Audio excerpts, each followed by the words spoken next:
Okay, this is now session 26. Icewind Dale, Rime of the Frostmaiden. I'll do a quick little recap of last session. There's a lot of notes, but I'll kind of give you the Cliff Notes version if that's okay. You guys arrived into the city around 6 o'clock at night. You guys investigated a few buildings. You bypassed the Quidditch field that you guys all talked about. You did make your way into the old prison, where you found a long, I guess, sedated Netherese person named Xeraphon. He kind of pointed out some of the major structures and the layout of Ythryn. You guys made it into one of the wizard towers, to where you saw some Magian sentries kind of guarding an anvil with a magic hammer.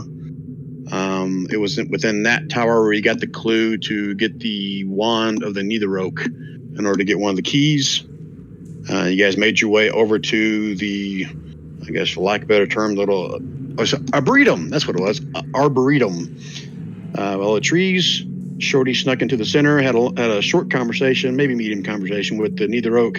Was able to secure a branch from his tree. I think your plan was to head back to that tower later to use that to extract the key. You guys made your way north from there into the Tower of Divination. Within there, you saw a giant orb of eyeballs, to which you guys, I think it was Bavan that did the religious check without proficiency in religion to figure out that by placing your hands on an orb, you could ask a question of where something was and it would answer you. And as I recall, I think 4 of you guys, maybe 5, 4 or 5 of you guys all gambled and you all succeeded. You guys were all paranoid about losing an eye or gaining true sight, or I think it was all over the place. But some of the questions were asked, where was the Staff of Power? The answer to that was in the hands of the Lich, Iriolarthus. Someone asked where Iriolarthus' phylactery was, to which I think that was Dudley that asked that question. In his vision, he saw the actual Mythalar itself. Either it was the phylactery or his phylactery was inside of it. Other questions were, help me out, guys. Was one of them, did you finally ask what was on the missing part of the ceiling from that building for your clue? I think so. Oh, yeah, that's what it was, because it said about he had to confess a secret in order to gain a key, to which I think Bavan was the one that ponied up to share his secret that he is actually not a dwarf. He's a doppelganger that chooses the form of a dwarf. So, big reveal moment there. Belin asked where Iriolarthus' spellbook was. And was there another one? Who else asked the question? Dudley, did you ask for something, or were one of those yours? No, one of those was mine. The one where the phylactery was. That's right. Okay, what about you, Stefan? Did you ask for something? I did. What'd you ask for? I just read it. Jeez. It must have been something pretty awesome if both you and I forgot it. But when you figure it out, you let us know. But after that, you guys went down to the Wellspring of Answers. I think Xeraphon kind of maybe piqued your interest with that. The little giant well just to the north of the tower you're at now. And there you sat and meditated and gained some more information about Ythryn lore. Off the top of my head, I guess the big, maybe 1 or 2 big reveals on that. One was someone saw a vision of Iriolarthus and his, I guess, cadre of mage wizards. You figured there's 1 for every tower. We're having a conversation about some artifact they found that may or may not have adverse effects with the power of the Mythalar. And I think someone even said it out loud that they believe that could have been part of the reason why the city fell. So, dun dun dun. Let's see, what else? Was there anything other big lore things that came out other than that? Because I think the last sessions where you guys figured out about the whole Staff of Power being used on the obelisk to turn back time, which I think now is Shorty's life goal, right? Maybe not. I have a life goal of going back in time is life goal number 1, and life goal number 2 is to go to Build-A-Bear. That's right. Yes. Oh yeah, the menagerie. Yes, Xeraphon pointed out that was one of the lower things you found out, that the citizens of Netherese Ythryn used to be able to create these little pets for themselves. And I forget exactly what, like monkeys with poison and cats that fly, or hybrid some weird animal. shit like that. Yeah, tiny little gargoyles that wrap around your finger. I don't know, all kinds of weird shit like that. So there is a building here where that took place. So I think Shorty Austin wants to go to that. You did discover that the Tower of Necromancy is one of the towers that has fallen. You can see that on the map there as well. It's like top of it, like it's laying down near the Tower of Divination where you are now. And at the end of the last session, you guys finished up your meditation, and you heard, I think I described it as several throat singers singing from the bottom of the well as they were making its scratchy, crawly way up the hole. Okay? So, anything I missed? Anything you guys got questions about before we dive right into this session? No, I'm good. Should I have pre-rolled a second character, Brian? I thought you already did, didn't you? I can't remember. Okay. So just to recap again, it's been a few weeks since we've been together. So you guys need to find 3 of the, I guess, magical keys in order to enter the spire and drop the force field that's around the Mythalar. You guys have one, excuse me, you know where to go for the at least second one, back to that tower of abjuration. And a third one could be in one of the other towers. Okay. Scroll through here, make sure nothing else I see jumps out at me.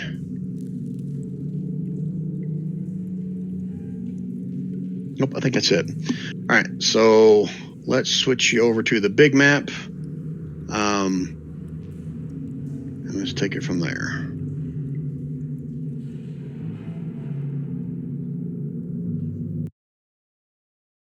I'll do a shift click to the general spot where you guys are. So this big hole right here, where you guys are currently kind of sitting in the benches and we're meditating. So I guess a general meta-knowledge question. Probably should have got this squared away last session. How many of you guys were doing this at once versus just taking one right after the other, taking turns and making sure they didn't die before you take your turn? I don't remember. One at a time. Yeah. Well, Shorty never took a turn, and he's Okay. standing back because Shorty's not dumb. Okay. All right. Let me do this then. Let me check my map, make sure. Yeah, I got one here. Let's just do this then. Do you guys see the map, or do I got the... I see it. Okay. So just drop your tokens in here, wherever you think they'll be. I don't remember who was the last one to do their little meditative Ryan, what's the session. what's the crystal thingy on the right? That's just representing like those little lights that are in the street, with those continual flame spells. Oh, okay.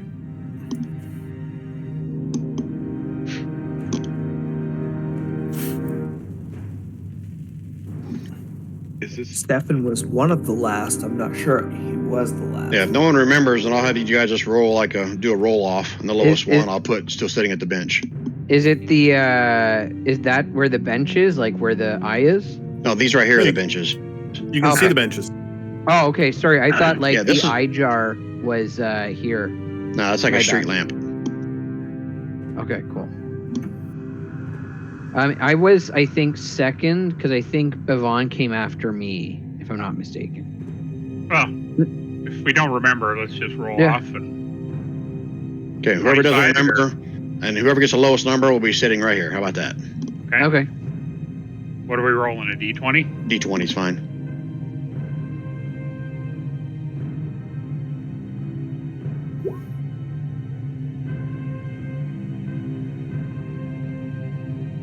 Okay, great. Roll off. Good job, guys. Another roll off. Stefan and Bavon.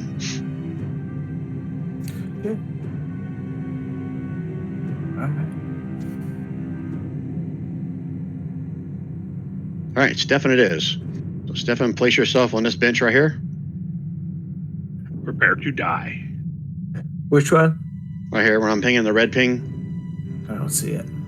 It's orange, technically. Oh, shit, because I'm on the wrong layer. Next to that. Ah, I see it now. All right. Now everybody's pinging it. Yep. Everybody ping it. Ping it for him. Help him out. Come on, guys. Is his mic working? Yeah. Help him out. His mic's not working right. All right, so even though you don't see a bad guy, let's go ahead and roll initiative. Hey, before we roll initiative, I want to be 20 feet in the air with my hover. Okay, With my I'll allow that. Boots of levitation. I'll allow you to do that as a reaction to the throat singing coming out of the... Yeah, same with The well. Bavon. Bavon's going to be up about 25. Okay, give yourself like a little token with wings or something to help me remember that, if you don't mind. Yeah.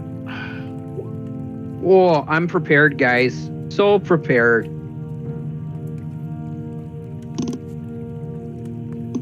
You're still contemplating what the Oracle told you. There is no spoon. Although the Oracle never said that. Okay, looks like we're still waiting for one more person to roll initiative. Or they didn't click on their token. That would be Stefan. Hey, Stefan, roll initiative, buddy. And Valin? Sorry. Oh, yes. Thank you for Lynn.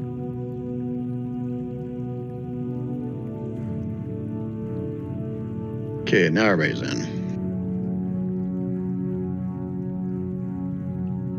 All right, so you guys don't see anything. You hear the throat music. You hear scraping, scratching noises making its way up the well. So you guys can all take one turn.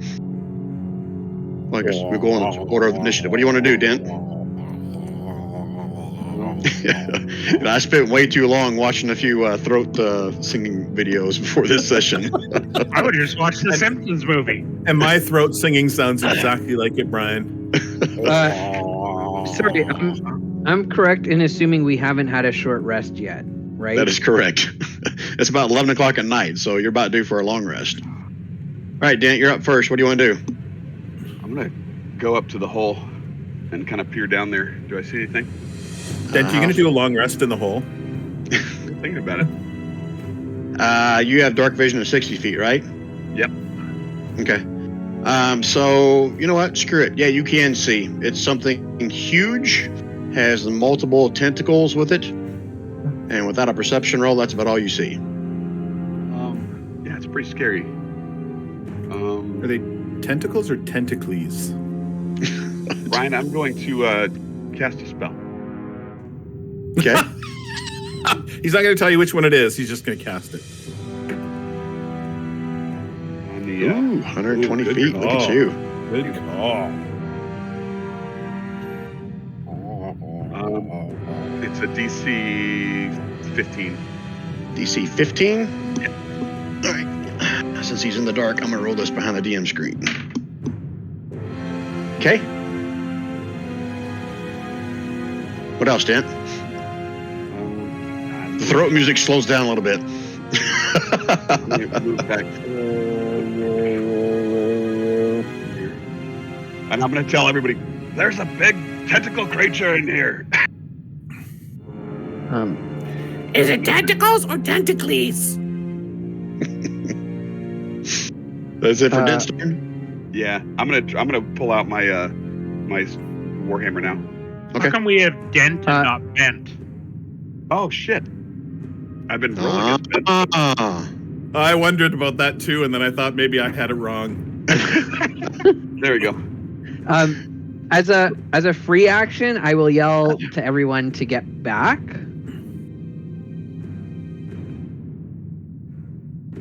Okay. Bent, roll initiative again. I'll put you at the top of the order. You're kind of bossy, Kev. Please. Sorry, please. I was rolling off his character sheet just with the wrong token. Sorry about that. Well, does Dent have the... Oh, wrong token, but the right character sheet. I'm sorry. Yeah. Right. Yeah. Yeah. +4 initiative. All right, Stefan, what you doing? I'm gonna go walk up to the edge as well. And is that? I'm gonna take a look around and see what I can see. Can you see further than 60 feet? No, I don't think you can. So. No. I think Dudley's the only one who has that. So you see same thing. No, It seems you see the same can't thing do that Bent saw. Just legs and darkness coming up. Yeah. But I would have Tentacles. seen Rand spend a slow spell down the hole. Right? You would have seen him cast something, yes. Yeah. Okay. So I'm gonna follow suit and just send a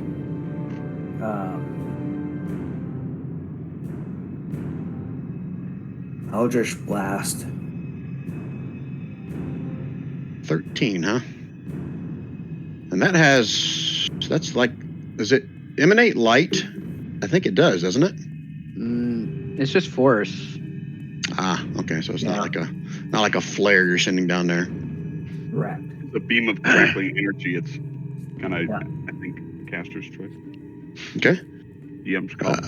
First one goes down and you hear nothing. The second one's, you kind of messed up some of the throat singing there a little bit. Okay. Anything else? Yeah, I'm gonna twin that, and so I'll do it twice more.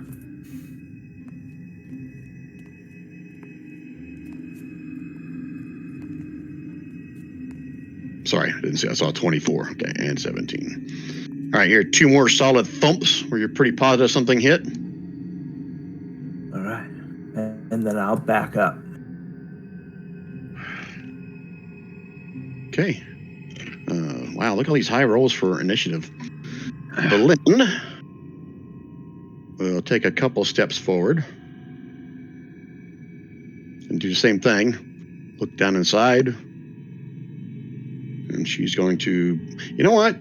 No, I said you can see the legs, so that shouldn't be disadvantaged. So she's going to do the same thing. Berlin, I guess I should have invited Wayne tonight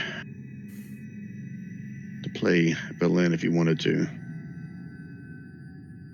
Wow. Oh, yeah. There you go. Good job, Berlin. Yeah, I got him. That'll do it. I'll just step over here.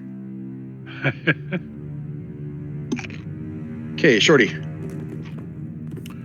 Well, I don't see anything from where I am, and I'm a little bit far back, so I'm going to hold my shot for when I see when I see Mr. Tentacles poke something up above the level of the well. Okay. All right, so before Bhavan goes... Roll20 must have had an update, dude.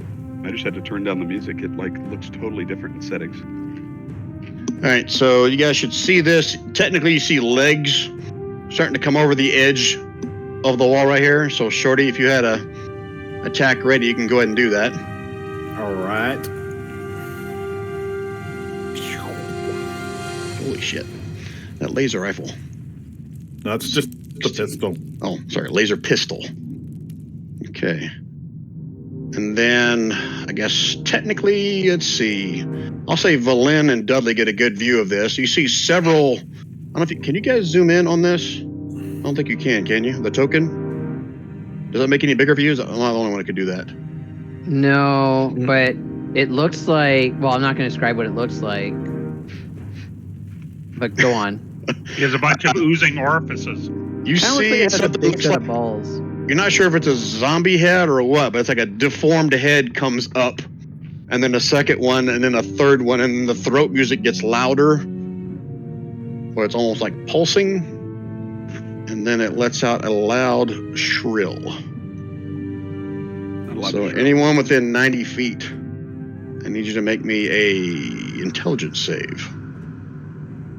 Just a straight intelligence save? Correct. Okay. That's a I good am one. very gifted at this.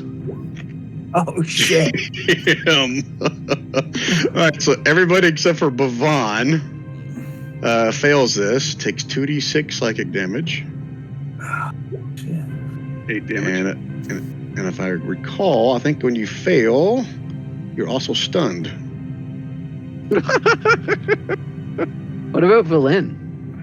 Oh yeah, I gotta do it for Valin. Thank you.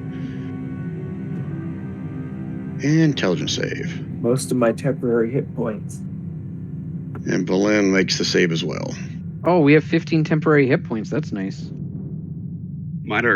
We're down to 3 at the end of the last session. Well, shouldn't have taken damage then. Yeah, so it does that. So everybody is stunned except for Valin and Dudley. I rolled a 2, Oh, Bavon. so I'm Bavon definitely stunned. Bavon and Valin, sorry. All right, so since everyone's stunned except for this one, I'm going to reach out and see if it can kill Valin. Been trying this since we came in here, but so let's see if this works this time. How many? Oh, that's Act this round? Is it slowed or not slowed? Oh, yeah, that's right. It's slowed. So remind me again what that does. It can either use one action or a bonus action, not both. Okay.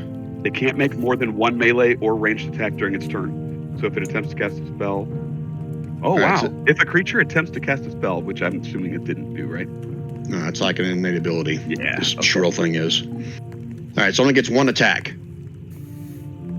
All right, so it only gets one stab attack. And its AC is -2, and it has disadvantage on, or -2 to dexterity saves, and can't use reactions.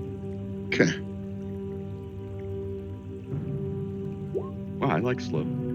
And you watch as its throat singing opens its mouth, and then a tentacle shoots out of its mouth and slams into Valin. How many attacks would it have had? Do what? How many attacks would it have had? You don't know that. Scary. You can see it has lots of legs and lots of heads. All right, so that's it for its turn.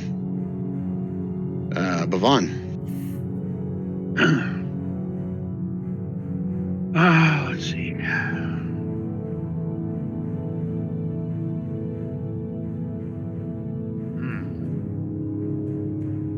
Bavon's going to move over here. 30.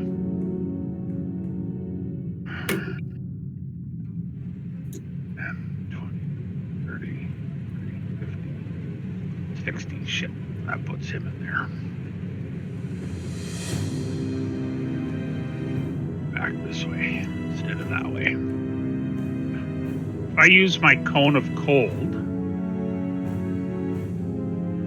will it go? Can I do it so it's aimed like this? It goes 60 feet, so it's still getting pretty close to it. And then how wide would it be?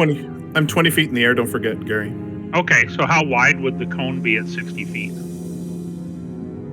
Doesn't say.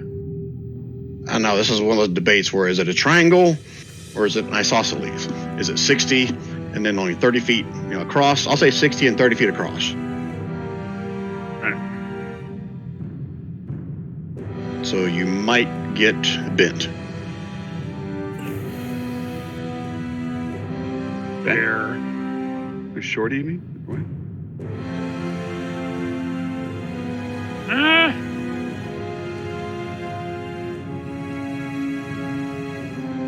Is that too close to him? If you take 5 feet back, then you want anybody except for that monster. How about that? Okay. And that's what I'll do. 2 steps forward. Right here. And I'm going to use my cone of cold.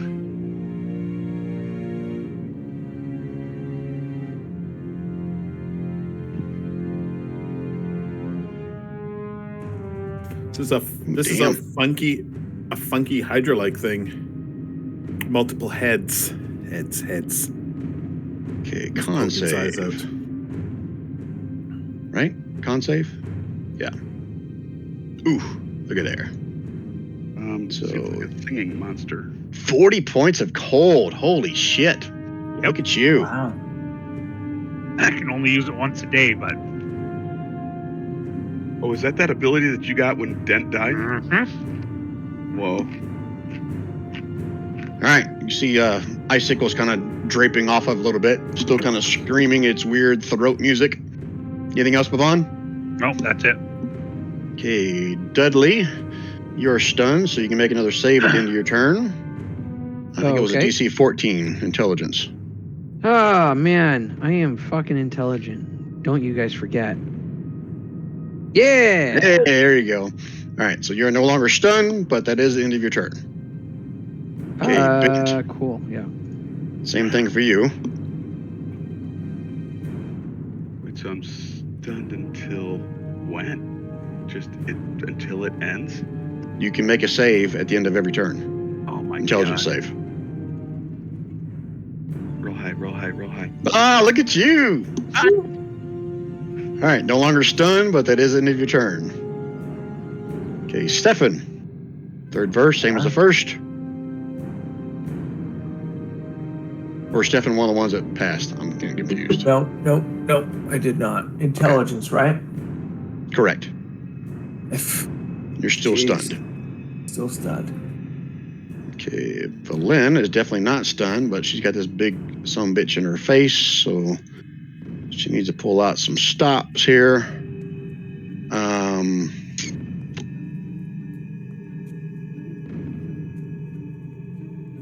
You see her reach out with a hand and place it up against this guy, and she rolled a 2. And she's going to stay put. She's afraid to move. Okay, Shorty. All right, so I will fail my save and carry on.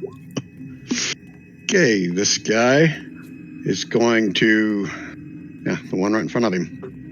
He's going to reach out and try to attack her again. Okay, Dudley and Shorty, give me a perception roll. And it's unlikely I can perceive anything. Oh no, I can perceive while I'm stunned. Just can't do anything about it. Do I get advantage because I'm pretty close? No. Okay, 14 is good enough, though. I was going to make it a 13 DC. You watch as the tentacle goes right through Valyn, like she's not even there. As in it went through very easily, or she's like a specter of some sort? It's almost like she's not even there. Oh. And then it moves over closer to you, but it can only attack once because it's still slowed. Cool. Okay, Bhavan.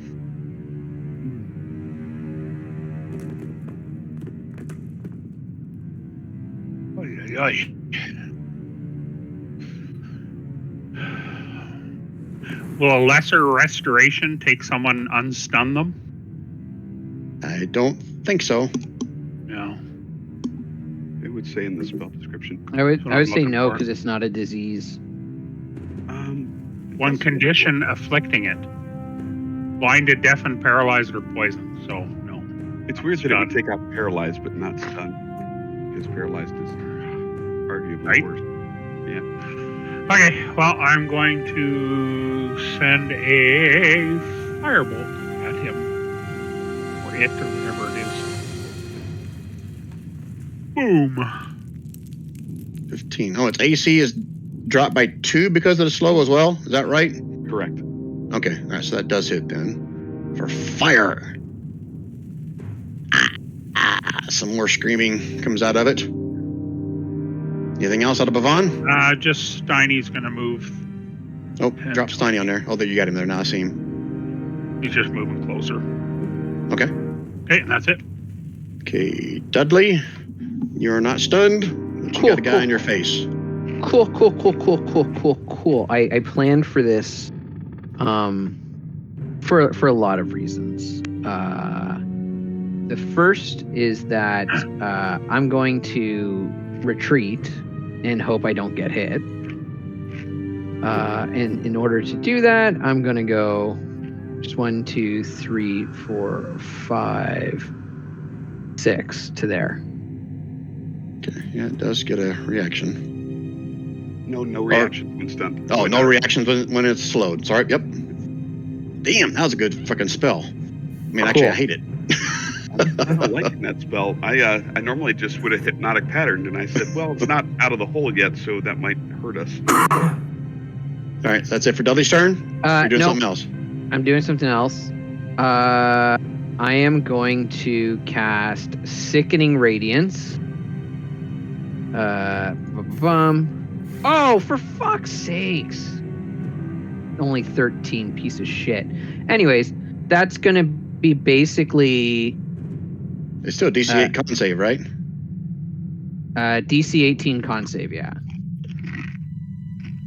And it's going to be centered 30 feet. Sorry, I'm just doing... It's basically going to be centered so that, sorry, Valen, you're going to get fucked. Yeah, it's going to be centered right on the monster. Okay, so it's going to hit Steiny too then. Yeah, I mean... I've repaired Steiny enough to deal with it. Okay. Right. And then disregard the fire, psychic, AoE, and necrotic. Okay. What if you centered it to where it hit the monster but didn't hurt everybody else? What about the emotional damage to Steiny? Yeah, but if I put it there, then it can just step out. At least this way, it might still be in the thing. So anyways, when the creature moves into the spell area for the first time on a turn or starts its turn there, it succeeds on a con saving throw, takes 4d10 radiant damage, and suffers 1 level of exhaustion and emits a dim greenish light in a 5-foot radius. The light makes it impossible to go invisible, and the light and any levels of exhaustion caused by the spell go away when the spell ends. All right, so it's 13 radiant though, right? Yeah. Okay. All right, so you kind of pulse with that damage on itself, and it's not bloodied yet in 4E terms, but it's taking some serious damage. I also watch as Valen's appearance there just kind of fades. And that's a 30-foot radius sphere, so that does go down into the hole, just in case there's anything hiding down there. So I just need Steiny to make a con save as well versus that damage. Bastard. We have a... Did Valen die or something? Where'd she go? We don't know yet. Yeah, I think Dudley and Shorty are the only ones that saw it at this point. Okay. Steiny's gone. Poor Steiny. Mm-hmm. We loved him so. It's not until Steiny's turn, right? Yeah, it's on the start of it's on the start of his turn? Okay, well, he'll die on his turn. All right, anything else, Dudley? Sorry, and that doesn't take damage until the start of its turn. Oh, even for the big guy? Yep. Okay. It's start their turn or enters it. Okay. For the first time. I already gave him the damage, so I got it squared away for his turn. All right, Bent. You are not stunned. You can see this giant thing sitting on the edge of the hole. Yes, I was planning on running in and attacking it, but I think with our party composition, what Dudley did is probably more smart. Smarter, as they say. I will, I'm just going to Mind Sliver it, Brian, with a cantrip. Okay. It's going to make a DC 15 intelligence save or take 8 psychic damage. In addition, if it fails, then it has to, it gets a minus 1d4 from its next saving throw. Somebody else casts a spell after. That's psychic damage? Yep. Okay, so meta knowledge, you see that, but it doesn't seem to affect it at all. Oh, okay.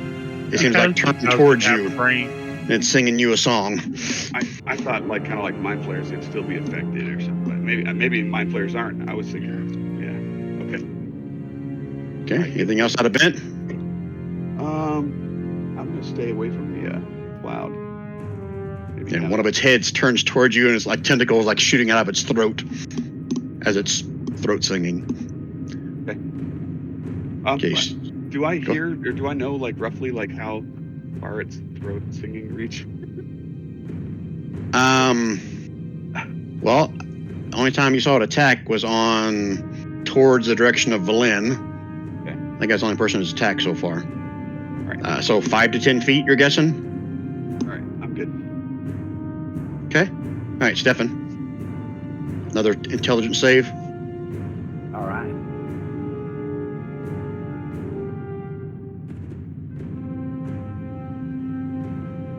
Flash of Jesus. Damn. Flash of Jesus. Can you do it from that far away? Yeah, there's no range. Oh, there's no range on it? Really? Yeah. Oh, wow. Jesus has no range. Okay. Jesus can hear you and heal you with 5 points. 5 points? Okay, so you're no longer stunned, Stefan, but your turn is over. Okay, and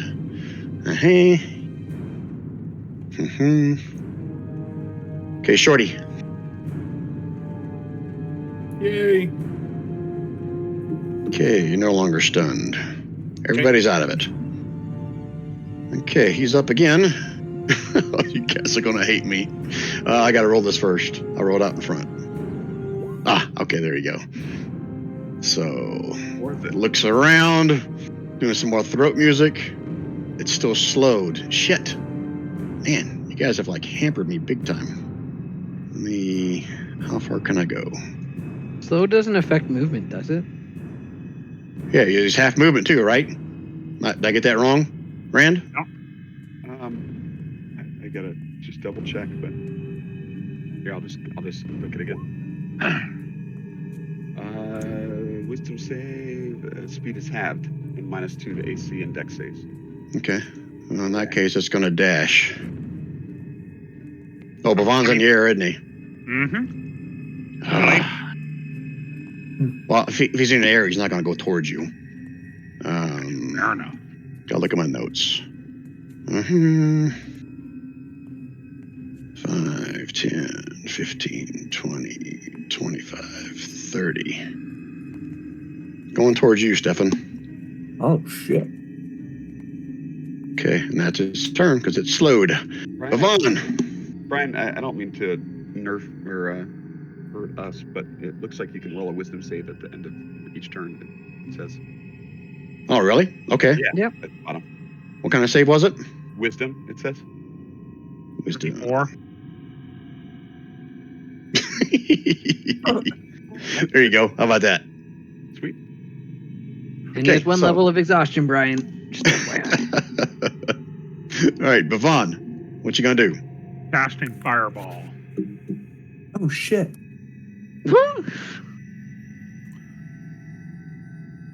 I'm assuming you're gonna place it so that it's only hitting this guy, right? Yeah, it's 20-foot Okay, that's area, fine. so basically centered on him. Yeah. Well, not centered on him. You hit probably someone else, but yeah, you'll engulf him no matter what. That's fine. Dex save.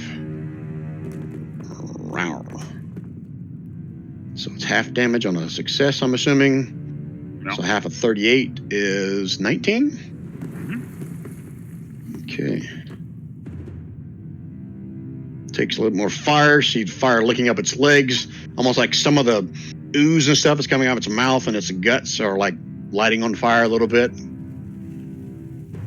Okay. Anything else, Bavon? No, that's it. Okay. Dudley. Yeah, so I'm going to maintain concentration on that spell. Because I want him to take some more damage. And I'm going to Eldritch Blast him. So first one... sorry, there should be no necrotic on that. Hang on, let me... sorry, okay, Hex should not be on it. So one more. Now you're just rolling base 9 and 10. Yeah. It's not adding your charisma bonus if you have one. Oh, yeah, I should have my charisma. Blast. No, I have Agonizing Blast. The second one misses. The first one hits. So whatever I got to add to 9, let me know. So you got to add 5 to 9, and you have to add 3. So it should be, so it's 14 force damage and 3 fire damage. Okay. All right.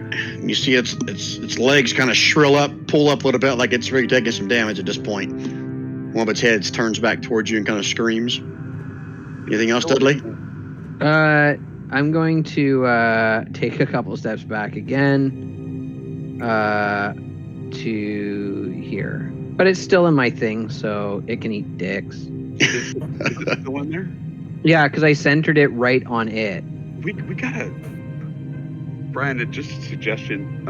Rob has some really cool templates for like throwing spells of various sizes on the board. And they're pretty sweet. Just FYI, maybe we can look at it later. Yeah, I'll look at it later. Yeah. All right, Bent, you're up next. What are you gonna do? So is the south side of this creature engulfed? Where's the noxious cloud end? Basically on the south side. It's not a noxious cloud, but yeah, there's a dim green greening light sort of like on the back half of its body. Like if I'm here, I'm okay. But yeah, you should be, because if it's cast on the center and he moves 30 feet, his back half is still in it, but his front half is technically out. Okay, let me do this. Yeah, I guess maybe I just. What was the radius on your thing? 30 feet. 30 feet. So it started right here, Brian, in this square. And it was 30 feet. All right. Now that I got this, where's the center of it? Ping again. See my flame I put in here? Yeah, right here. All right. You guys see the aura of it? Yeah. He changed the color of it. No, that's fine. We can see it go off. So it's about the big bad is about halfway in it. Yeah. Okay. All right, Ben's going to come down here. And with his deceased brother's warhammer, he's going to smash it. Poof. And smash it again. Oh! Damn. Is all that damage accurate on there? No, the bottom two rolled ones, Brian. So it should have been a. Oh yeah, I guess so. So it should have been +9 is correct, and +8 is correct. Yep, that's all correct, Brian. Sorry. Okay, so 10 + 9 + 9 × 3 is 27. Holy shit. Yeah. So that's 27 total. 37 total. 37 total. That's right. All right. You watch as one of its heads just kind of breaks the neck and it plops on the floor. You basically severed one of its heads.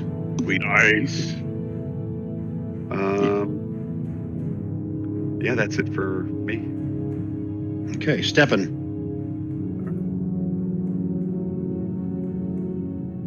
He's gonna put some dissonant whispers on that guy there, and oh, nice, push him back in the cloud. Yeah. Oh, but wait. What kind of save is it? What kind of save? Oh, wisdom. Wisdom, yeah. All right, so despite seeing that, you see it have no effect on him. Oh, shit. Remember we learned from the Mind Sliver that psychic damage doesn't work. Okay.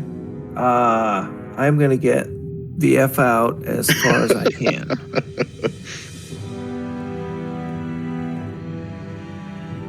Okay, go ahead and move yourself if you want. As Stefan starts peeing blue. Right?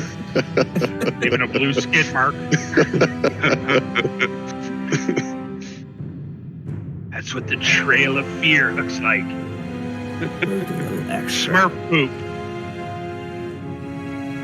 All right, that's your turn, Stefan? Yeah, yes, okay. That's all I got. Shorty. All right, so Shorty's going to rise 20 more feet.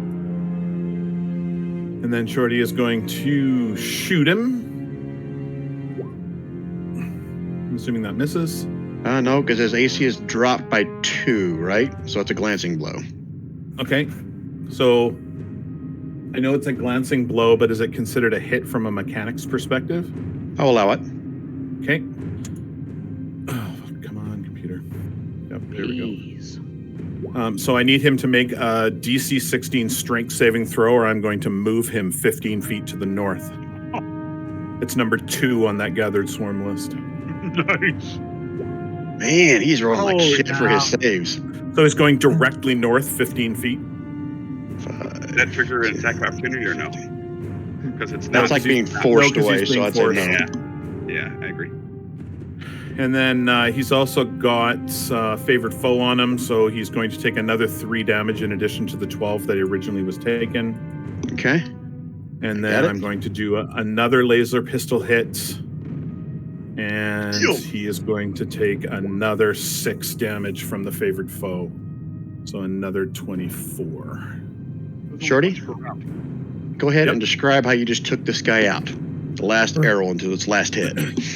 Well, really, it was the sliding north that did him in. As the second shot hit him, he was still sort of sliding north, and I actually scraped the last of the hit points off on the cobblestones. Scraped it right off, and Nice. it just sort of, and you can actually see it.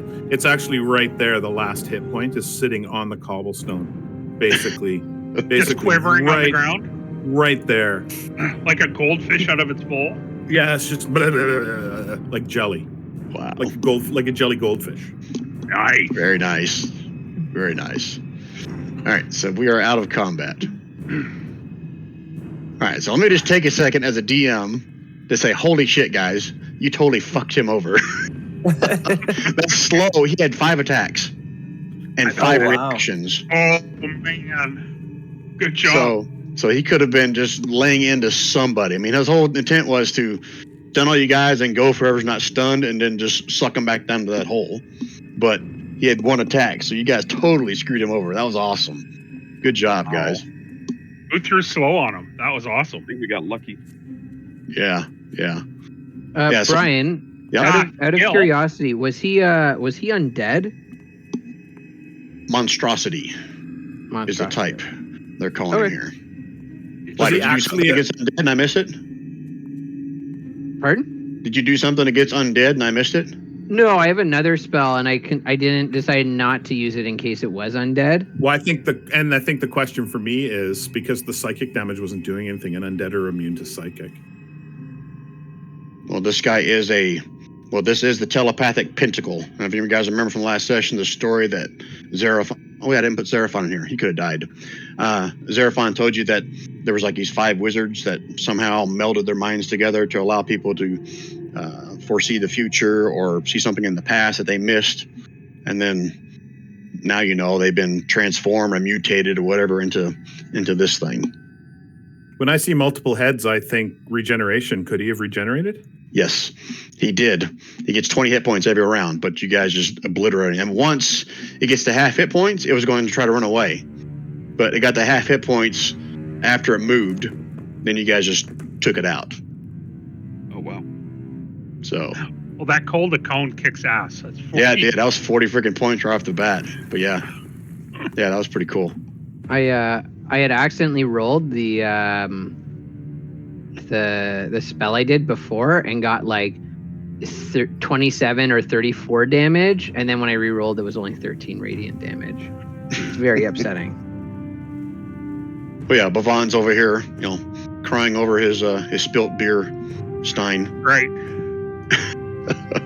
Senseless destruction of Steiny. All right, what else you guys doing here? You guys want to investigate further? You want to jump down the hole? What do you want to do next? I'll look for Valin. Yeah, where the fuck did Valin go? How are you guys? You just want to start searching around? What do you want to do? Paging Valin. Search for his tentacle. Sorry, tentacles. Sorry, Brian. Quick question. Theoretically, if Valin had started her turn in Sickening Radiance and went invisible and happened to fail, she would not be invisible. So my question is did she go invisible? All right, this is meta knowledge. When I described that she placed a hand onto the thing, she was already invisible. And that wasn't her. Ooh.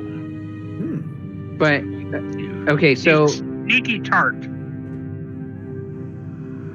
So as in, that wasn't Valin, or... It was a duplicate. Ah, okay. Yeah, Gotcha. meta knowledge, she has the spell Mislead, which allows you to basically make a perfect copy of yourself, and then you turn invisible. So as soon as she, on her turn, when the thing came up and did the shrill and she succeeded, that's what she did. Meta knowledge. Oh, okay. Well, hopefully she didn't fail wherever she is, because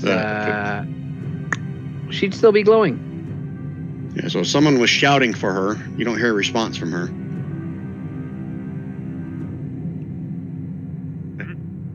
She's Probably gonna murder Dudley in his sleep, I think. Cool.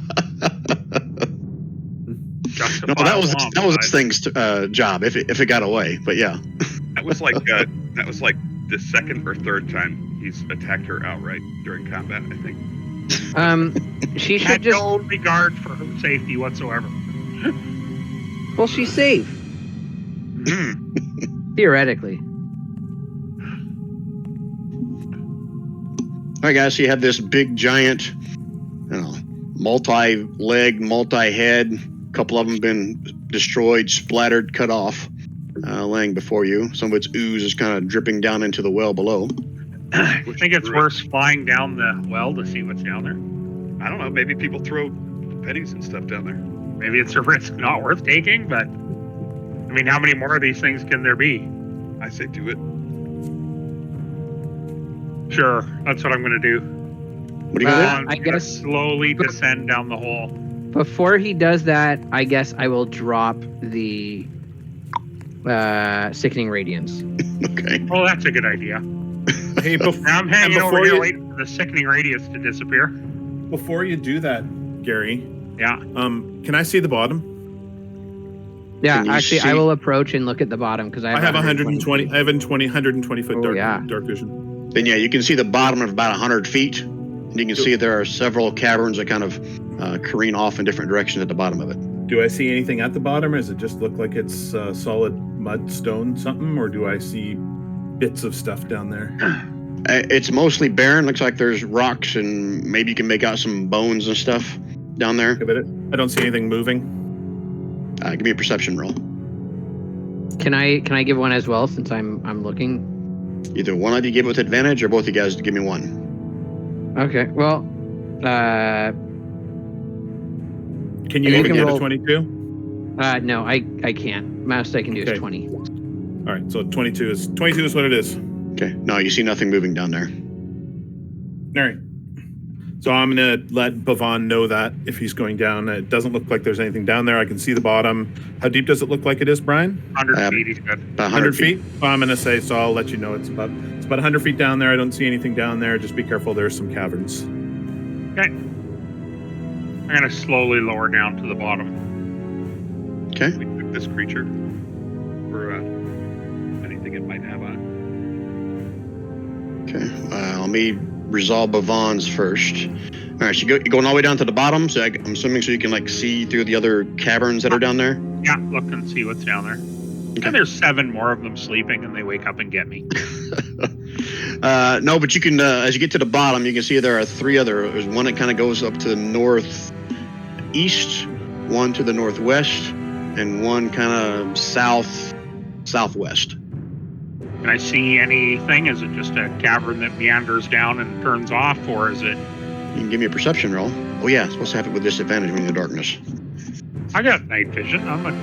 Well, you still have disadvantage though, because it's dark. And what am I doing? Which say? Perception roll, disadvantage. Perception.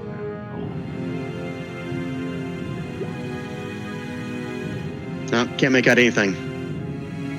Is there anything on the ground worth grabbing? Is there... Roll me a d20. Nope. Okay, I'm gonna You see an come back interesting up looking and tell skull. everyone that there's three caverns going different directions, and I don't see anything down any of them. Does anyone want to come down and explore? I'm asking. Well, I don't think that I don't think our future is down there. No, fair enough. I agree. Feeling a bit tired. Yeah. Yeah, I think it's time for a rest. Yeah. All right, so do I need to stop preparing something for a cavern down there, or are you guys gonna go back later? I'm over screaming like, oh shit, I gotta come up with something real quick.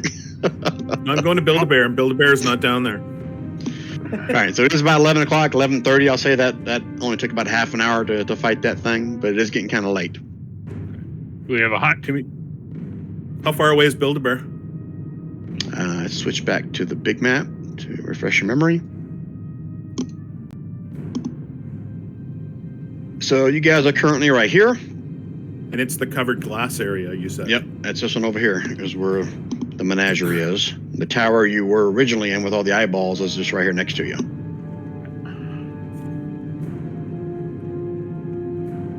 So why don't we head over there, because then we'll have the ice and stuff on one side, which means that we won't be sort of 360 degree. So just up to here? Yeah. Poke our head and Build-A-Bear, see if there's anything going on in there. Build-A-Bear's closed. It opens at 8 a.m. It is not closed. All right, so you guys are going to head over to this area is what I saw? Yeah. And set up your tiny hut or whatever it is over there? Yep. Okay. How are you going about that? Are you going kind of stealthily or just kind of strolling across the streets? 'Cause I'm trying to figure out the time it takes you to get there is why I'm asking. And if I got to roll anything else. What kind of distance are we talking here? At a casual, 300 yards? A casual pace, it'd probably take you at least a half an hour to reach there. Okay. I think a casual pace would just kind of go up across here. You know? Okay. Instead of cutting through where the buildings are, get in behind Build-A-Bear and set up our hut. Okay. You guys all agree? Yeah. Okay. Yeah, if we could find a kind of a secluded spot, that'd be better. Hey, is Gomer not with us? I forgot about Gomer. So... Does Gomer have to rest, or can he... No, that's a big screw up on my part. Because when Velen disappeared, her control over Gomer was gone. So Gomer should have been in that fray, going frenzied. So unless someone else has a way to calm him, he would have been part of the fight, fighting you guys. Shit. Oh. Then Velen probably wouldn't have done that. To just let Gomer free. Yeah, so I'm assuming you guys probably would have just tore into Gomer.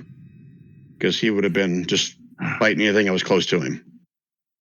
Yeah. Correct? Yeah. We pushed him down the hole like on round 3, Brian. Okay. All right. Retro, that'll work. So then you do find a Mace of Terror on him. Because he had that magical mace. Darn it. Really, I rolled a 2. I was going to say, here's the epic athletics shove. And then I rolled a 2. He slipped on some ice and fell. Mama! All right. And fell over. Well, somebody grab his Mace of Terror. Oops, down the hole. I'll grab it. I got it. Good. Hey, Brian. Yep. I'll put it in chat, but my AC is at 2 right now. On my character sheet, is it okay if I change that to Yes, please. 16? Okay. Yes, please. No, it stays at 2, dude. If your sheet says 2, it's 2. All right. So I've got the party up here in the upper left-hand corner. Is this kind of like the new, I guess, revised marching order? Well, you got Xerophon too. Yeah, probably. Yeah, it looks pretty accurate. Okay. So the big loud Dent is out in front, or Bent. Dent. Shit. The dwarf is out in front. Yeah. Okay. So give me a perception roll, whoever's out in front. Are you guys staying in single file? I'm assuming Shorter, you're probably going to stay back a little bit. Yeah. Okay. Bent, I'll say as you get about right here, you hear the sound of fighting from somewhere further in the city here. Yeah, I'm going to fucking avoid that. Don't go that way, I say, very quietly. So we're sneaking like in a Scooby-Doo cartoon? So are you stealthing? No, we're not Is stealthing. our We're casual stroll? We're casually walking, but we're not trying to make any extra noise, right? Okay. All right, so if you guys aren't doing anything with that information, you guys can keep on going again. Give me another perception roll. Whoever's in front. And I'll let Shorty do one as well. He's in back.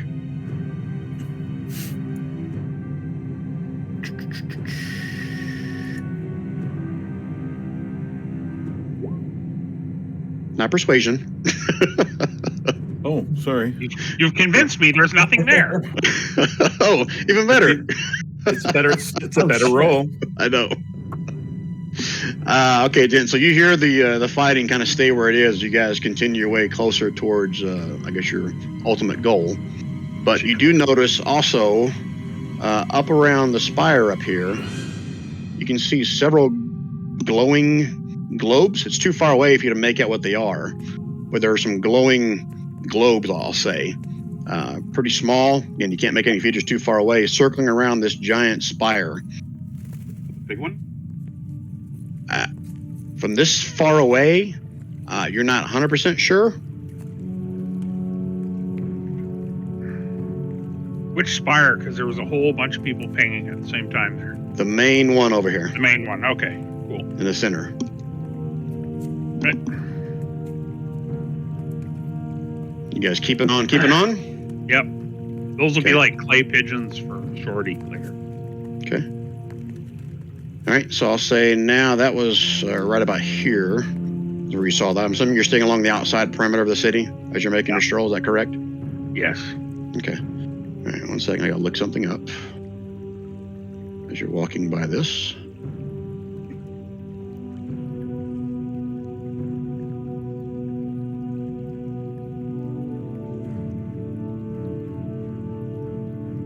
I just ate 3,000 calories. Maybe 4. In the last hour.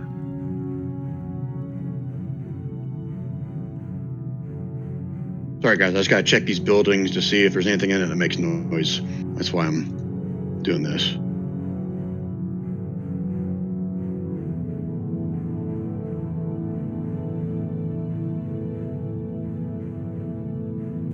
Okay.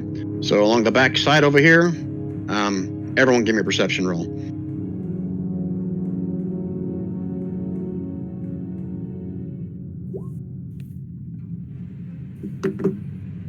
I'm gonna throw a flash of Jesus on mine. I got a 22. Don't waste a flash of genius. Okay. I'm going for a rest, so I wasn't concerned. All right, so I'll say that Shorty, first you hear it, like there's some kind of flapping noise in the sky above you, but you don't see it. But a few seconds later, you see some kind of movement land on this tower over here, up above. Way far away. No, you guys are right here, is what I'm saying. Mm-hmm. Okay, but I got 120 feet of dark vision, and I'm a sharpshooter. So what do I see? A flying creature, large in size. Actually, with that perception, you see 2 or 3 of them flying from this tower over to this tower. Am I red screen or something like that? Because I can't see any kind of things or. Are you at the very top? Seeing it. Let me do a How would shift we click know? for you. How would we know if you were red screened? Well, it doesn't say I'm red screen, but you're right. Is your microphone connected, Rand? Yeah, Ren, how's your microphone? I just feel a little bit.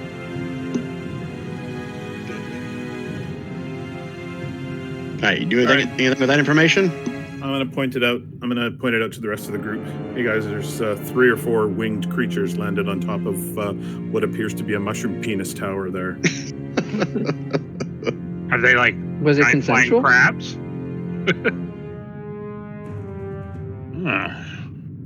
Can you identify them? That's what he saw.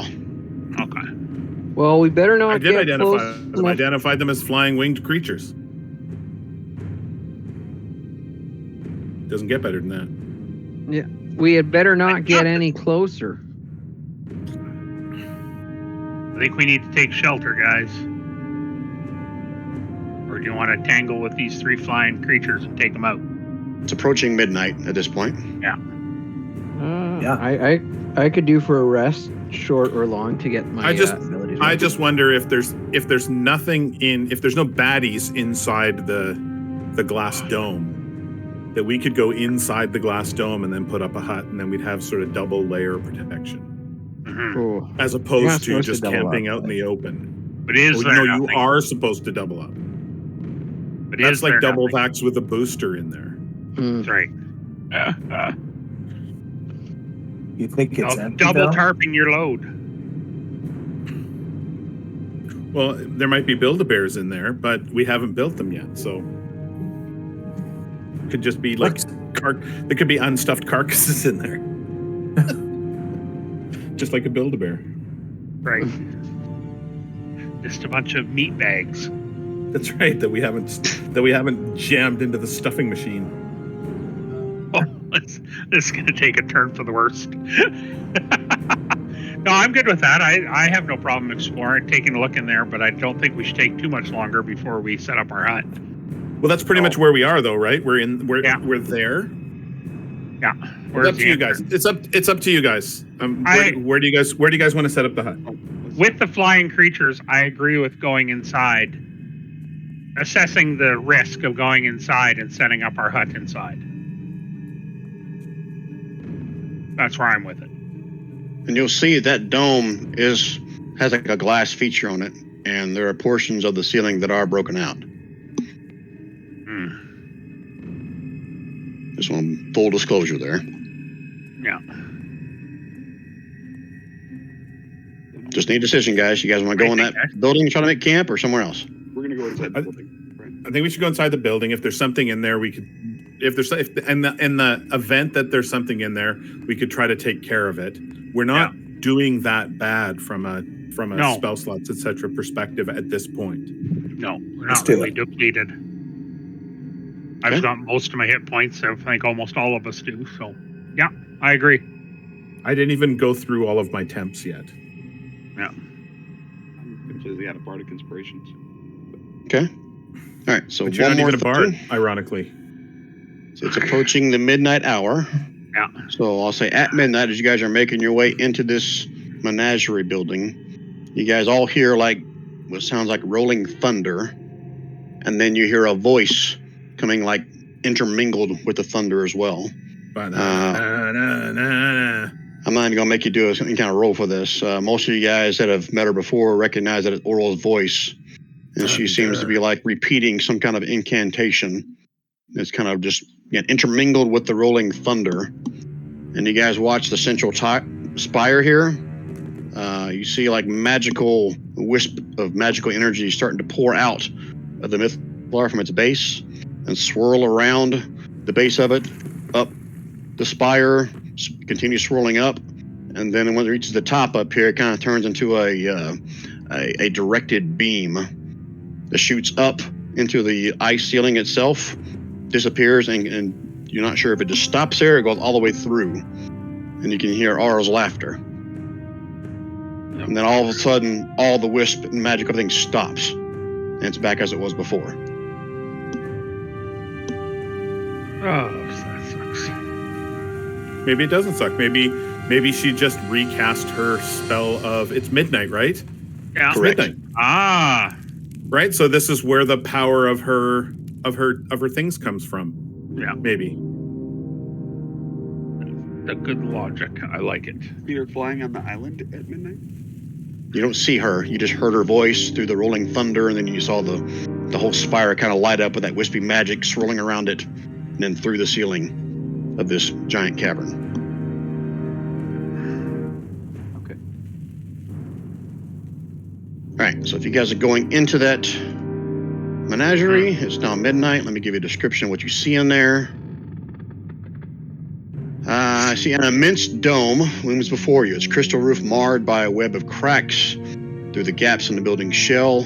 On the other side of the open entranceway, you see a strange landscape of miniaturized natural features.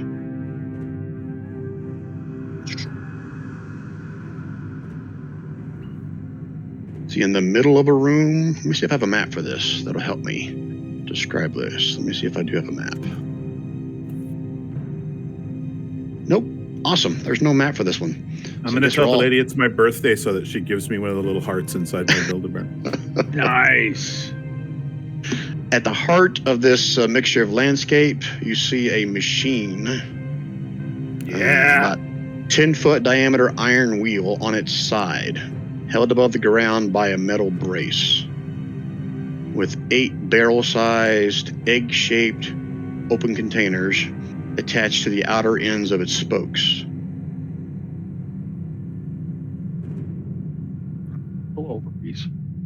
All right, let's go have a quick look at it while somebody casts the Dome of Love. Love the sleepy Dome of Love. Who is casting that? As a ritual, I'm assuming. It'd be Stefan. Dudley's going to be very interested in this machine. The Love Dome. Okay, so while Stefan does that ritual, Gary, you coming over with? Yeah. Kev, you coming over with? Yeah. Okay, come on over. Is anybody here skilled in Arcana? Oh, you bet. I think Bhavan probably. Yeah. Oh yeah. I'm I a got a plus 9. 5. I'm a plus 9. Oh, I got a +4. Way to make me feel bad. Well, whoever is proficient in Arcana, give me a roll. I got the longest one. Yeah, let's go with. We'll go with Gary's 29. Dudley, you had an epiphany.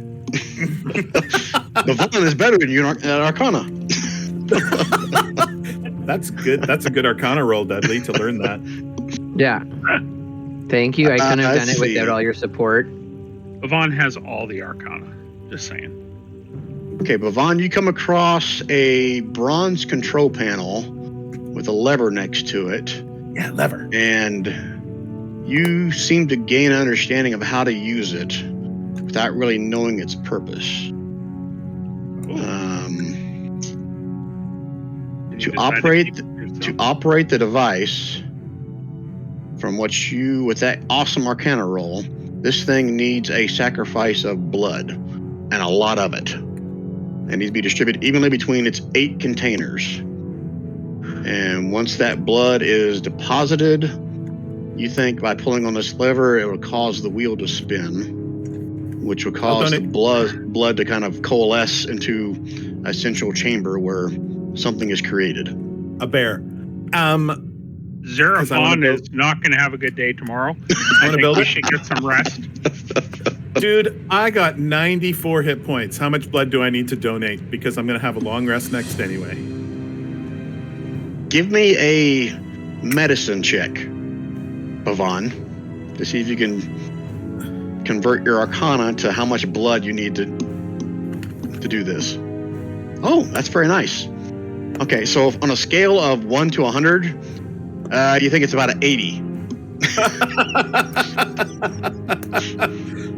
So on a scale of 80 to 0, it would be about an 80? Yeah. Okay. I got more than 80. Tell me about this. So you bleed, and then you pull the lever. Mm-hmm. Does it say who has to pull the lever? No, we bleed. We bleed you Yeah. like artificial leeches. Yeah. No, I get we that fill part. up all the chambers. I get and that. then That's not a problem. Then I crank the lever. No, if I'm donating the blood, I'm cranking the lever. And You're not gonna have any Bhavan, strength. you'll kind of have an I will- understanding that, I will have 14 hit points left. and Bhavan, you're pretty sure that whoever pulls the lever is, I guess, the Reaps person the reward. who gets the whatever it creates. Yeah, that's me. Okay. Okay, I'm donating. You guys can help me. I'll remove the blood from him and then throw a cure wounds on you. I've got my own cure wounds too, so it's not. This is not a problem. And I got Okay. lots of mana points left. I could cure wounds forever. Okay, So Shorty's going to voluntarily give up 80 hit points. damn right I am. Okay, let me warm up the encounter table. No, I won't do that. Okay, you warm that table up. This would be the only time this entire instance, the entire adventure, that I lose hit points when I voluntarily give them to somebody. Okay, so Pull that encounter there, Brian. if I'm reading this correctly, this won't take very long at all. So you'll probably be done with this before Stefan gets done casting his tiny hut thing. That's what I wanted to hear, because Okay, I'm going to so- need to go into that tiny hut and have a sleep.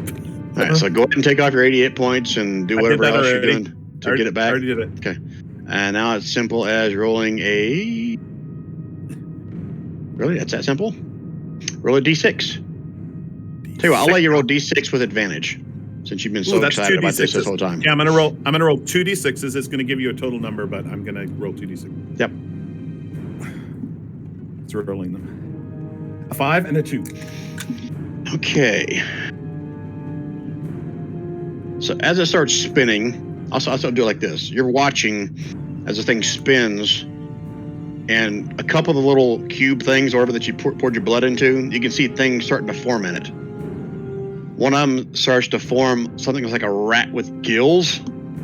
The other one starts to form a hare with some kind of wings. Like a rabbit or hare? A hare, Rabbit. it says, which is a rabbit, yeah. Okay. H-A-R-E, not H-A-I-R. No, a single hare with wings, yes. That's what I was saying. That'd be pretty effed up. All right, so with advantage, which one of those would you rather have? Oh, Gill rat. gosh. That's a good question. Rat with gills. Rat. for Really? sure. You think swimming stupid rat? Flying No. bunny, flying bunny, flying bunny. I think flying bunny. Flying bunny. Okay. All right, now I gotta see if they actually have some kind of course not. They don't give me a character sheet. So it is a hare with feathered wings and a flying speed of 30 feet. Otherwise, it's a normal bunny. Yeah, so let me do this. How many hit points does it have? 1. Is that the average, or do I get to roll it? It has 1 hit point. I just looked up hair. It's 1d4 minus 1 hit points anyway, so it doesn't really matter. I gave up 80 hit points to get a flying bunny. I know, I could tell. I could tell you were excited about it. So. Oh, I am excited about it. All right, 1 second. I'm trying to Wait till Kevin kills modify. it. Modify a Hey. hare. Hey, listen. I told everyone to back up. That's all the warning I need to give. You put it in the menagerie. You killed Steiny. Just fucking saying it. How many times have I fixed Steiny? I'll fix him again. No. No, he's I got will. he's got to rebuild him tomorrow. You can't just fix him. He's got to rebuild him. Yeah, I'll rebuild them tonight. He'll be On our better, rest. faster, stronger. Yeah, looking for ways to fucking push you off a ledge. Get in line. Well- Get in line, mister. Get in line with Villain and You hear Valin's disembodied voice. Man, if only I had. Is anybody else going to try the creator? The Build-A-Bear? Dudley will try it, but he only has 63 health right now. Or he only has 63 max HP, so he's gonna have to do it in 2 lots or get some healing. Does he have the temp hit points still? Can he? I don't have enough temp hit points to get there. So someone's willing to heal me. I'll heal you. well, yeah, we're going to do a rest next. So why don't I give you 20 hit points of blood off me? Well, it looks like You pull the lever, you get the creatures. It doesn't matter whose blood it is. so. Brian, Yes? I too will do the 80 points. Did you just tell me you had 63? Well, I 20 did, for but me. then they're gonna heal me, and I'm gonna bleed it out more. And I'm going to throw 30 points of blood from me. So, Well, I think, yeah. yeah. Shorty, is Can you that do you that? healing you, or is that healing me? No, that was me healing me because I was down to 14. So yeah, so I will contribute 80 and have 3 hit points left. No, contribute 50. I've put 30 in. That's all you got to do. You're putting Yeah, 30 I'm giving in. you 30. You pull the lever, go to town. All right. Okay. Same thing. I'll give you a D6 with advantage if you want. Cool. Glad it doesn't need to recharge. Oh, shit. Oh, sorry. Hold on, let me read. Oh.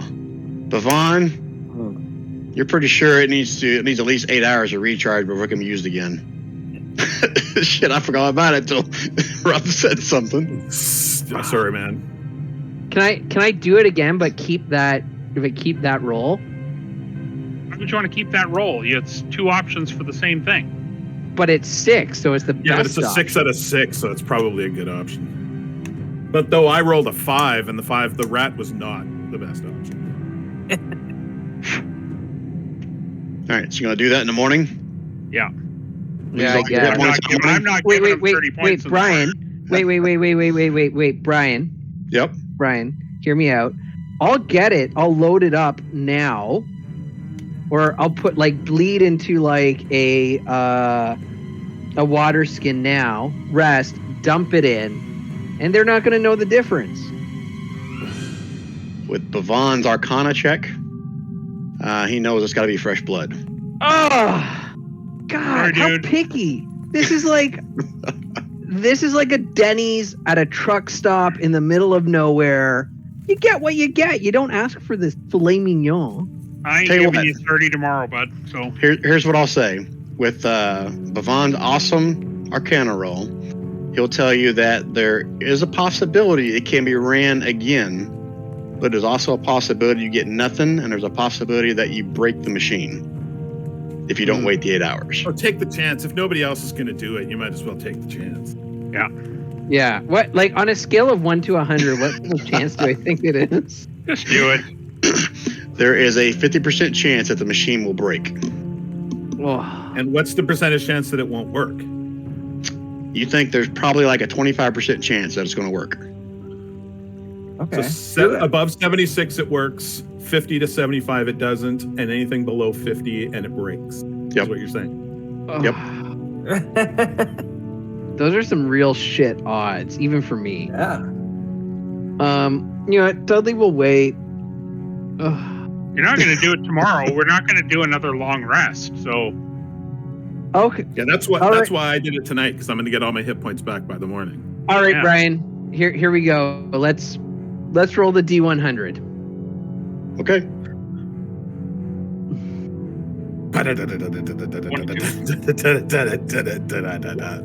Oh. You broke the machine. Pour the blood into it. Bavon starts it up. It starts spinning around. Then the egg just break loose and just splatters. A couple of them go flying out of the shattered glass, the dome above, and there's What was blood it? and everything everywhere. Your And it's warlock broken. blood. Kevin, do you know how many kids are now not going to be able to have their birthdays in this glass dome because you broke it? Thanks, Probably a lot. Kevin. I feel good about that, actually. probably save some lives. Yeah. Okay, let's get some rest, kids. Does Okay. Flying Rabbit look like it's births from the pet cemetery, or Yeah, I'm trying to find a good flying rabbit picture. Just hold on. I'll say it looks like a normal rabbit, but it's feathered, and it's probably got some weird colors to it. And if Rob finds something else that's cooler, then I'm okay with that as well. This is like a devil rat or something. No. It's A devil rat hair. No, it's a super friendly, happy, fluffy. Yeah, it's beautiful. Brian, out of Yes. curiosity, with a 6, what would I have got? I guess you'll never know, will you? You broke it. Well, I got a friend with the module, so I could call him up. But A fox with fur that changes color to match its surroundings, giving it advantage on stealth checks. Oh, I wanted a 6. Damn it. I guess since you've destroyed it. A weasel with glowing eyes that emit bright light up to 20-foot radius and dim light additional another 20. A baboon with a bite attack. It deals an extra 1d6 poison damage on a hit. A cat with antennae that grant it blind sight and tremor sense out to a range of 60 feet. And then the rat with gills, iridescent scales, the ability to breathe air and water. And then that fox I just shared with you. and that please be the rabbit. Oh shit, I gotta go pull up Discord now. The That is not a rabbit. It's like a gremlin with wings. Is that a gremlin? Is that what that is? Yeah, remember from Gremlins 2? Yeah. I don't remember them flying, but No, the science experiment went wrong, and then it granted him immunity to sunlight, and it was like a vampire gremlin. No, that's not what my flying rabbit looks like. all right. So you guys, your tiny hut is up. Is anyone going to take first watch? I'm gonna go sleep in it. Yeah, I'll take first watch. Okay. First off, I want you to roll me a d20.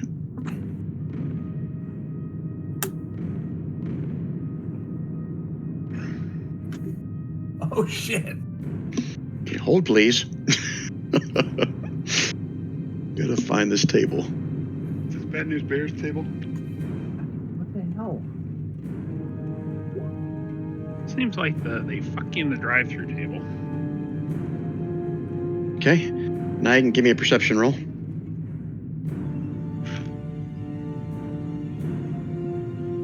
I'm gonna go do give myself bardic inspiration. You give me a fork, yeah.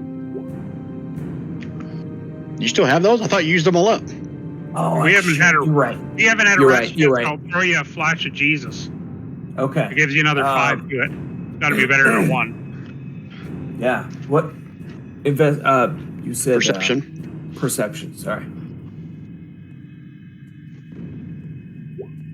Woo. Okay. You see no movement. I'll take it back. No, you'll still see like those glowing balls of light kind of up towards the central spire, what you'll see with that, but nothing in your vicinity. And that's with a 25. Yes. Okay. And so they're not getting any closer or any further away, correct? Nope. Okay. You guys doing 4-hour watches, 2-hour watches? I forget. 2. 2. Okay. Who's up next? Shorty, I'll go take- next. Oh, okay. Okay. Roll me a d20 first.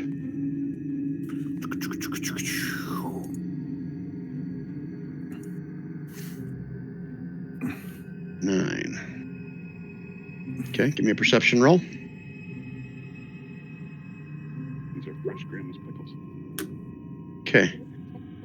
All right. So during your watch, I know we didn't really define where it was in this menagerie, but you got your telepathic thing up. What's it looking like?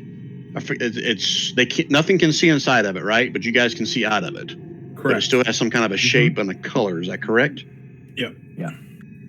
Okay. What does it look like? Like you can choose that, can you not? You can Well, it would make look, it. you would have made it blend in with the stone, right, Don? Yeah. Yeah. You camouflage it. I'm gonna just Okay. Make it look like it's surroundings. Okay.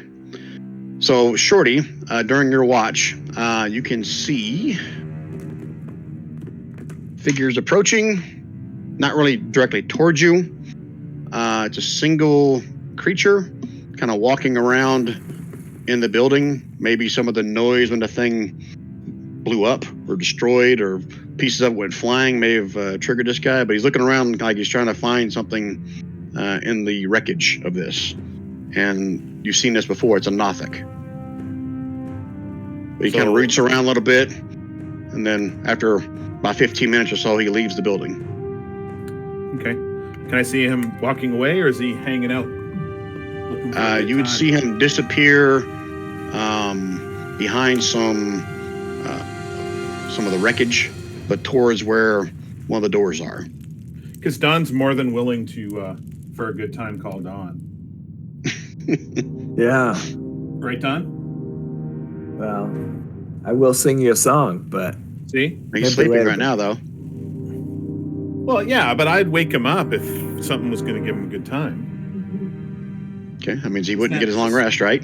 Standing order for Don. Well, yeah, but if he's not going to give him a good time, I'm not going to wake him up. Yeah.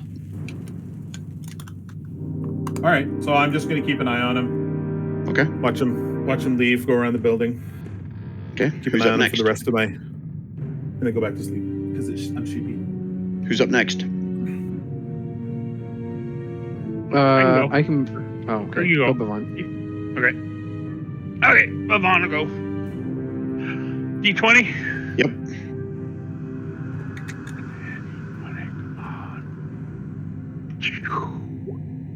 Okay, and a perception roll.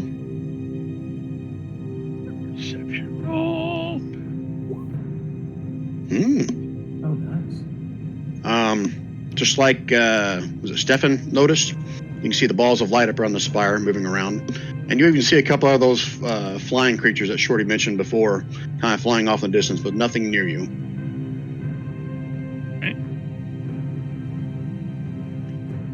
Okay, who's up next? Last one, I I'll think, go. right? What's the roll? Perception? D20 first.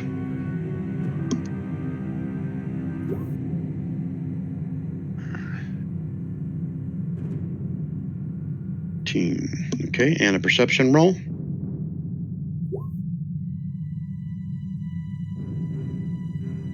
Okay, you seem to have picked up a splinter somewhere. Cool. Okay, and that'll be the 8 hours. So you're gonna wake everybody up at that point, Dudley? Yeah, I'll wake everyone up. Okay. Do we automatically get the temp hit points now? Is that what was going on? That's somebody's got to do something for that, don't they? No. Sing us a song, Mr. Bardman. There you go. There we go. Okay. And I need everyone to make me a con save as you rise up this morning. Rise up, rise up. Do I get that inspiring leader off? No, this happens before that. Okay.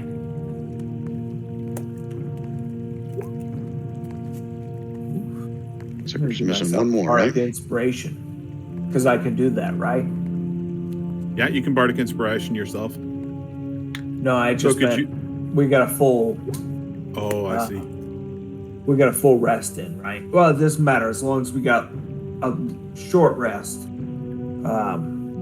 If it ended at 7 hours, I'd still be able to get them all back. So, yeah. Brian, I get to level up. Yeah, you'll be level 9, but I think you also get something else with it. Okay, so Bent and Stefan. You guys wake up with this strange, almost like clammy sweat about yourself. Who was it? Bent. You actually start scratching your beard, and some of the hair starts to fall out. Stefan, you run your fingers through your hair, and a big chunk of it comes out as you're putting your fingers through your hair. That's a little too close to home, Brian. I'm sorry, man. Oh, really? I am. I'm truly sorry. I'm sorry, man. No, it's fine. Jeez. Man, I feel like shit. I'm sorry, Rob. No, don't. I'm joking. Don't worry about it. Well, I still feel bad now anyway. I'm sorry. All good. And I didn't catch that. I was thinking of my baldness. So I was offended, actually. I had to stop thinking, what, these characters all have hair? See, Dudley doesn't really, but okay. Well, I gotta look at the photos. I think you should stop thinking about your baldness because that's what happened to me. Kept thinking about it, and now it's not there anymore. All right, so I'll give this away because some of you guys may not remember from the session. You guys do remember that back in the Caves of Hunger when you met that dryad, she mentioned something about there was something that might have converted those drow into something else? It's turning you into a Nothic, is basically what he's telling you. Uh-oh. Gene, All show right. him what one. That's what we figured was happening, right? Because those drow went in, and not all of them came back, and some of them came back as Nothics. Like, there's I don't something know going what a on. Nothic is. Nothic? Kind of an undead eyeball dude. Let's see if it has a handout for a Nothic. I'll show you real quick. Maybe. Creatures. Nothic. Brian, I put my flying hair in Discord chat. Yeah, There you see? go. Is that in Discord? No, it's in Roll20. You still having problems in Roll20? I must be. You see, Don's Bardic Inspiration is the last thing. No. It opened up in your main window On the map. as a Should be a handout. handout. Nothing opened up. Well, I'll give it a minute. It's basically like a, weird looking frog lizard dude, has spikes on his back and one giant green eye, like a cyclops. Fun.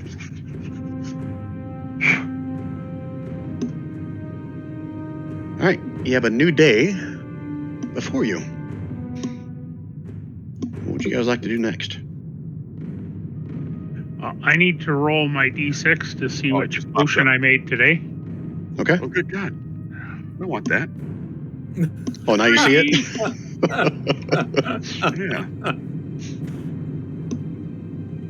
Okay. Like I said, you woke up with like clammy sweat all over your body and your hair's falling out. It's like a Cyclops frog with, I don't even know. Those were the things that you saw or almost fought in the last spot of Caves of Hunger. Wasn't Rand away for that? Well, maybe. Was that when you were in Disney, I think? Or wherever you were? Yeah, it might have been. I think you're right. All right, what'd you get, Bavon? Resilience. So I got a potion that the drinker gains +1 bonus to AC for 10 minutes. But it also gets, because I have this other thing, Restorative Regents. It gets 2d6 plus my intelligence modifier for temporary hit points. Okay, nice. Yeah. So we'll hold on to that, and if we need it, I'll pass it out or I'll take it myself, because, well, sometimes you gotta look after yourself. Just saying. Oh. Yeah, that's what I got. Okay.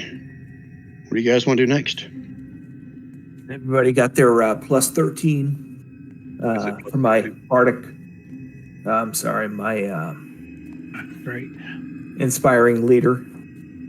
Inspiring leader. Inspiring leaders want to know. I have that plus 13 because now I have 107 hit points. Sweet. That's awesome.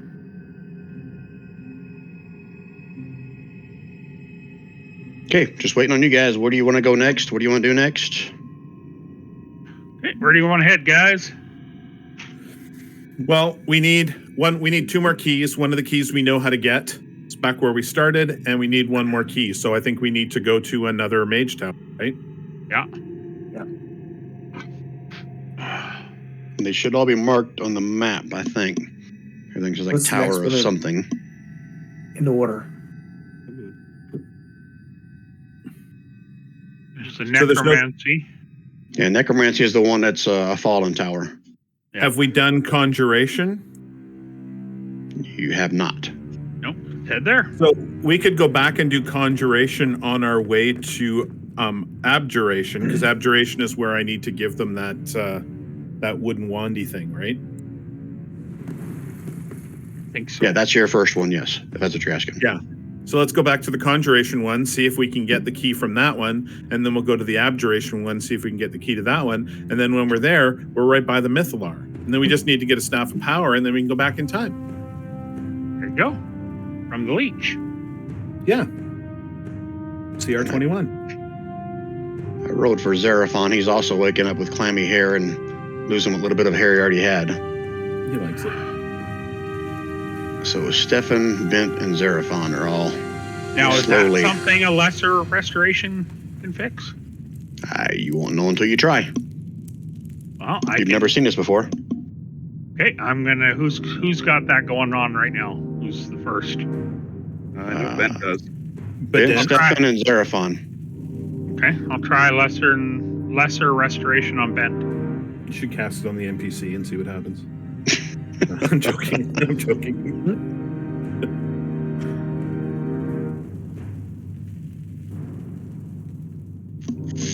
You cast that on to who? Bent. Bent. Bedent. You see no physical changes on him as of right now. You don't know if that means you gotta wait 24 hours to see if it worked or if it did anything. You're not really sure. You see no physical changes in him as you cast it on him. I feel like Not my STDs are cured, though. Good. There was a lot of those.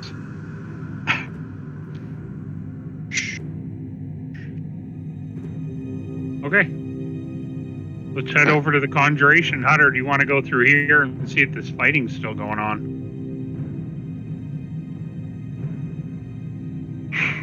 Just need a decision, guys. Do it. Do what? Give me a path or what direction you're going? Or Conjuration. You want to just go down along here and come around to the Conjuration Hut and avoid this big center thing altogether? Have we been to the necromancy one you said was collapsed? yeah. What? It's Weren't we you up can here? lay it on the floor there. The tower's fallen. Weren't we up here though? Yeah, you're right now. You're at Y16. So, I mean, we should be coming down this way so we can hit Y18 on the way by. But that's what I'm saying. So if Y18 looks like it's collapsed, that's all fine and good. But we don't know that there's necessarily not an inscription in there. Mm-hmm. Right? Mm-hmm. That is true. But if it's collapsed, we may need a burrower. It's on the way. Let's figure it out when we get there. Yeah, that's cool. Yeah, I'm good with that. All right. So, out in the open, being stealthy. What are you doing? Casual pace, and probably another half hour to reach this spot. So I'll say it's 15 minutes roughly to get to Necromancy.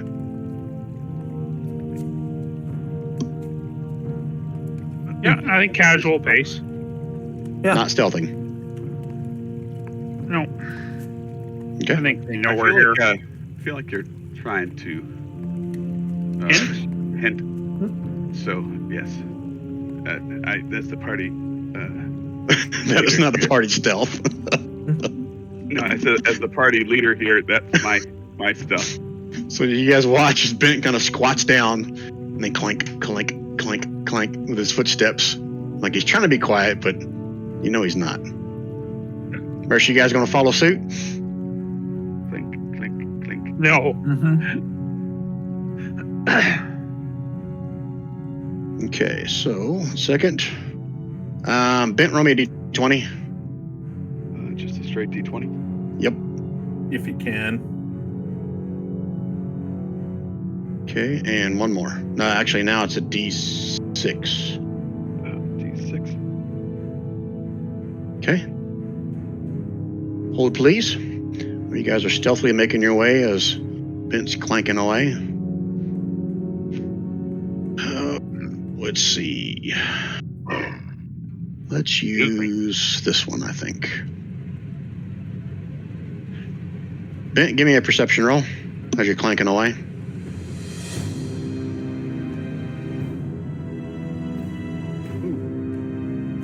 A good one.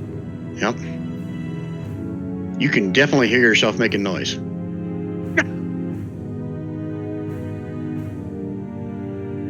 Just feel weird walking the way I am.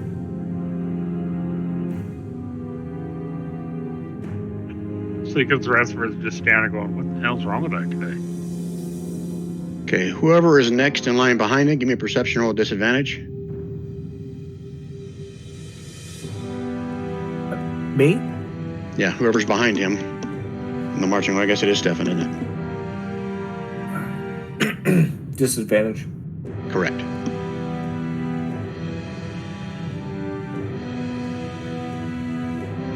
Respectable.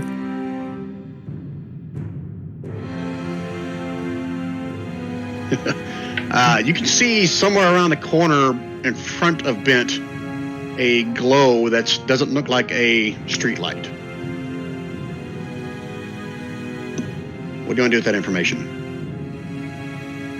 I'm gonna wave everybody off, say, and point to it. Say, hey, what do we got going on here? Anybody do anything on the information? I'm gonna Walking towards it.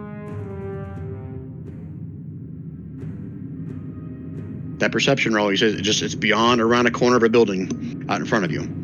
I'll say maybe like 30 feet away.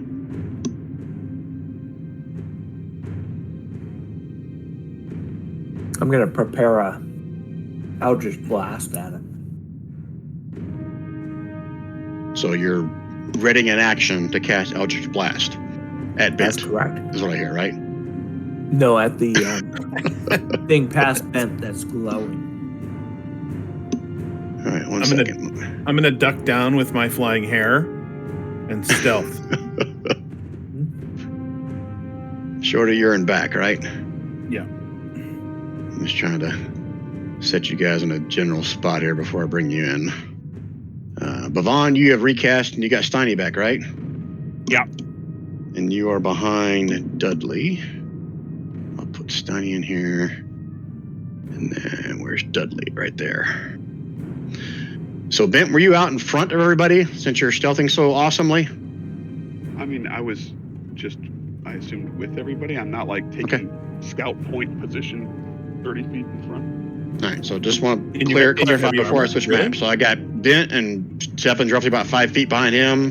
Dudley's about 5 feet behind him. Then Bavon's 5 feet behind him. And then Shorty's like 15, 20 feet behind everybody else. Does that sound accurate enough? Down Yeah. on one knee, stealthing. Okay. And naked. And naked. Sure. Bavon is or Shorty is? No, Or both Shorty. of you are? No, I'm just kidding. All right, so one of them is going to get a attack off on Dent since he failed his perception roll so badly. Let me switch maps and then we'll roll initiative.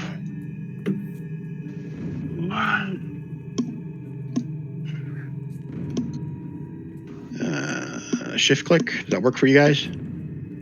Yep. You guys all see? Turn order.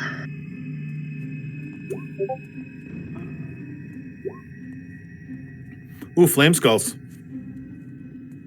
No, those are my arch nemesis, but I'm still looking at the tower. Did everyone else change? I changed. Yeah. All right. You need to switch to a different browser or something there, Rand. I actually did. This is the second browser of this session so far. Okay. Oh, I get to act so quickly. Oh man, I hate those flame skulls. Don't they shoot like mad fireballs? Well, as soon as your screen catches up with you, I'll have an answer for that. So right in the middle of you guys. Right there's the center of it. So whether or not that's close enough to Shorty or not, I'll let him make the call on that. But I need deck saves from everyone. What's the distance? 20 feet, isn't it, for a fireball? So Maybe. it is not close enough to Shorty. I'm 35, 40 feet away.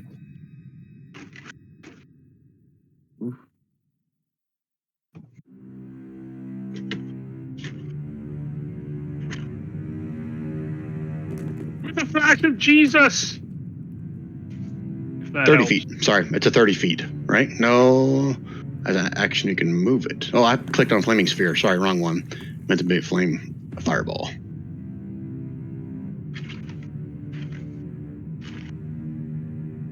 I'm 40 feet away. It does not have 40 feet if it's Okay. there. Yeah, it was 20-foot radius. Okay, I was right on that. All right, everybody failed.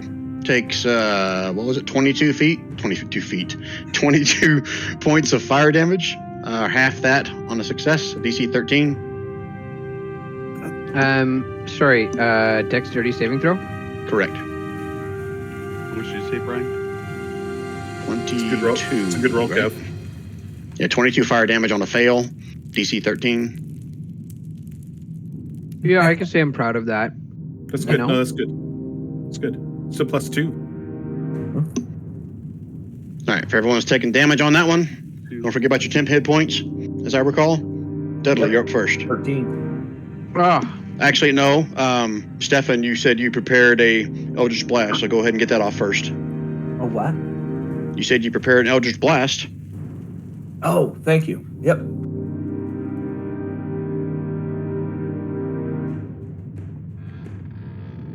You only get one, though. Oh, okay. All right, so 21 definitely hits. That's force damage. Let me make sure that these guys are not like immune or anything, which they are not. You'll figure that out now. He takes 4 points of force damage. The lead one does. There we go. Okay, now it's Dudley's turn. okay. And are they floating above the ground? Where are they? They're hovering right now about 5 feet off the ground.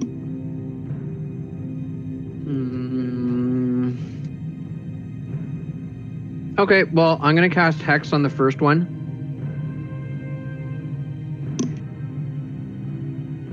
As a bonus action. That's an then I'm automatic gonna- thing. There's no save for that, right? No. Okay. Sorry, and that's not the damage. Don't worry about that. Yep. Actually, sorry, I'm going to move it to that one. Or I'm going to cast it on that one instead. Oh, now that he moved up? Yeah, okay, yeah. I see. No, I'm just moving around instead of unclicking and clicking again. Cool. Okay. Eldritch Blasty.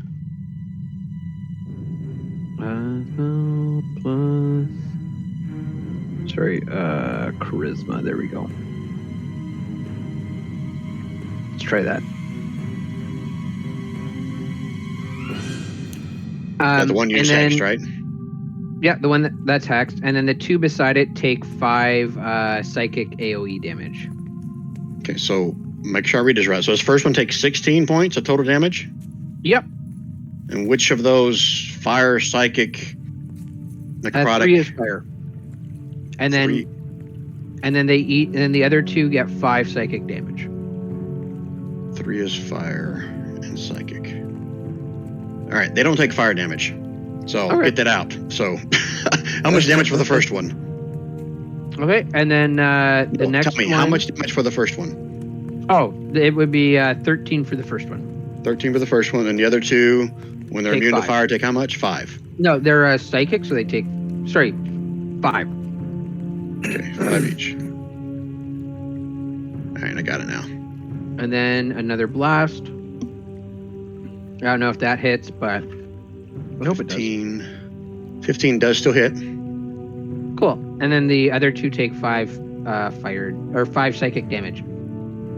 So how much for the first one? 14. Okay, none of that's fire, right? None of that's fire. It's only on the first one if I want it to be.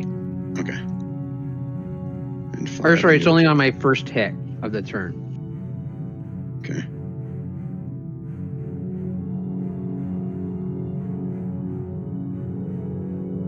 Okay. I'm gonna run my bitch ass away. At least behind here. 5, 10, 15, 20, 25, 30. That's it. Okay, Stefan. All right. Let's do the Eldritch Blast at the this lead one here and see what we can get.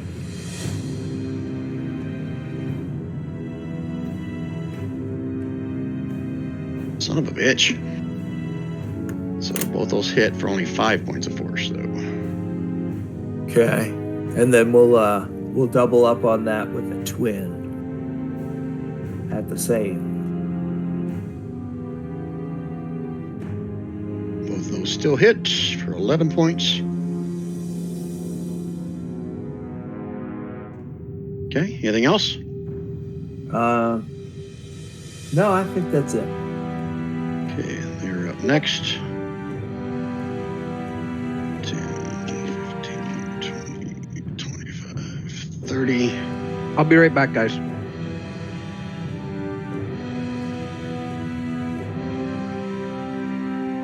Oh, son of a bitch. I didn't realize I had that. What? Shkaboom. Right here in the center. Let me move it. So they don't know that I'm there unless their passive perception is higher than a 15. No, just putting it right in the middle right here. I wasn't trying to get you. I was just trying to get in the center of these guys because this one's starting to move down to the south a little bit as well. Okay. Okay. So deck saves again. DC 13.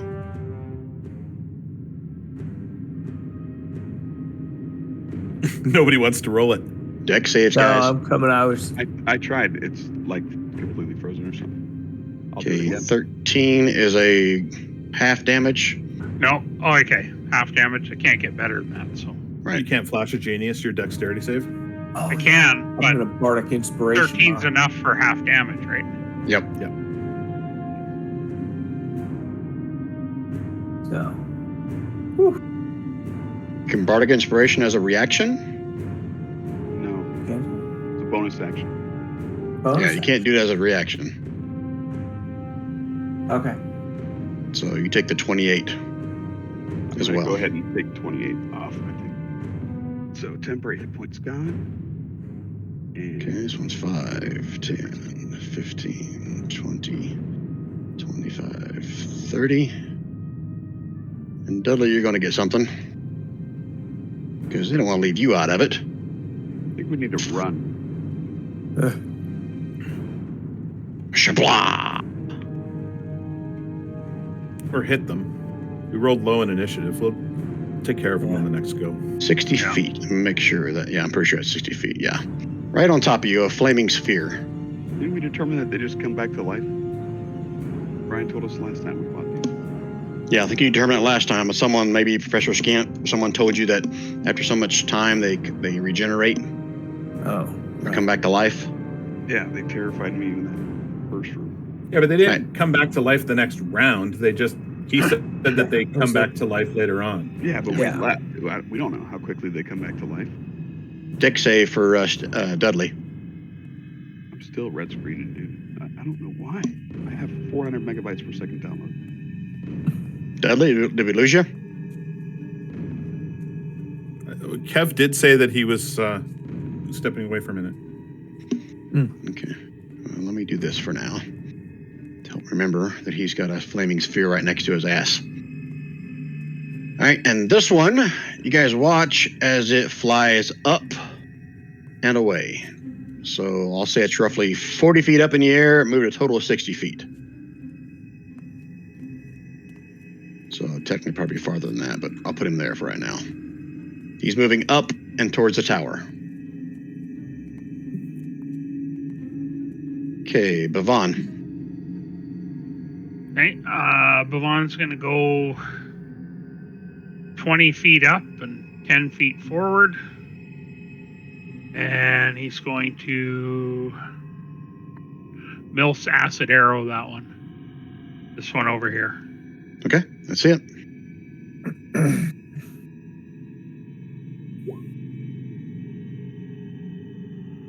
That definitely hits. Acid damage. Yeah, I'm pretty sure they're not immune to that. Steiny's going to move 10, 20, 30 up.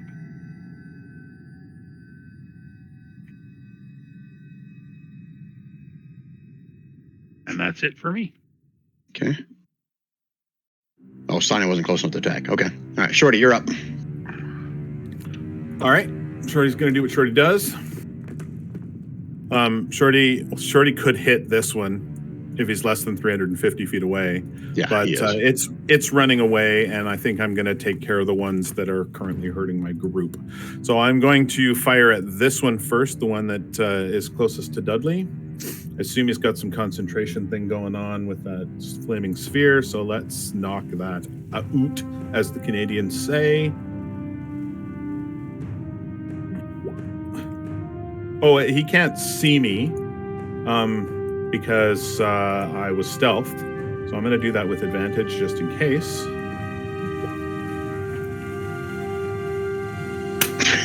Just in case. So 20 was the first one. 23 was the second one then, right?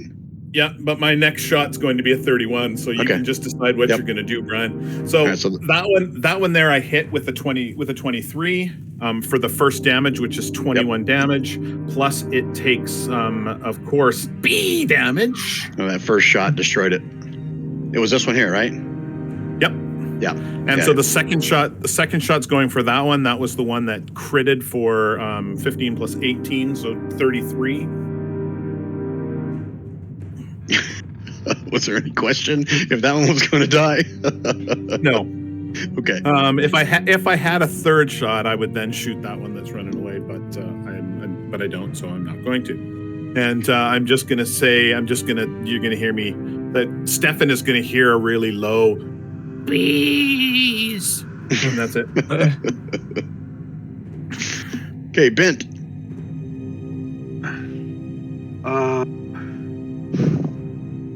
Wait, so one of those little flew away? How badly wounded does this one look? Oh, he's dead. This one up here? Yeah. Yeah. Wait, You just can't tell. You just can't tell I killed it. It hasn't updated on your dead. screen yet. They're both dead. Oh. Yeah, they both got big red X's in them. And I just got the big red box, so that makes sense. But there's still one. I'm back. Brian, I'll move forward to where I can see that other flamey guy. Oh, you could have seen where you were. He's up in the air. Oh, okay. You know what? Yeah, he's above the, I guess, the skyline or whatever of this building right here. Because he's going up towards that big central spire. Can I move up to 30 feet to get within 60 feet of him, or is he too far away? Not within 60 feet, no. Because he moved 60 feet from where he was. Okay, so yeah, I can't move 30 and then be in range. I'm gonna watch him go. You're gonna wave? Smile and wave, boys. Smile and wave. I don't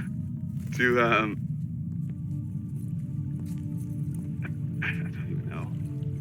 Can I? No, not without wasting a spell slot. I'm gonna cast Long Strider on myself. That's what I'm gonna do. Okay. Okay, and you gonna stay put, or you gonna like move now with that? Yeah, I'm gonna slide on over here. Try to put some space between myself and everybody else. Okay. All right, Dudley, you back? Yeah, I'm back. Okay, need to make me a deck save because before this one died, he cast a flaming sphere right here on your rear end there. So DC 13 deck save. Okay. There you go. So is it half damage? I forget. I think it is half damage. It's a spell. So half of 8. So 4 points of fire damage, and then it disappears when Shorty killed it. Okay, cool. All right, Stefan, you have any shot of catching this guy? Oh, sorry, Brian. Oh, sorry, Dudley, it was your Is turn. this My guy fault. is this guy in the air? Yeah, he's technically 60 feet from this spot. I just ran out of map here. Okay. And about 40 feet up. So it's about 120 feet from you. Okay, let me just check. Plus something some, because he went up. Plus hypotenuse. Yeah. Okay. So, is this thing in front of me? Is this a building or is this like a terrace? It's a partially collapsed building, but you can see it. This flame skull is in the air above it. But I'll say he's beyond 120 feet. So if you want exact numbers, I'll say he's 145. So run to there, Dudley. Yeah, I'm just checking something with because Hex is a 90 feet, so there's no way I can get there. But yeah, if I run to if I go to this corner, can I still see it? Yeah, because he's up in the air. He's going up towards that central spire.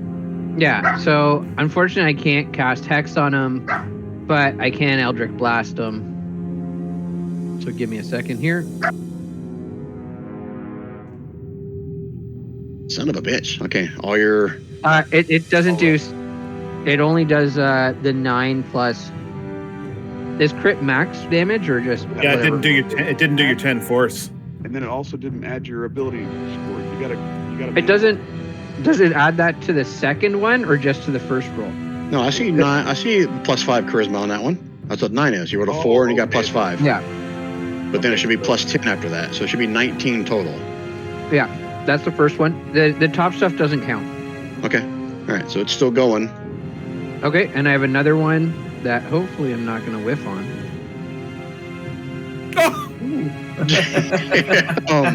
So that's 21 more points, and it explodes in the air. 2 crits in a row. And it's dead. Guys, I'm useless for the rest of this session, just FYI. It's too far off the map for me to click on. I hit mine with a crit on this round too, Kev. Oh. Yeah, but I did 2 crits, and I don't even normally get 1, so... Yeah, it's 3 crits for the party in a round. All right, so we are out of combat.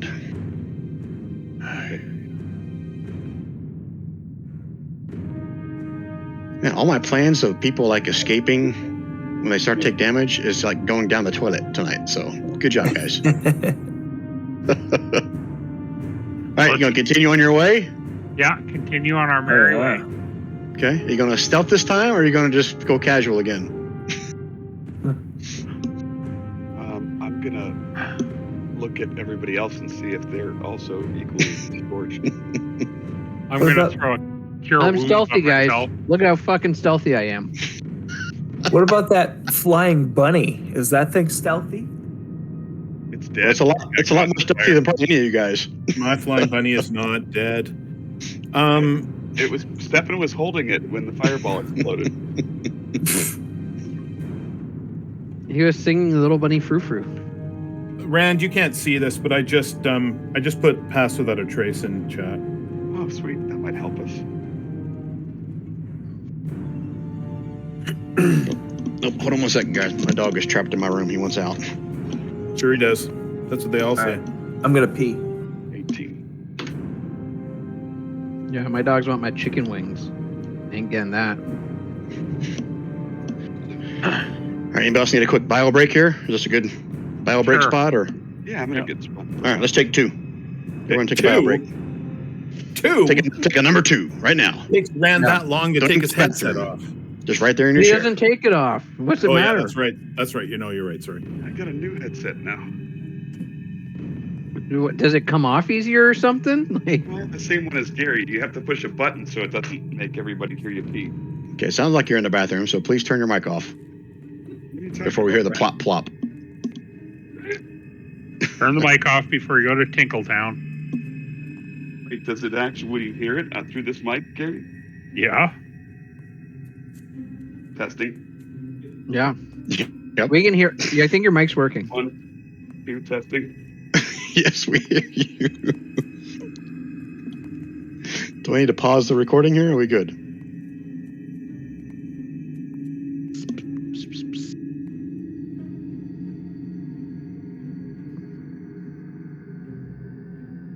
There you go. Use the party token to mark where you guys are. So you're about 2/3 of the way to the Necropolis Tower, if that's where you're going to try to investigate next. That is the plan.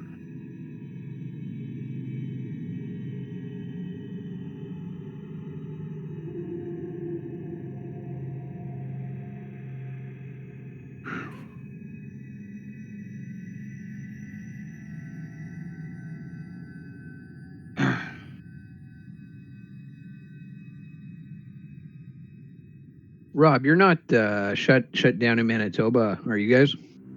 Or locked down? That's scary. That's scary.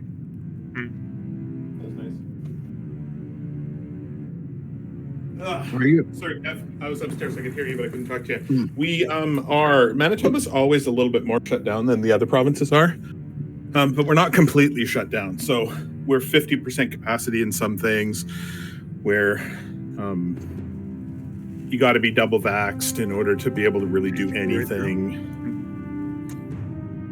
Yeah. Oh my god, that's right behind We you. shut down. Like basically Monday. When you say shut down, how shut down are you? We're modified stage 2, so no hairdressing, no gyms, no sporting. I don't even think we can dine in restaurants. We're not that down at all. I could go eat at a restaurant if I wanted to, but that restaurant's at 50% capacity, and you got to be double vaxxed in order to be in there. You got to show proof. They run you through the little Manitoba app to make sure that your QR code is a correct code. I just got my 3rd booster on Thursday, but yeah, we're set for a lockdown for the next 2 weeks at least. And Yeah, I got my booster on the 22nd. Nice. So I've had it for a little while now. I got lucky because the hospital near me, they're opening up spots at like 6 a.m. for 3 weeks out or 2 weeks out. So I got up and just booked it. Took me a couple days, and I booked one for my girlfriend on Monday. But they announced They announced booster ability in November here, and my 6 month from my second shot was the 20th of December, and I managed to get an appointment for the 22nd. I had to wait for age eligibility. That was my downfall. I was thinking I wasn't going to get vaccinated until. Because they're doing it like 40 and above kind of deal in your province. So that's how they started, and then December 18th they said anyone who's had their second can get their third. Oh. And then basically it was a frenzy to get anything booked. Because they've only had 2 years to work on like a mass website to handle the load, and they've done shit. So I ended up booking through the hospital system, and I had an appointment and still had to wait an hour to get my shot. So I had an appointment and I was out of there. I had to wait. I was there for 20 minutes and 15 of that was waiting after the shot. nice. Like, it took me 5 minutes from the time I walked in to the time that I was sitting in the waiting room chair. We've got more than enough. I see you here. cross the border, come on down, use a fake address. You're in, man. Manitoba's got more than enough too. Yeah, I don't think I'm crossing the border into the U.S. anytime soon. You guys are doing the worst. Are you? You're Toronto right now? Oh yeah, I'm downtown Toronto. Well, Ontario's hurting overall anyway, right?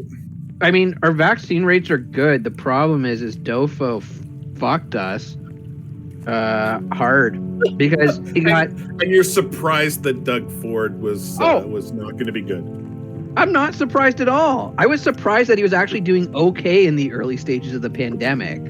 But you know how every other province got federal funding and spent it on shit? Not Dofo. Dofo held it back and it's still sitting there. He hasn't spent any of the money he's got from the federal government. I don't know why. But yet, you know, our we're having nurses shortages. No pay raises for them or anything. And then he refuses. You're going to think he's a hero one day.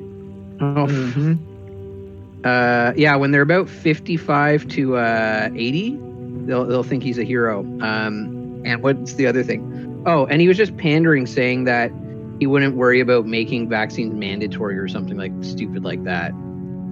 I don't know. Definitely not happy with. Oh, sorry. On that note, is everyone back? Yep. Yeah. Yep. All right, so DM screwed up again because you guys had Xeraphon with you during that encounter. So, which one of you guys wants to roll me a D100 to see whether he even survived that first fireball blast or not? Well, I rolled. He survived, and he was with me. He's with you? Yeah, he was hanging out in the back with me. Wherever he was holding that rabbit. He's a range dude. He's always back. He hangs with the guy that doesn't go run in. He's a freaking NPC that doesn't actually do anything. Why would we put him with the big party in the front? Okay. If he's going to be with you, then I'm going to say it's going to have probably some impact on, well, not necessarily you stealthing, but them seeing him at least.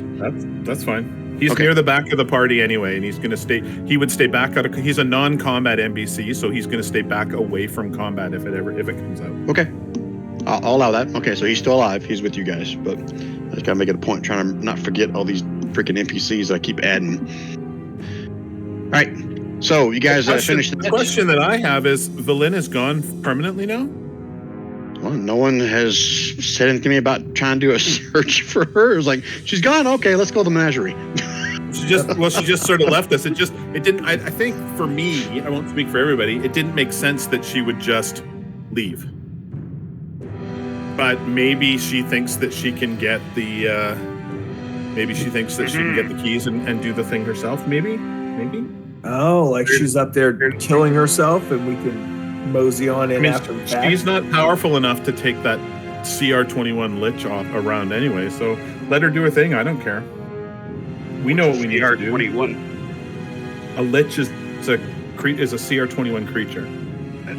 This meta knowledge makes my Bent's brain bleed. I wasn't talking to Dent. I was talking to Rand. All right, what are you guys doing next? Continue your way towards the Necromancy Tower, but like I said before, you guys going to be stealthy? You're going to continue on your casual pace? Well, no, I'm gonna. You've now forced us into being stealthy. So visibility. I cast pass without a trace, which gives everybody a +10 to their stealth check. And Bent got an 18, for example. Bent already rolled his at 18. Everybody else can roll stealth and add 10 to it. Oh. Okay. I'm gonna go invisible. I'm invisible. For an hour. So Bavon goes clunk, and then he goes invisible? He just goes, fuck it, I'm going invisible. He can fly. Fly it, can he? He runs into something with a 1.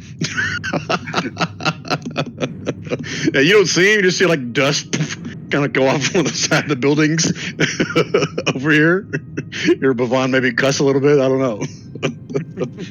Couldn't find the control. Couldn't find the brake. It was invisible. Yeah. All right. Whoever's in lead, roll me a d20. Ben, you said? Yeah. If you're still the same marching order. Yeah. I'm not feeling very healthy. That's okay. Do you need heals? Give me a perception roll. I can't see your token. I can't see anything on your token, Rand. Like, I just see your token. Yeah. I can't see your health. I can't see your name. I can't see anything. So I don't know how you're doing. I'm feeling about 60%. Perception roll, Ben. Oh, not a persuasion, but that would have been nice. That would have been. Okay. All right. So everybody except for Bavon hitting the wall occasionally. Let me roll for them.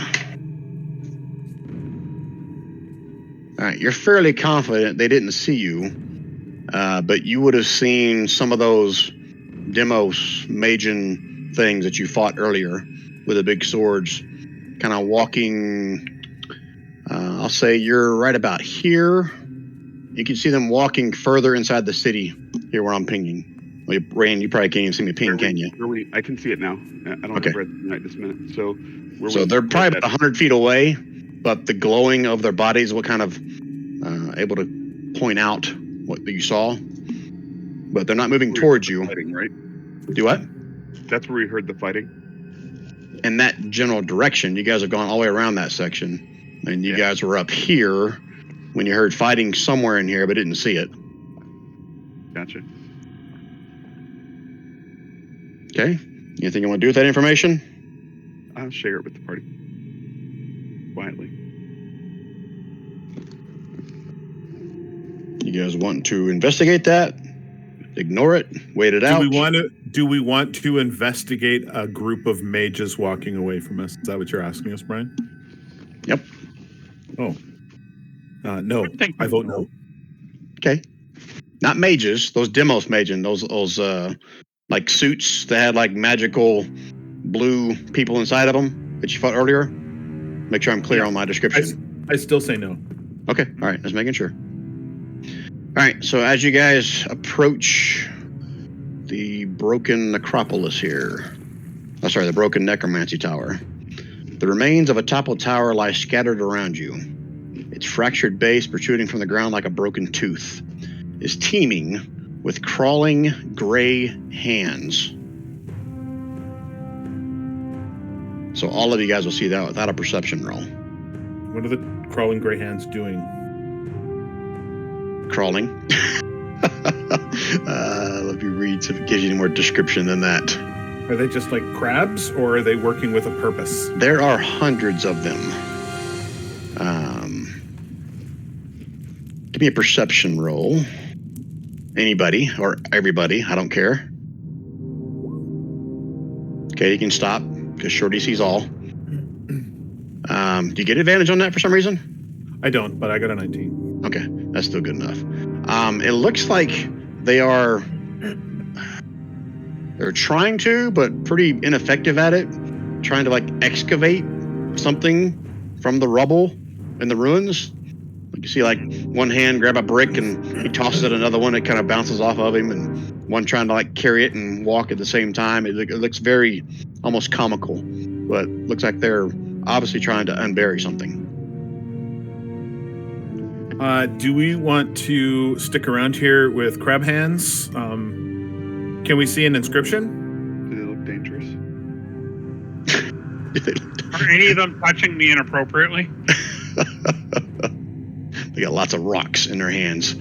Lots of questions there. So, do they look dangerous? Well, you see what I described to you. What was your question, Rob? I forget. Do I see an inscription? Inscription. Or anything aside from crab hands? I'll say with that perception roll.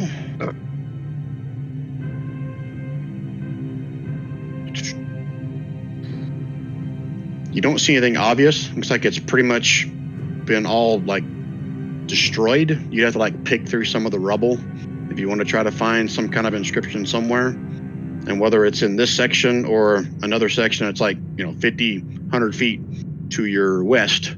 You're unclear. But you do see with that perception roll, probably about 50 feet to the, I'll say 60 feet, 60 feet to the west, something that appears to be like a gaunt spirit that is kind of staring glumly, it says, down at the debris.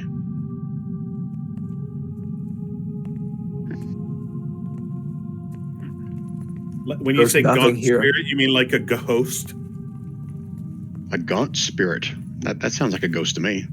Okay. But it says gaunt spirit. Gaunt, like super thin, like withered.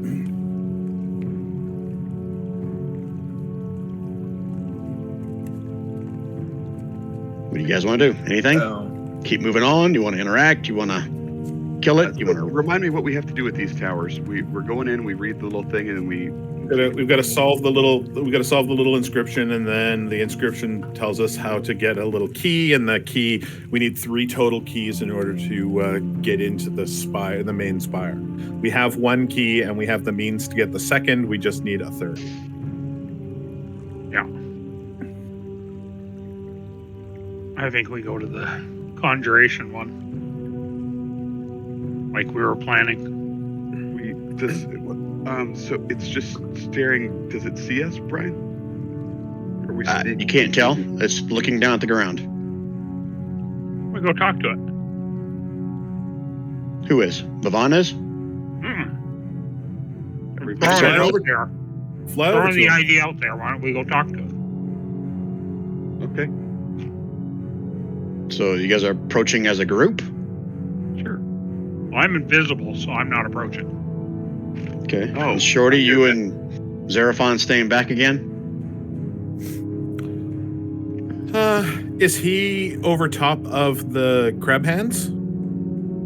There's crab's hands everywhere all over this rubble. So, yes. Yeah, that's sort of why I'm asking. So are we going to have to step on crab hands in order to go see him is basically what I'm saying. Well, I won't know until you start approaching the crab hands if I can answer that one or not. What are you talking about? If are you approaching?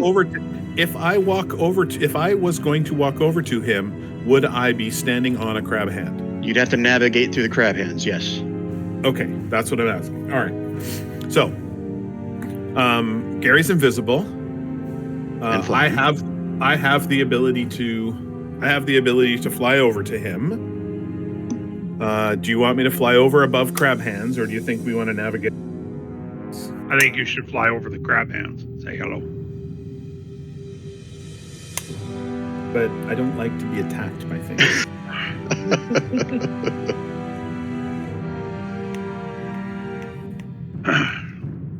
And how far? He's 50 feet away?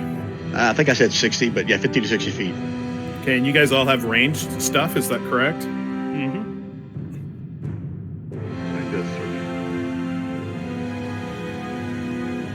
All right, I'll take one for the stupid team. Only because Gary's invisible and we don't want to waste the invisibility spell.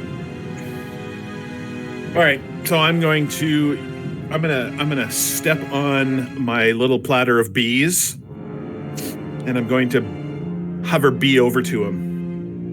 I'm gonna get about 10 or 15 feet away from him, and then I'm gonna say, "Hey, Mr. Spirit, do you need a hamburger?" Okay, give me a second to figure out how I want to respond to that. He was like mumbling something as you approached it, and then it kind of stops mumbling and looks up at you. Says, "Who are you? Help me find my body." I'm Shorty. I would help, but where is your body? It's in here somewhere. These damn hands can't do a damn thing, and my hands won't pick anything up. It's in there, I tell you. I can feel it. I know I don't want a hamburger. I'll gladly pay you Tuesday for a hamburger today. Do you know how deep he is? Do you know how far in the rubble it is? I have no idea. Can he call It's been too long. Can he call off the hands? Will the hands get mad at us if we start digging? I doubt it. That's what they're trying to do. Pretty ineffectively, though. They're just all hands. They're like grab hands. If you could help, I could possibly reward you. Just let me rest in peace. Does anybody have a move earth spell or anything like that? I can cast an unseen servant as a ritual and have it help us. Could do mage hand, but that's not much. Yeah, that's only 10 pounds. If those bricks are more than 10 pounds, then mage hands can't do it. Because I've got mage hand too, but that's not. I don't know that that's going to help. Oh, it might though. I mean, it might. We could send our mage hands to get the bricks that are less than 10 pounds, and everything else more than 10 pounds we can not mage hand. And I can send my unseen servant in. Yeah, and your unseen servant can lift something as well. So, I don't know. Do we want to help this? Do we want to help this thing get its body? And sure, let's take 3 days. Let's do it. Let's just do it. Well, that becomes the question. That becomes the question, right? We need to know how much we're going to be able to remove, and then the other part of that is do you think there's an inscription hidden in here in the rubble? Brian, I know what I'm thinking. Quick question: are there any temp agencies in this area that we could call up for additional labor? Can my flying hair help? Yeah, you can possibly ask some of those Demos Magen to see if they'd help you. It's got my flying hair's got a strength, I bet. Hold on. He's not in there. Brian. Yep. Would you call a body or a corpse a mundane piece of equipment? No. Okay. That's all I needed to know. All I needed to know. Stupid Valin hadn't left us. We could have had her animate something and no, big she dummy had delivered guy. No, we killed the dummy. We pushed the dummy in the thinger. Yeah, but if she hadn't left, we wouldn't have had to. That's true. Give me a history check with advantage. Oh, that's what I was going to ask you if that might still cutting. Dwarfy boy. All right, history check with advantage.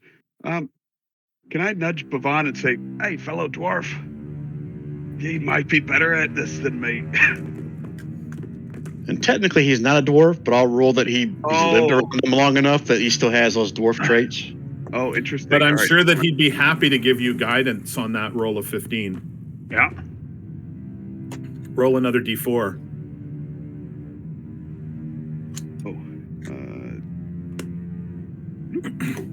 There you go, 18. Okay. All right, you kind of take a survey of all the rubble here, trying to figure out how much work this really is to try to unbury a section of it.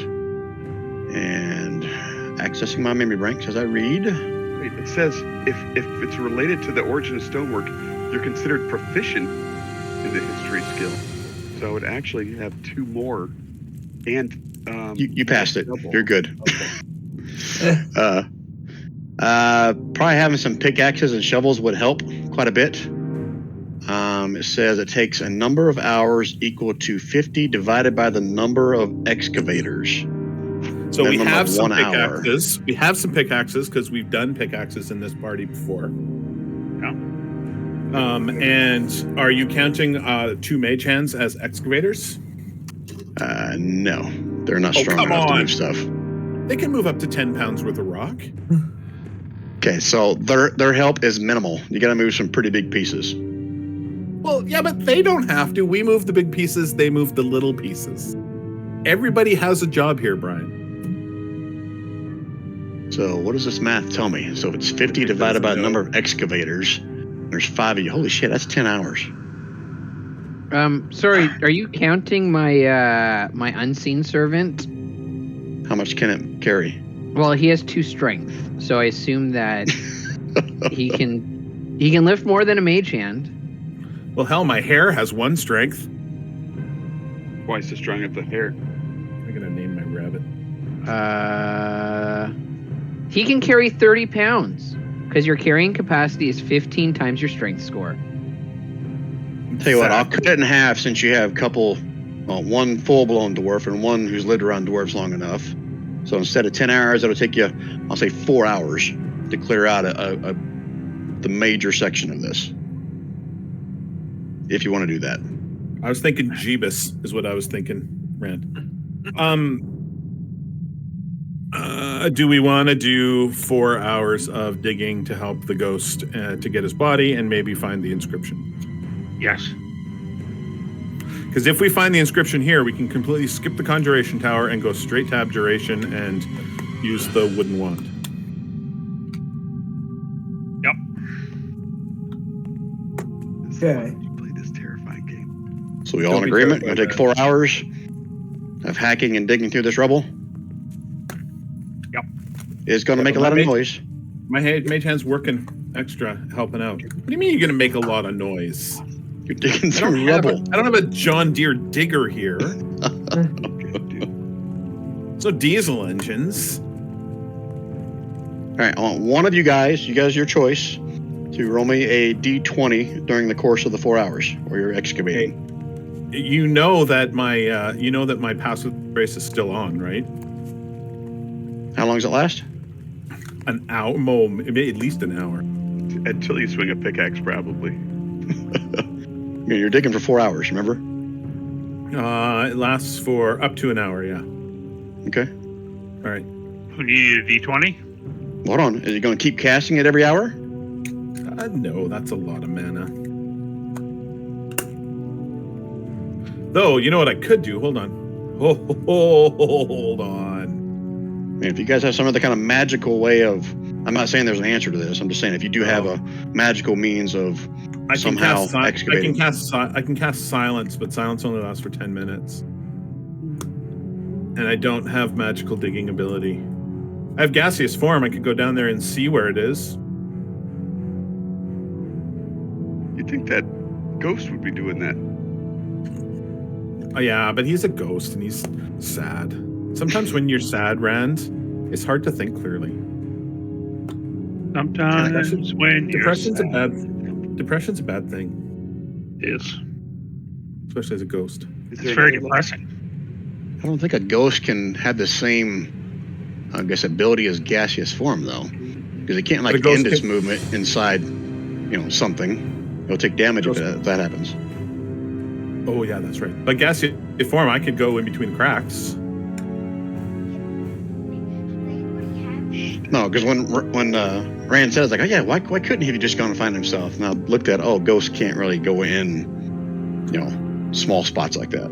It's not gaseous form. There you go. Okay. So, if I gaseous formed in here, do we think that I would be able to cut that digging time down from 4 hours? So that we could focus on a specific spot? I'll say if you can find it, then yeah, it'll probably cut your digging time in half. Okay, well, it's up to you guys. It's up to you guys. What do we want to do? Do we want to help the ghost out, or do we want to politely decline and... I think help the ghost out, because I think we're gonna... This will save us. He said he was going to give us a present. Exactly. Might just be a celestial hand job, but I think he'll give us... I think we'll get what we need from him. There's nothing wrong with that, Gary. Nothing. I didn't say there was. I wasn't complaining. Okay, good. I didn't think you would. There's no such thing as a bad hand job. I know you well enough to know that you would not turn that down. Okay. All right, so that's what we're going to do? That's what we're going to do. Okay. So... I'm going to turn myself into a fart, and I'm going to go have a look. Okay. Give me a perception roll with advantage. It's a really low DC. Okay. DC 10. Okay, because I got a +8 in perception. So chances are I'll probably be okay on this. But I say that, and then I won't be. There we go. 25. There you go. That's 11 was pretty close. Yeah, as you make your way through all the rubble, you can come across it's like a frozen corpse of obviously some kind of wizard in robes. So you guys can cut your digging time down to 2 hours if you choose to do that. Okay. We should. So I'm going to come back up, and I know the space that it's in, and I'm going to say to him, hey, is that your guy with the robes? I think I saw him. As you describe it to him, he's like, gets all excited. Yes, that's my body. Okay, let's dig, boys. Are you gonna? My bees are helping dig. Okay, are you gonna cast Pass Without a Trace? I would save it. Well, if we're digging and we're making noises, we're gonna potentially attract things to us. Pass Without a Trace gives everybody a +10, but it really gives us a +10 to stealth rolls. And if we're not digging, I don't know, Brian, are you going to allow us to dig with stealth? I don't know how else I would rule that. That's what I was going to do. You can kind of quietly, make sure you're not like throwing rocks and pass them to each other, setting them down. Just being careful is what I'm looking at. Okay, I think that's the safest way to go. So yes, that's what we're going to do. Okay, so it's 2 hours of digging. Jailhouse work songs. That's right. Breaking rocks in the hot sun. So are you going to cast it both hours or just the first hour, or? Cast it the first hour and see how we do. Okay. All right. So let's go hour 1. See how we do. Did we find an inscription while we were doing it? Okay. Give me a. I don't want to do this. Just roll me straight up D100. You roll higher than a 50. You find it during the first hour. Shit. Oh, wow. I was higher. What else did I find? In 30 minutes, you come across it. And then the Sword of Destiny. The ghost approaches, almost like if it could cry, it'd be crying at this point. It goes, thank you. And you guys can see as you find the body, there is a the only thing on its body that looks like it hasn't had the wear of time on it is a necklace around its neck. And the ghost at this point tells you that he is the High Necromancer, or was the High Necromancer Catavix. And he says, as a reward for letting him find his final piece, feel free to take this necklace. What kind of necklace is it? And as the spirit drops down to the body and starts to kind of lose its shininess, necklace of fireballs. Have fun, kids. Who needs a necklace of fireballs, boys? Oh yeah, anyone. So what I got to look at is a necklace of fireballs. Is it a static number or is it recharge? It doesn't It's a recharge. static number. Yeah, it's a static number. It's got a number of beads on it that you throw.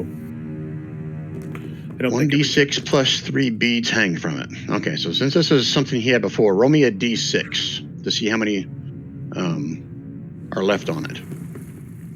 Okay, there are 4 beads on it. So 4 casts of fireballs.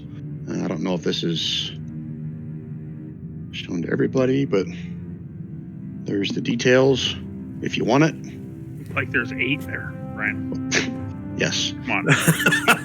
There's 4 that are Brian, like we can- ghosts. There's we can ghost all beads count, on there. Ryan. Yeah. Who We're not wants dumb, the Brian. Who wants the necklace of fireballs?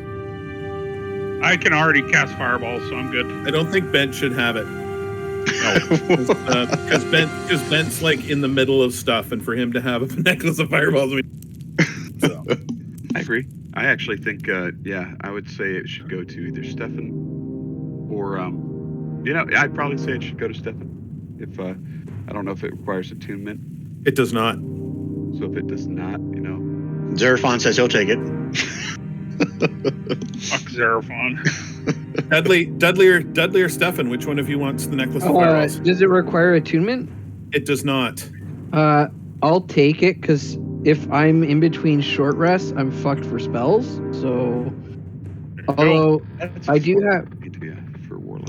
have the tendency, according to Rand, to use it on people in my party. So, well, no, you use it on what's her face, and what's her face isn't even around anymore. She bolted. So, yeah. if you see her, fireballer plus gas her out.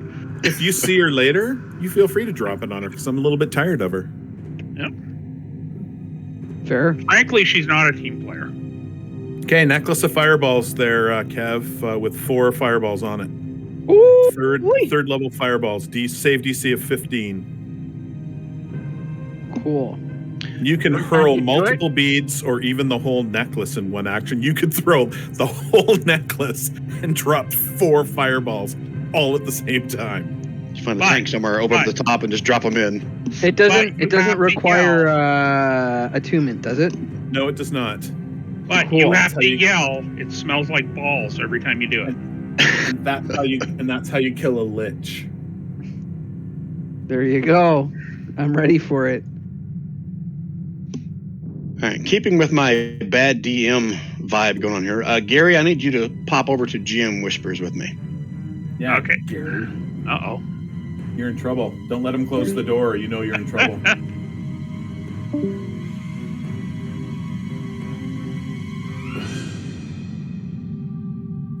You know, a lich only has 135 hit points, guys. So, 4 fireballs. He's got a pretty good dexterity, but 4 fireballs would do some pretty serious lichy damage. He does not have resistance to fire. So what you're saying that if Dudley stays in the middle and we each grab a bead and hurl it at him, we'd be good? That's exactly what we're saying. Dudley could just throw the whole necklace in one throw. Oh. Well, that's not as fun. It says Actually, in the spell that you could do all 4 beads in the same throw if you want. No, but it only increases the level by 1 for each bead. That's bullshit. Oh, yeah, that's total BS. No, I think you hand a bead off to everybody and you say, have fun. I agree. I totally agree. But does it like count down from the time I remove it from the necklace? Is it like a grenade? Like a grenade? I don't know. It's not Doesn't matter. You just gotta yell, smells like balls. Although it does say, use an action to detach. And throw. Does it give a distance of how far you can throw it? 60 feet. We were wondering if he could hand it. If you could give a bead to 4 different people. Once you And then if pull it those 4 off, I think it people throw activates. It's like a grenade, I would think. Yeah, That's what we we're weren't sure reading about too. that. I think we're coming to a consensus that it is like a grenade. But if we make Kevin like the grenade holder and we all just rip one off his neck, I think it could work. Everybody pulls the neck at the same time, and then Dudley, you look back and he's decapitated. You know, just like a quick sleight of hand check. That's all you need. You know, nice. What those things called? The garrots? Is that what they're called? The things they would strangle people with? The wires? Yeah, garrote. Yep. Cool. All right, sorry. All right, so we're back from GM Whispers. So you guys have found the body. What would you like to do now? Did we on the way down? Did we find the inscription? You got to get that. I did roll a 100. Well, you also were looking for the body, were you not? Did we ask him if there's an inscription somewhere? Give me another perception. I have your perception to find the body. Is that what I did? I think. Yep. Okay, give me another one to see if you find anything that looks like an inscription during your first foray down there. Should not. I didn't say advantage, did I? No, it was already on advantage. I thought you also said DC 10. With an 11, I'll say you let me roll with advantage the first time I went down there. All right, with a 14, I'll say you find some pieces that have runes or words written on it. Okay, is he gone, or can I ask him what the inscription said? Because that was his place. I'll retcon this and say you could have done that before you found the body. Let me read. See if he shares that information. Could have been like, hey. You should be pretty pleased that we found his body for him. Yeah, I'm thinking that helps on the persuasion check, right? I think so. And if he's not, we take his body back. I got a +1 in persuasion. I could kobold persuade my life away. I can't beat Rand's, though. And that I'm reading. The crawling claws don't count as diggers, nor do they attack characters who join the digging effort. Quite the contrary, they get visibly excited as the unearthing of their master draws near. Yeah, see? That celestial handjob fantasy is probably coming true while he's digging. As Cadaver's spirit is laid to rest, the claws scuttle off into the ruins.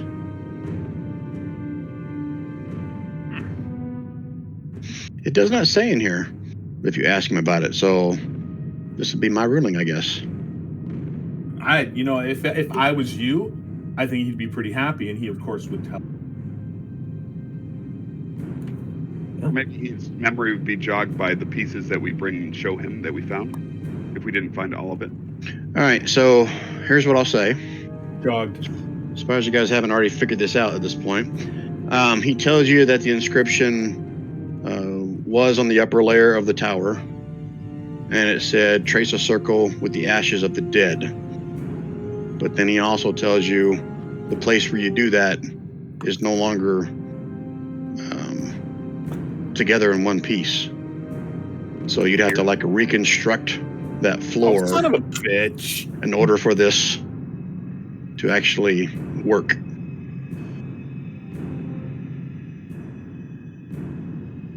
No, that's not going to work.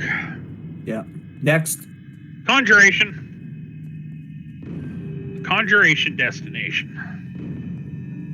Okay, so you're moving on to the next one. Okay, so at this point, I'll say that was roughly about 2 hours. What about from the the time you woke up? location? Isn't that just as close? It's up to you guys. Weren't we already at Conjuration? No, Right now you're here. We've got to come back to Abjuration. We did Abjuration, I thought. No. We haven't got the key from Abjuration. We've just been there. We then went and got the wooden wand, but we haven't gone back to get the key. Oh, okay. Yeah, they read the inscription here. Rand. Yeah, we got it in the woods. Yep.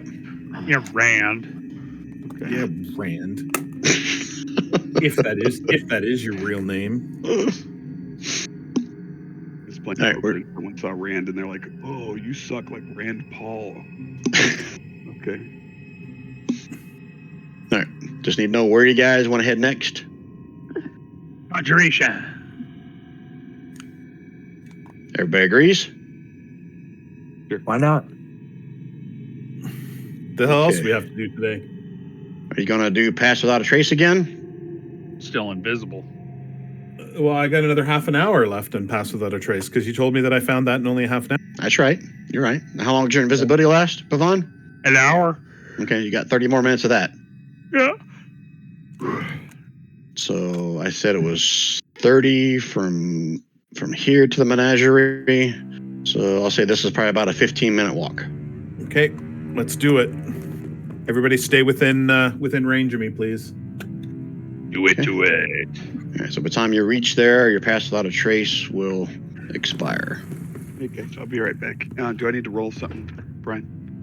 Okay, roll a Initiative. D100. Roll a D100, Rand. I just meant stealth disadvantage or something. Everyone needs to roll stealth and add 10 to it for Pass Without a Trace. Okay. All right, I'll be right back. I was going to let him roll a D100 for stealth. 24, lowest roll I can get. So Babent rolled a 17, right? Yep. Okay. Who else we missing? Kev. What's Stealth roll? Yeah. Stealth roll. Oh, Bavon's invisible. So he still needs to roll me a stealth. See if he runs into another building. Fine. 14's our lowest roll. 14 is the lowest roll. Okay. Dudley? That's what you got out of that. Okay, cool. Dudley, roll me a d20.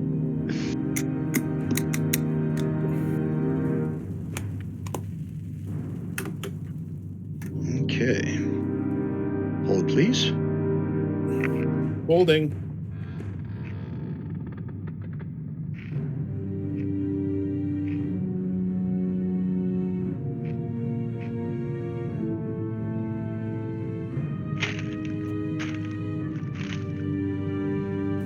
Okay.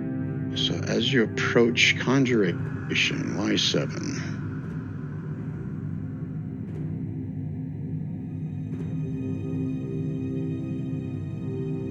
Right, I'm back. I'm scrolling. Okay, as you approach, you guys all see this tower is engraved with interlocking circles of stone. Yellow light spills from its topmost window. It says it has a window. And the faint sound of brooms brushing on stonework drifts through its broken doors. Okay. As I'm completely invisible, I want to fly up to the window and look in. Or no, is that done now? We're done our half hour, so I'm not invisible anymore. Correct. Damn it. Damn it. Yeah, pass out trace is gone and your invisibility is gone. Does it last like an hour? Yeah. Dang it.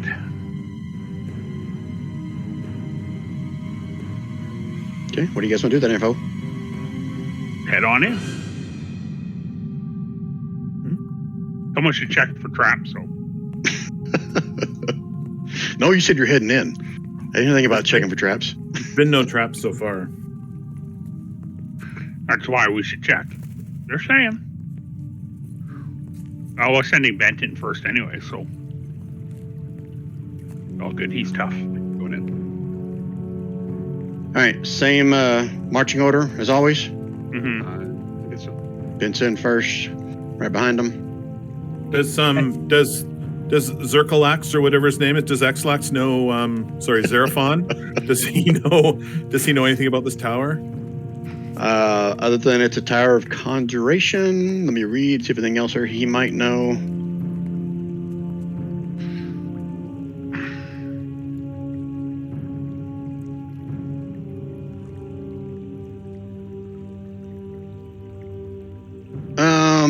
He would know this is a tower of conjuration, and a lot of these wizards tend to employ unseen servants for remedial stuff all over the city. Beyond that, he was never allowed inside. Okay. All right. It was worth a try. Okay.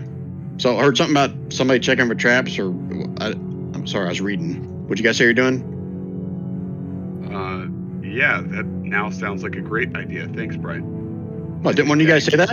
I did, and everybody laughed at me. Oh, no, I nominate Bavon to do it. He's an artificer, and that's what they do. Yeah, but he's also a coward, so he's at the back of the line. No, get him up in the front. He can check traps, and I'll open the door.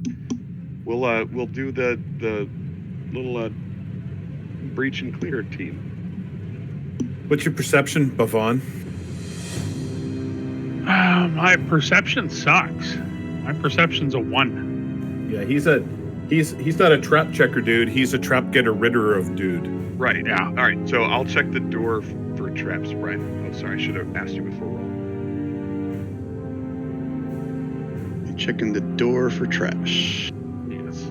Just a second. I'm trying to see if there's a map for this one. Visually, I'm not using my fingers. I don't know what the hell. I'm just seeing if there's anything weird, like, the hinges on this door don't look like normal hinges. That kind of thing. In the old-fashioned language, he's checking to see if it's trap head. Okay. Ye old trap head. The door is shut on this one, but you don't see any signs of a trap. No tripwires, nothing like on the floor, nothing like that.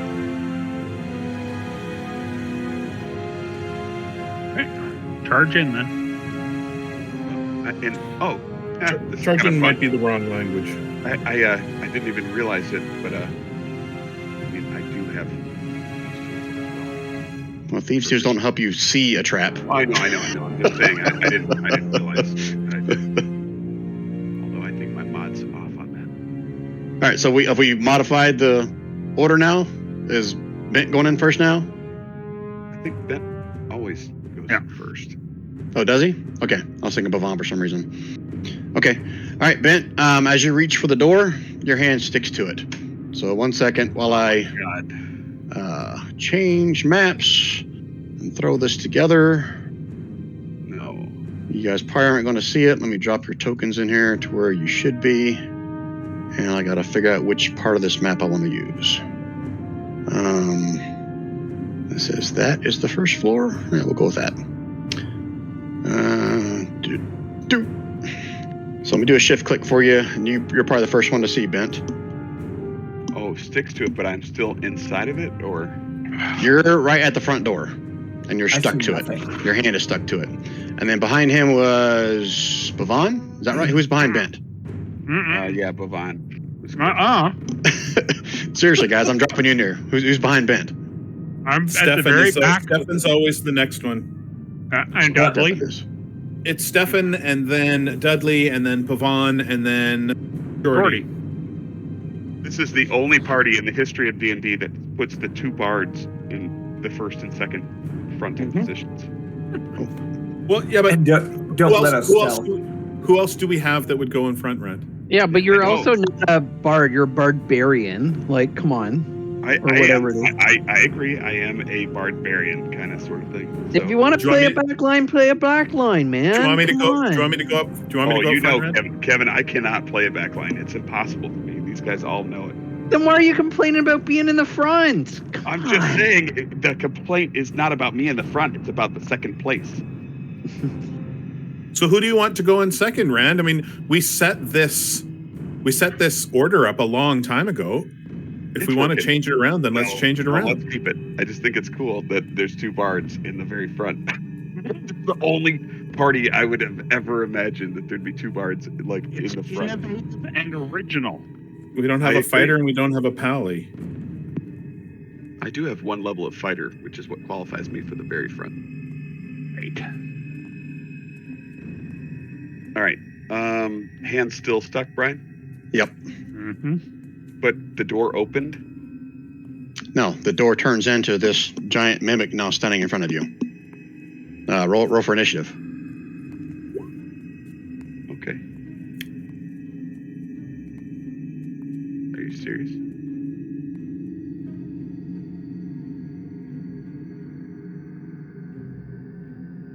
Hello? Yeah, roll for initiative. Okay. Do you not see the map? Are you still at the red screen? You know what? Your connection to the server has been interrupted.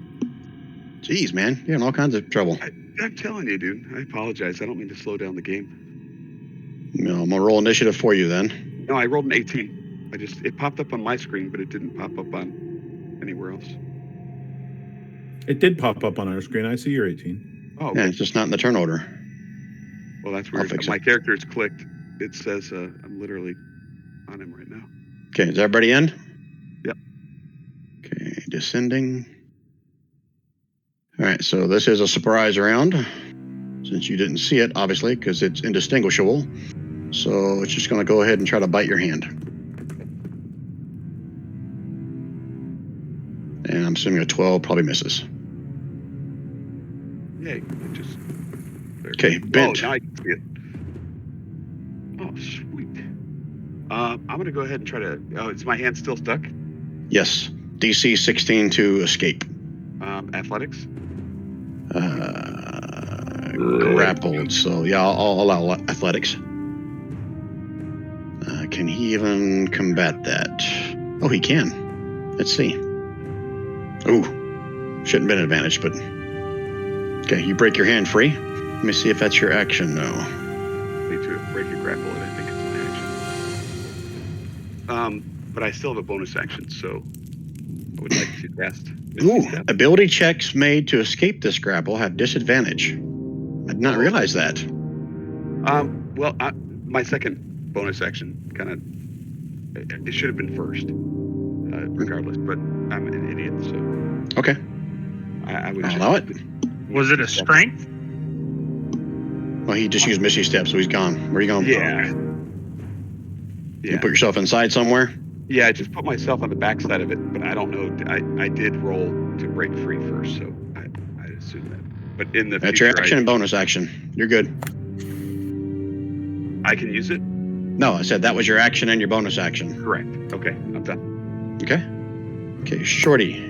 Hey, Brian. Yep. I actually had a 17 initiative, but in my character or my token is still selected and it's still not doing anything. Okay, 1 second. I'll put you in there. You said it was 17? Yep. Okay, I took your word for it. Okay, so it's your turn first then, before Shorty. It is. It's rolled in there under his name. Okay. Thank you. Okay, I'm gonna give it a couple of Eldritch Blasts then. it's disadvantaged because you're so close down unless you can move or something. He's more than 5 feet away. Oh, okay. Oh, yeah, you're right, because I was 5 feet. I was right on it. Yeah, I just couldn't move him down any further because that's the bottom of my map page. All right, so 20 and 22, those both hit, and they are force damage. Pretty sure these guys aren't immune to anything. Well, they are immune to something. All right, so 3 and 2, 5 points of damage. Okay. That it? Yeah, I Step think in? I'll give out some bardic inspiration to. Sorry, To I who? zoomed out. I can't see who it is.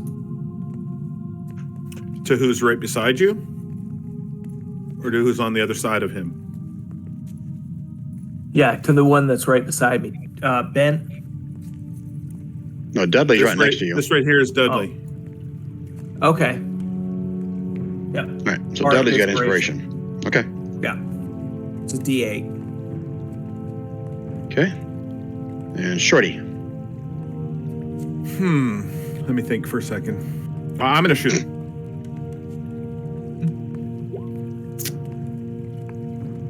$14 does not hit. Okay. 16 is a glancing blow. Oh, so now we hold know. a second. Hold the phone. I've got advantage because Bent is right there. So the first one is a glancing blow. My first Okay. hit, 14 and a 16 for 16 damage. And he is also favored foed. So hold on, he gets some B damage. He gets some favored foe damage. And then my next hit, because of pack tactics, becomes a 23 for another 14 radiant damage. Double check your token. Make sure I didn't take away your hit points instead of him.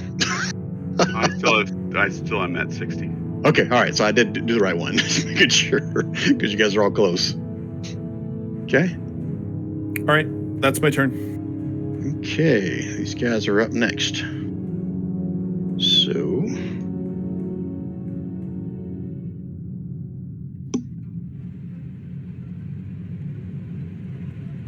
Oh, that's You nice. see another one erupts from the wall right next to Dudley. I'll go and do that one first. 3 times.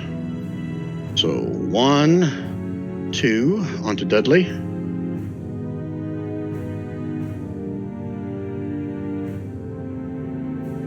Okay, it's no longer. Oh yeah, it is in mimic form. It's not in the thing. So you're now subject to the adhesive. So you're now adhered to it on that second attack, Dudley.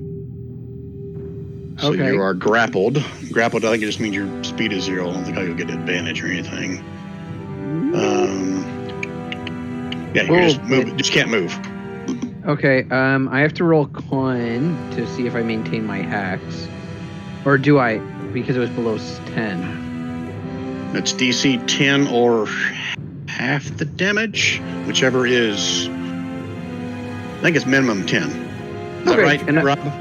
When did you cast Hex? I have hex, but it lasts for 8 hours. Oh, okay. Yeah, it's 10 or half damage, whatever's the higher number. Okay. Okay, well, I get advantage on this because of a feat or trait or something. I don't know, whatever. Sure, whatever. Okay. I maintain hex, and I'll take that 6 bludgeoning damage. Okay, and then he's going to follow it up with a bite.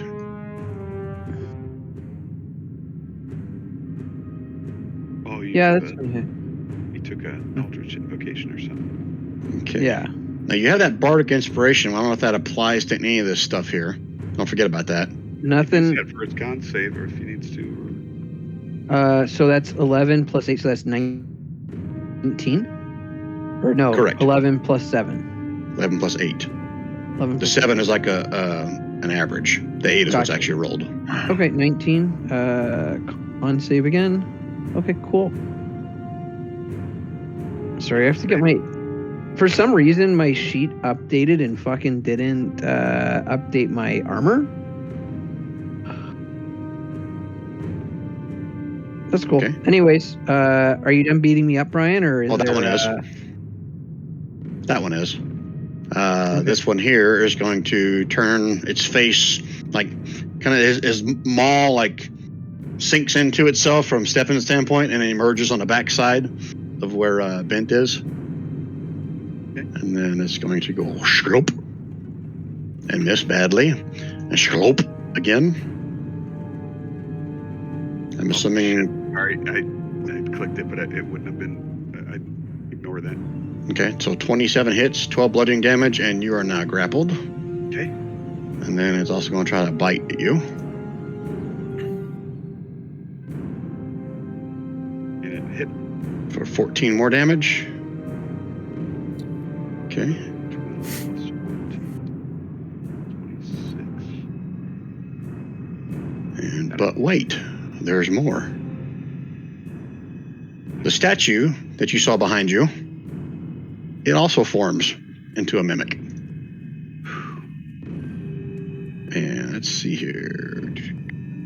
Doesn't say. Oh, that's a recharge thing. Well, it doesn't need to do that. Roar. Roar. Roar. Now it gets advantage. Poor old Bent. Oh, this is not good. So 1. That shield will be useful after all. And then 2. Miss. Okay, so you did do that shield last time. I guess so. Okay. Let's just fucking say we did. Okay. Wow. And then a bite. And miss. Okay. All right. Thank God. And that is all their turns. Dudley, you're grappled by this one, and it's your turn. Cool. How do I say this? Bent, I am very sorry.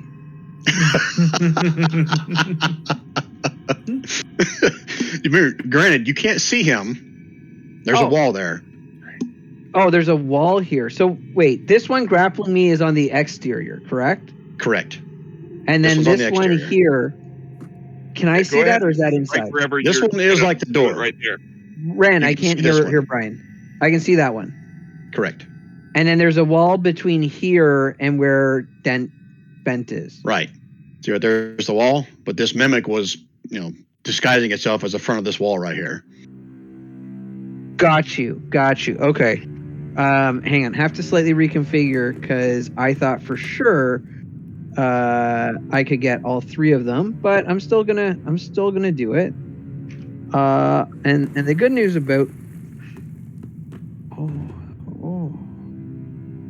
I see. Oh. I assume this has a good con. Okay, I'm not going to do that. What I am going to do is I'm going to use Burning Hands at 5th level, because that's how I cast it now. And I'm going to basically cast Burning Hands so that I can get both of these mimics. And I assume that because Dent's behind a wall, the Burning Hands won't go through that. You're going to possibly get Stefan in it if you're trying to get this one. It's a 15-foot cone. Can I angle but if you're it? trying to get both of them, he's going to be part of it as well. Ugh. Okay. Sorry, Stefan. I'm trying to get you a jump to the. Well, squares. I'm going to assume that he's pretty dexterous. So we're going to be okay there. I'm going to put Hex on the one that I am with. Okay. And I'm going to use Burning Hands, and it's going to be level 5.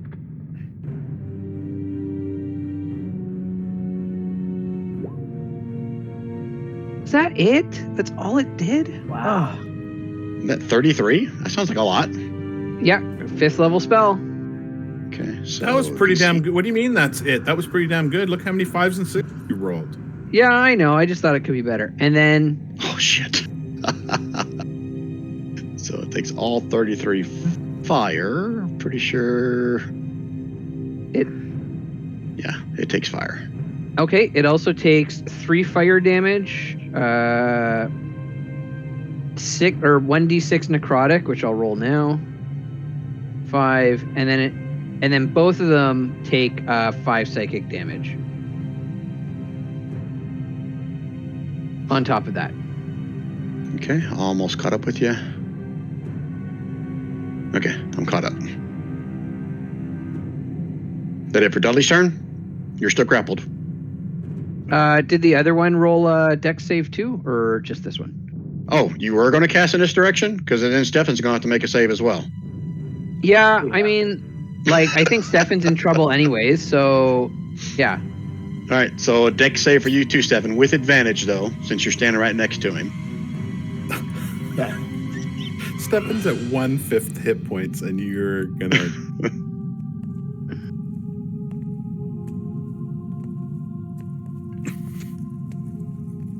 33 for this one. Good job, Stefan. Good job.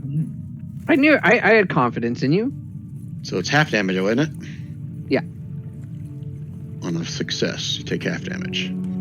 Oh, and if they're made of wood or a flammable thing, they're on fire. Okay, so you need to take 16 points of fire damage, Stefan. All right. As Dudley kind of scorches the side of your face. I just said 13. No, 33 was the total damage. Half of that. A higher level cast. Holy shit. Yeah. I am just barely standing. Okay. All right. Is that it for Dudley's turn? Yeah, I can't resist its grapple anymore, so here I am. Okay. Bhavon.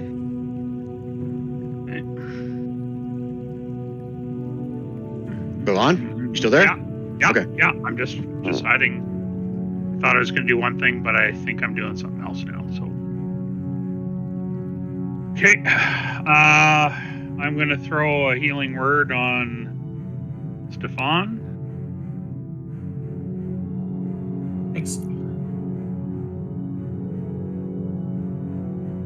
Not much, but every little bit helps. And then I'm going to Misty Step 20 into here and 10 up into the air. Does Misty Step say you have to see it or just in a general direction? You would have to see it. Well, you did it, Well, he was right here. He was here and went through the door. which was a mimic.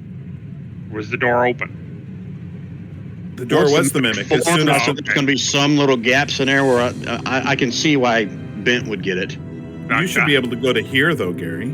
Yeah, I could see that. Yeah, I would just move it to the other side, Gary. Yeah. So I'm here and I'm 10 feet in the air. Because you could have totally walked, 15 feet to the southwest and then done your Misty Step. Yep. Yeah. So I'm in there and 10 feet in the air, and Steiny's just going to step up here and give that guy a push. Okay. That's what he does. Not very well always, but that's what he does. Let him close for some reason. Is he making an attack or is he just... He's going to do the attack. Just can't find his sheet. Holy shit, there's a lot of stuff open on here. Is it a ranged attack or is it a melee? It's melee. He just touches it because this mimic's on the outside, right? Yep. It's a ranged attack. Is he a ranged? He's not a ranged attack. It's force. Yeah, I thought it was a ranged as well. That's why I was asking. It's ranged. Okay. I can't even find his sheet on our... It's a 4-strike range of 30 feet. Okay. Roll me a d20. I can do it. If you can't find it, roll a d20. Yeah. I got it. I'll Okay. I'll do it. There it is right there. Why isn't his freaking sheet open? Bhavon, did you roll that 20? Yeah. Okay, I'll allow that since you got it in before Rob. That is the actual attack. So it's a crit. So it's going to be 5 plus 4, so 9 points. That's it. Okay. All right, it's it for Bhavon's turn. Yep. Okay, Bent, you are flanked by 2 different mimics. I'm going to turn to a giant ape, Brian. Oh, yeah, you prepped me for that, and I didn't do squat. I think I had a big 8 from earlier because I think we did it for Valin, right? You did, yeah. Yeah, I that's just why I gotta find figured it. you had it ready. creatures. The giant ape. There it is. So you're turning into an ape? Is that right? Correct. All right, so let's move your actual token there and roar. Crap, I need to give you access to it. Hold on. Yeah, it'd be good. Okay, so edit. I should have done that. I'm gonna just tank.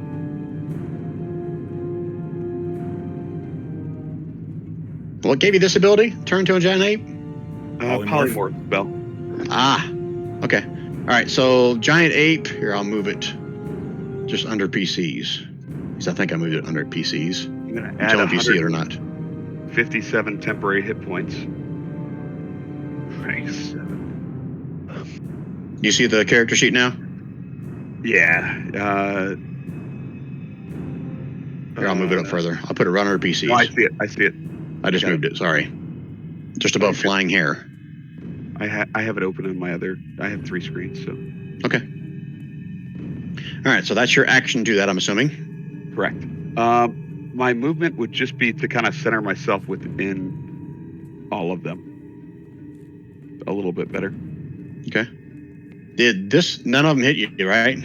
That last time you missed. You stepped out of their grapple, right? And this one missed. Right. Yeah, okay. I didn't. I'm not grappled currently. I just am. Yeah. And just keep in mind, this one is on the outside of the wall. It's not where you are. I gotcha. Okay. All right. Is that it for your turn? Oh, so you're suggesting kind of stay? Well, so I could. No, I'm just making sure you don't think you're going to be able to hit this one because he's on the outside of the wall. Oh, gotcha.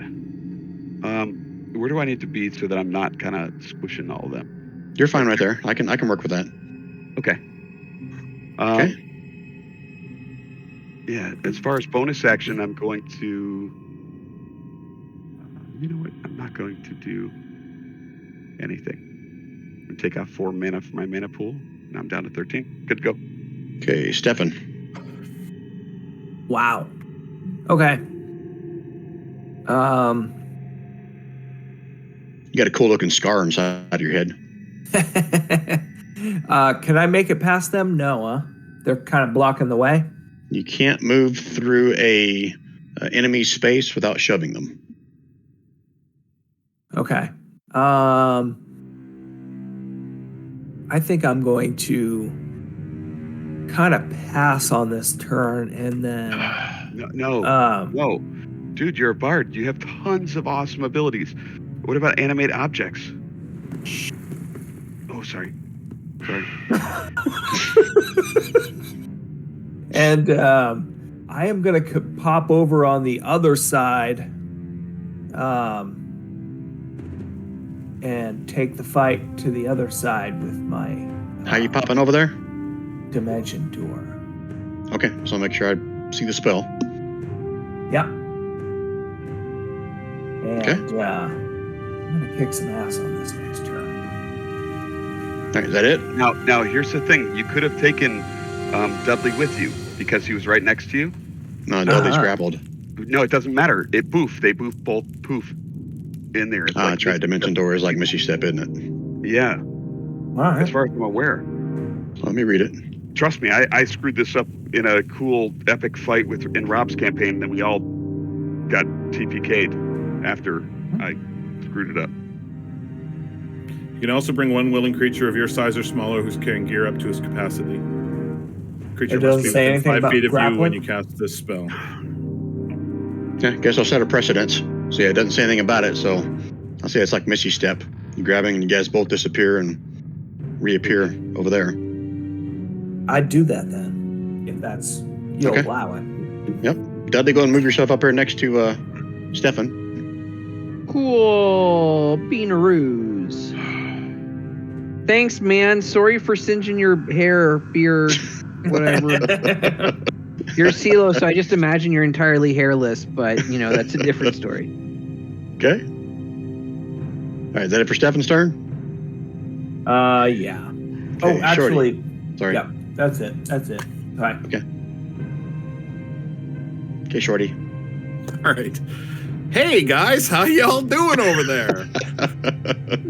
Shorty's gonna back up. There's not a lot of room here, so I'm gonna back up in this direction, just so that I'm way out of range. And then I'm going to writhing tide myself 10 feet in the air, and then I'm going to shoot this dude twice.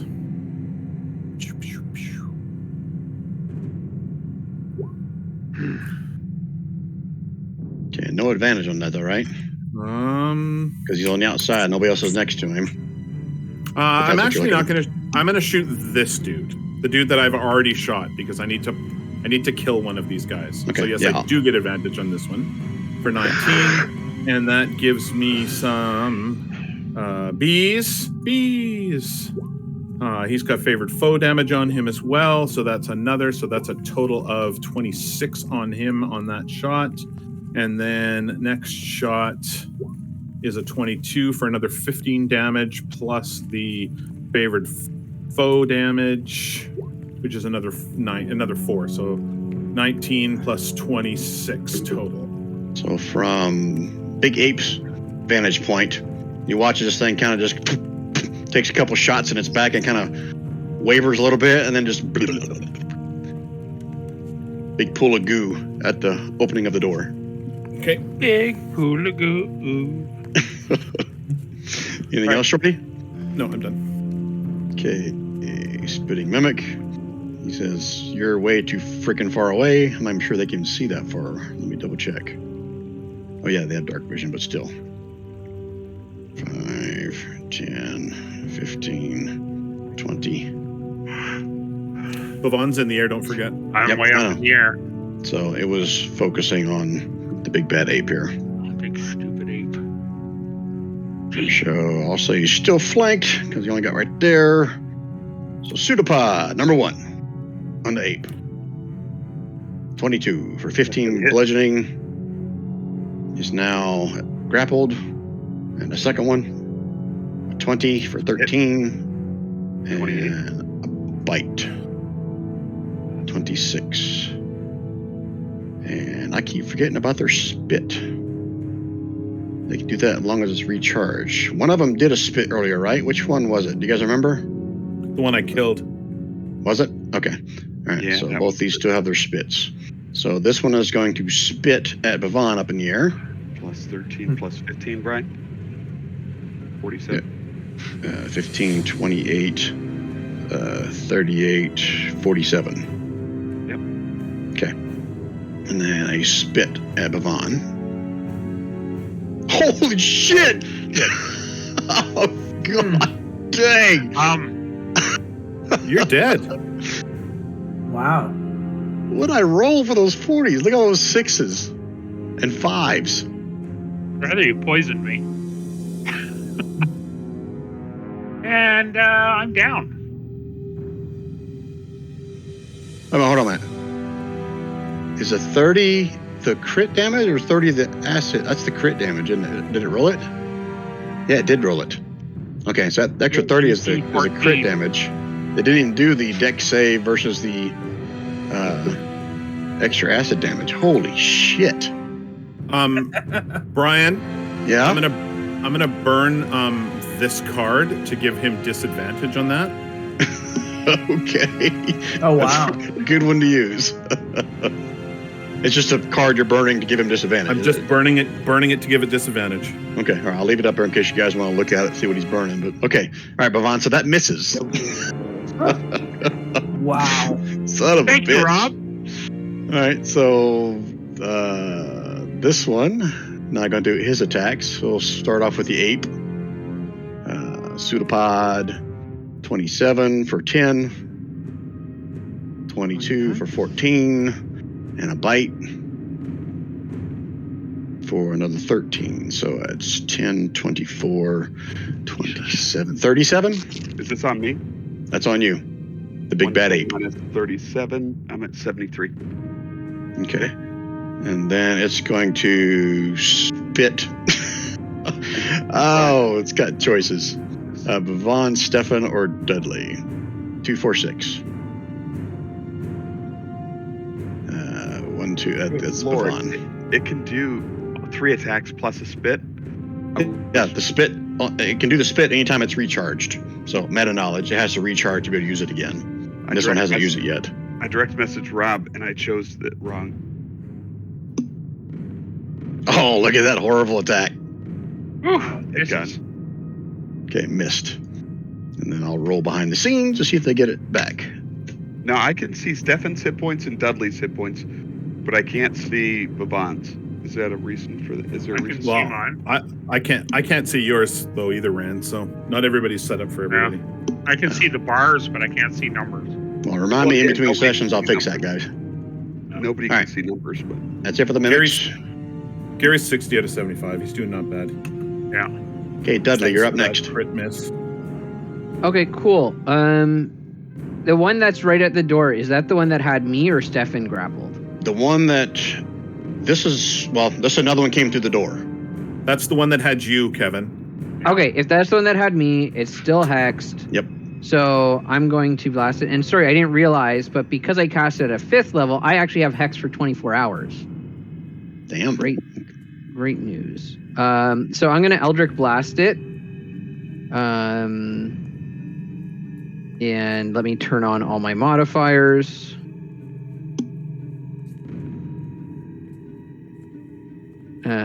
Does a 17 hit?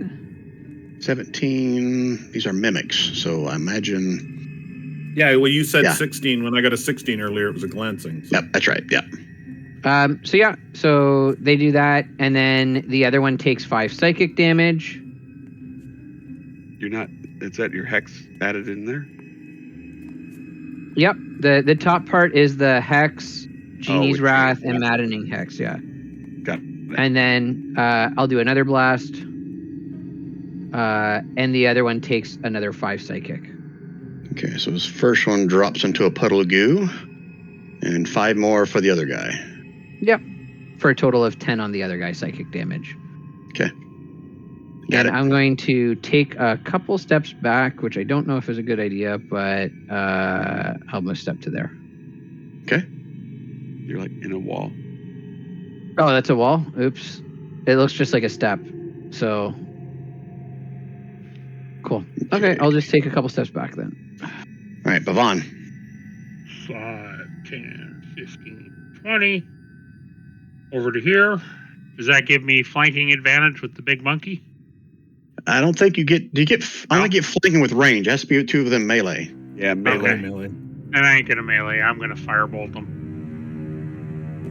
Or you give the big monkey melee if you move there after you firebolt. Just saying. Okay. So I did that, and then I'll move close to the big monkey. Has advantage. Yay! That's a bad idea. Well, Table talk. It's awesome. big monkey. You should try. That's okay. That table talk is great for Rand, bad for Bavon, so it's all good. Yeah. All right, Bavon. You bringing Steiny in here, or Steiny staying outside? Yeah, Steiny will make his 30 to get in. Okay. And 20. He's just kind of in here. That's as far as he can go. Okay. No attack from him. Is that it for him? No. Okay. Oh, yeah, I guess I can do his attack because I keep forgetting its range. So he'll give him the... I've got it up now, so... Woo! Nice.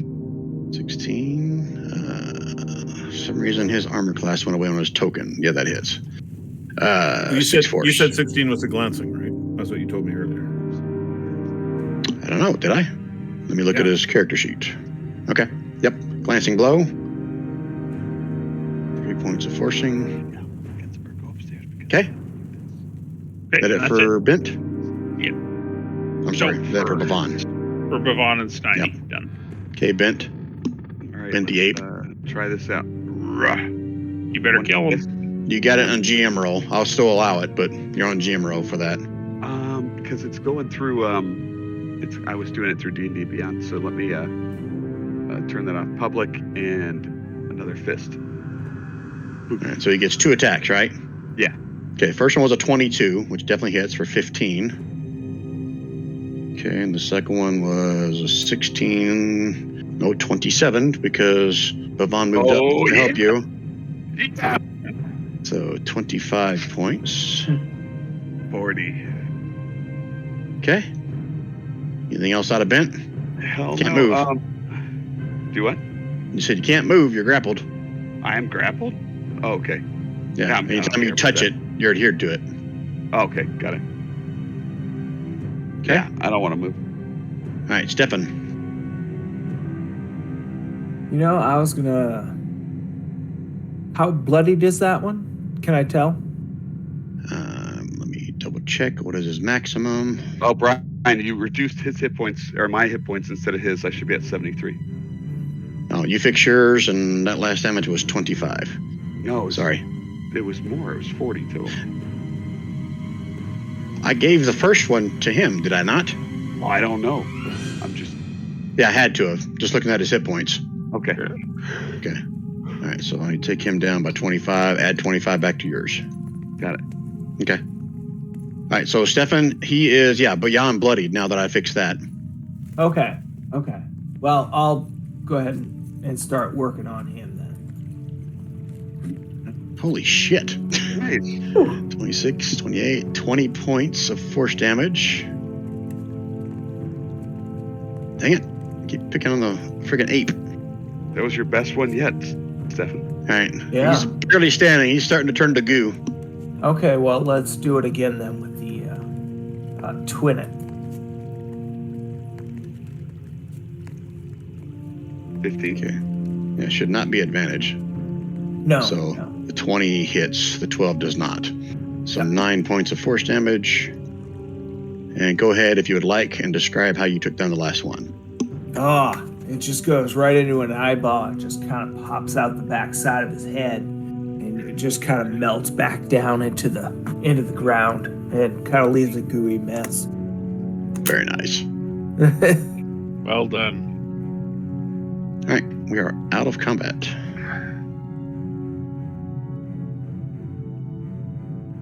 All right, so this is not the actual tower. It's just one I grabbed for a random encounter here. But I'm assuming you guys are going to try to make your way up to the top of this tower. Is that correct? Or something else you want to do first? Is this something we should search? You guys go ahead and search, and I will prepare my monkey way up the tower. Whenever you're ready. So you're going to send the monkey up the tower by itself? No. Oh. Whenever they're ready, I'll just keep going with the monkey. He's gonna last an hour. Okay. All right, let me go find my random loot tables.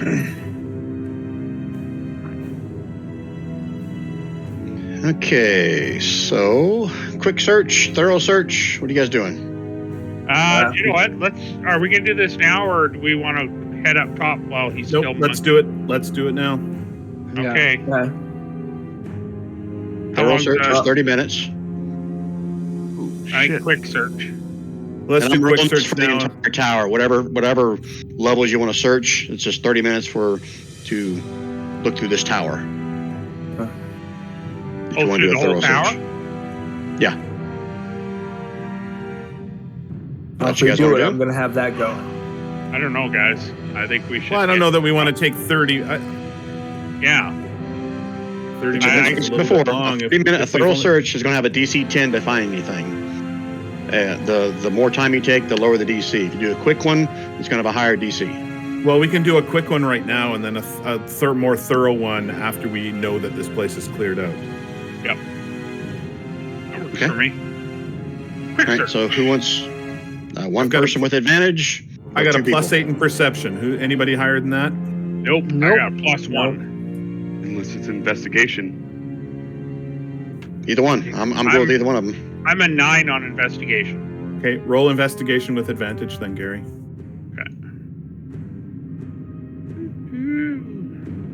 Okay. Now you can roll me a d20.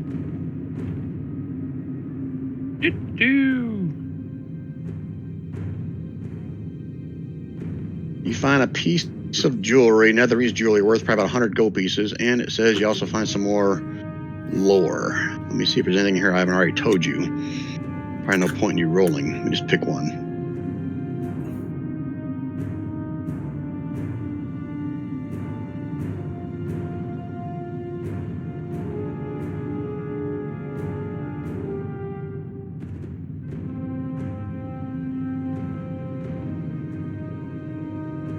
don't think I've shared this one yet, so let me put it in chat, and I'll say it as well. Ythryn's mages could extend their lives indefinitely by preserving their brains inside jars. Have I shared that one yet? Not that I'm I aware think of. we have. I thought I heard that one. Maybe not. We need to find some brain jars. Oh, I'm sure we will. Are these brain jars over here? I bet those Sure, are the and you'll find like an gold. old journal or something like that that kind of speaks, loosely about mages that did that. Stefan, do you need some healing before we move on? I definitely need something, yes. Well, You need dust boot. I have a healing potion you can have. I'm going to give myself 8 there. That's going to put me at 16. All right. Gary's giving you a healing potion. Are you giving a healing potion, Gary? I can give you 2d4 plus 4 healing potion. If you would like. Yeah, I'll take it. 2d4 Okay. plus 4. Yeah. So 12. Thank you. Yeah. And then I've given you a 6 cure wounds. Oh, thank you. You're just jacked on the roids now. I'm feeling a lot better. Let's help your complexion. So I'm going to say that you guys found all that in the first floor. The second floor is where you guys see some of the unseen servants just kind of sweeping away. The bottom floor was kind of a wreck, but the second and third floors are going to be almost spotless from these never-ending unseen servants with brooms kind of cleaning up the place. You don't see any inscriptions on our way up? Not until you reach the top floor. I'm going to cover that in just 1 second. Just making sure you guys are done down here. Anything else you want to do? Cure wounds, anything else like that? I think we're done. Let's go to the top. Okay. Go to the top, banana. So I think they had a map for the top of the tower. Let me check. Yeah, they did. All right, let me describe this to you first, and I'll drop you guys in here. The characters that ascend to the topmost chamber of the tower read, glowing orbs are set into the walls of its 30-foot diameter circular chamber. 4 giant hands made of shimmering force hover in the center of the room. They are encircling a tiny ornamental tower perched on a pedestal.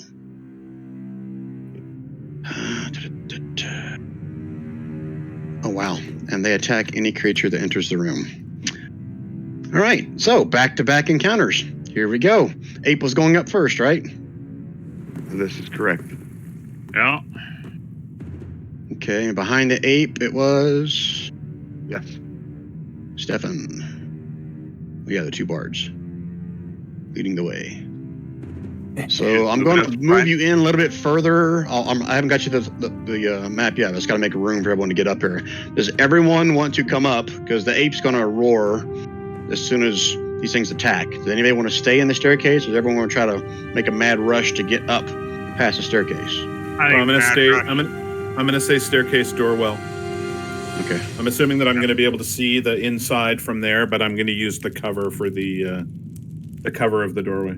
Okay. How high is the ceiling? It does not say, so I will say it is roughly 20 feet.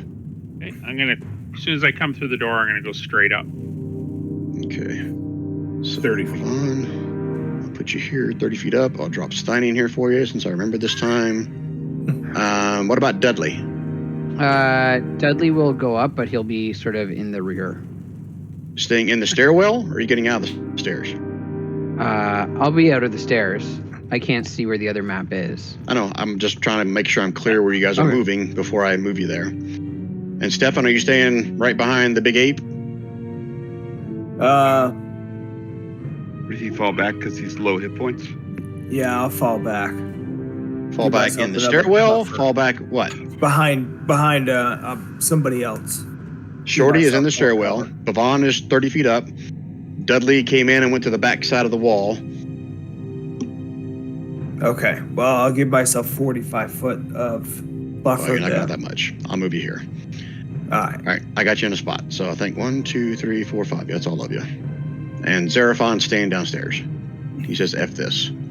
So now, switch you guys to a map. Hopefully this works. Which map is it? This one.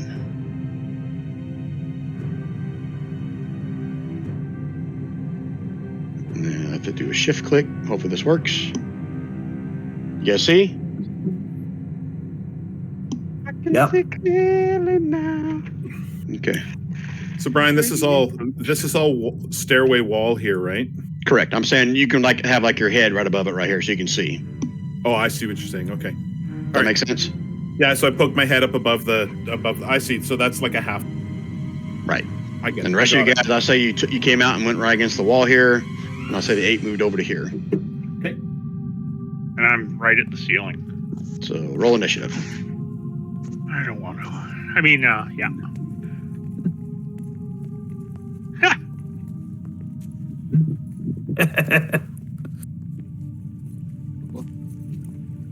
Let me highlight the token. If this was golf, you would have done really well on that one, Gary. I'll go there. Need me to roll it for you, Big Ape? No, I think I got it.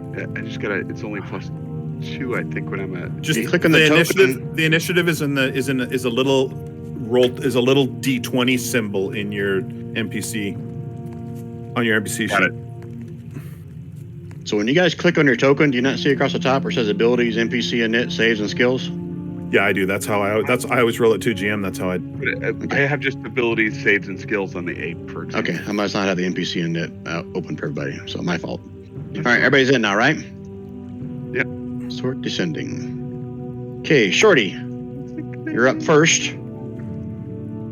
All right. Shorty is going to shoot at one of the ones in the back because I don't want to anger this one. So I'm going to shoot at this one in the back with my thinger. It's a 28, should not be an advantage, for 10 damage plus a little bit of bees. Oh, no, sorry, I clicked the wrong one. Bees for 4 damage, and then Hunter's Mark for, which is really favored foe, for another 5 damage. So 9 plus, that's 19 for the first hits. And then 19. the second shot is also going to be Pistolio. Not a crit, it's a 22. Sorry, I will get rid of that. 16, right? And for another 16 damage plus the favored foe damage, which is another 6. So 22 on the second hit. Okay. Take out quite a bit of its essence, but it is still floating there. Okay, and then I poke my head back down.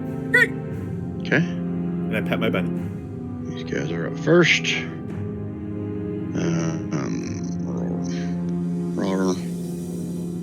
I'll just start with these two. I'm just gonna pound on the ape first because that's the first thing they see.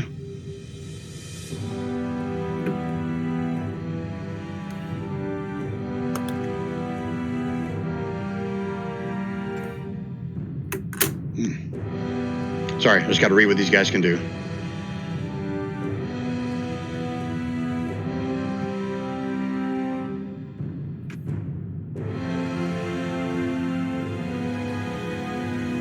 They just give out hugs. Gentle, loving hugs. Sounds nice. They heal Yeah. you. The first one is just going to try to grab you. So a deck save. On who? On the ape. Oh shit! Hold on 1 second. I am disposed. Hold on. What am I at the before?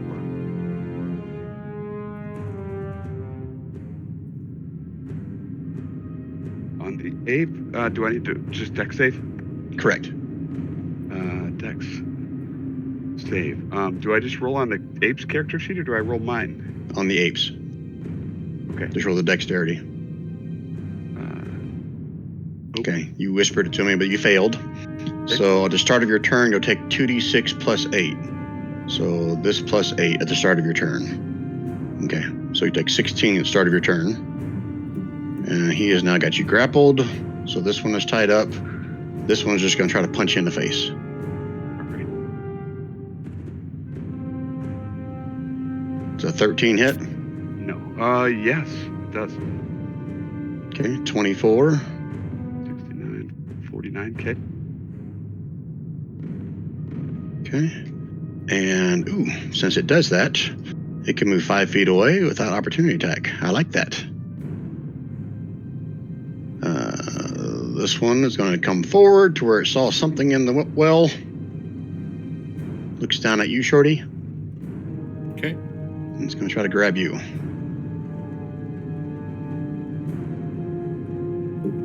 So I need to make a dexterity saving throw? Correct. Okay, you are now grappled. What's the save on that? Can I throw some Jesus on him? 5 You more? got Escape is 15. If you give me 5 more, I will have escaped it. I throw you some flash of Jesus. Okay. So you're not grappled, but it's still hovering above you. But it's going to move 5 feet away. Which is dumb of it, but that's what it does. This one, 5, 10, whoops. 5, 10, 15, 20, 25. Dudley. Yeah, bring it on. No, it's just going to try to punch you. Oh, shit. Oh, Right. It's not gonna try. Yeah, there's nothing I can do. I drop. Oh shit! What, drops you? Well, yeah, I didn't get any healing. You know what? Seeing that happen, I'm gonna burn an inspiration to give it disadvantage. Okay. I'll roll it one more time. Oh, whoa. It's still the first damage. Cool. So Dudley's down down. to 0. Dudley's down. Okay, turn your token sideways. It has a plus 10, just for the record. Oh well, I thought I'd get lucky. Hey, Dudley, it's your turn. Give me a death save. I will. Well, at least I'm not petrified this time, guys. Hey, that's a success. 10s are successes on death saves, so there you go. One success. And you don't have to roll on the lingering injury thing. Stefan. I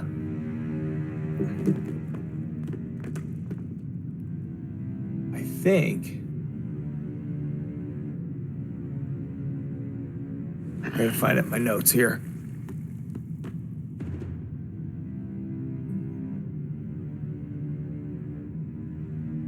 I'm gonna use a greater restoration. On who? On Shorty. Why does he need greater restoration? Oh, who just went down? No, I'm sorry. It was Dudley, and I can't. Greater restoration doesn't help someone No. revive. Aid, healing word, mass healing word. Well, that was almost done. Yeah, it was. It's your COVID. We chalk it up to your COVID, dude. There you go. What you gonna do, Don? Oh, let's see. I think on this guy right here, we're gonna do some enemies abound and see if he can.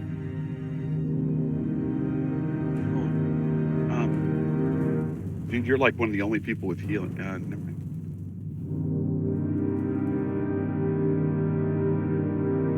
So you doing enemies abound? That's what you're doing? I should go and actually help Dudley. I mean, you did like burn half your face off a while ago, so I can understand if you don't. Yeah, I did it. I took it back. I said, you know what? That motherfucker just fried him in the last. Do what you need to do. If you don't feel like healing me, don't heal me. That's fine. No. Done deal. Healing So word. do I gotta come back and You don't have to touch me because it's word, right? Yeah. Oh, okay. You can stay where you are and cast it 60 feet. For the record, Rand, he is not the only one that's healed. Yeah. He's not. Oh, that's. Who else has healing word? Me? Okay. And Shorty has 8? Yep. Okay. And healing spirit. Okay. And cure wounds. So Don, I want to make sure that you know that I was incorrect. It's okay. Yep, Anything that's else, the end of Don? my turn. Nope. Stay in there. Okay. Ape. Grape ape. Let's go. Has any of these things been injured yet? Oh, this one has quite a bit. Perfect. That's the one it's grappling me too, right? Correct. And that's the one I'm gonna. Oh, yeah. And did you take your damage at the start of your turn? I did. So I dropped down to 33. Okay. I'm doing it at disadvantage, but it should be at normal. So. The 22 hits. Okay. With 13. Oh. Booyah. Dissipates. No longer grappled. No longer grappled. Just move my way right between those two motherfuckers. Okay. Yep. That's your turn? Yep. Okay. Bhavan. Bhavan is going to move safely over here. And out of the way. And he is going to firebolt this sucker right here. Okay, let's see it. Oh! Oh, too bad nobody in that sand next to him. That misses badly. You almost shoot your own toe off. Yikes. And Steiny's going to give this one the force. Pass the force on to him. Force straight. May the force be with you. And No, he's he won't. not. Nope. And with your spirit. Did it for Bhavan's turn? That is it for Bhavan's pathetic, sad turn. All right, Shorty. All right. So Shorty is going to, from the position that he's in, he's going to shoot this one. Right in the arsehole. He has advantage because Grape Ape is there.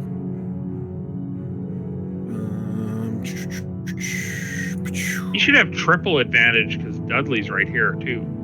Some pretty weak damage, but we'll take it. Okay, -9. Add that gathered swarm to it. Favored foe is being moved from dead target to new target for another 6. So it's a total of 20 on that hits. And then another laser pistol. Damn. Pistole! For another 14 plus favored foe damage. Just another 4 on top of that. And then I'm going to get a little bit out of range of this dude.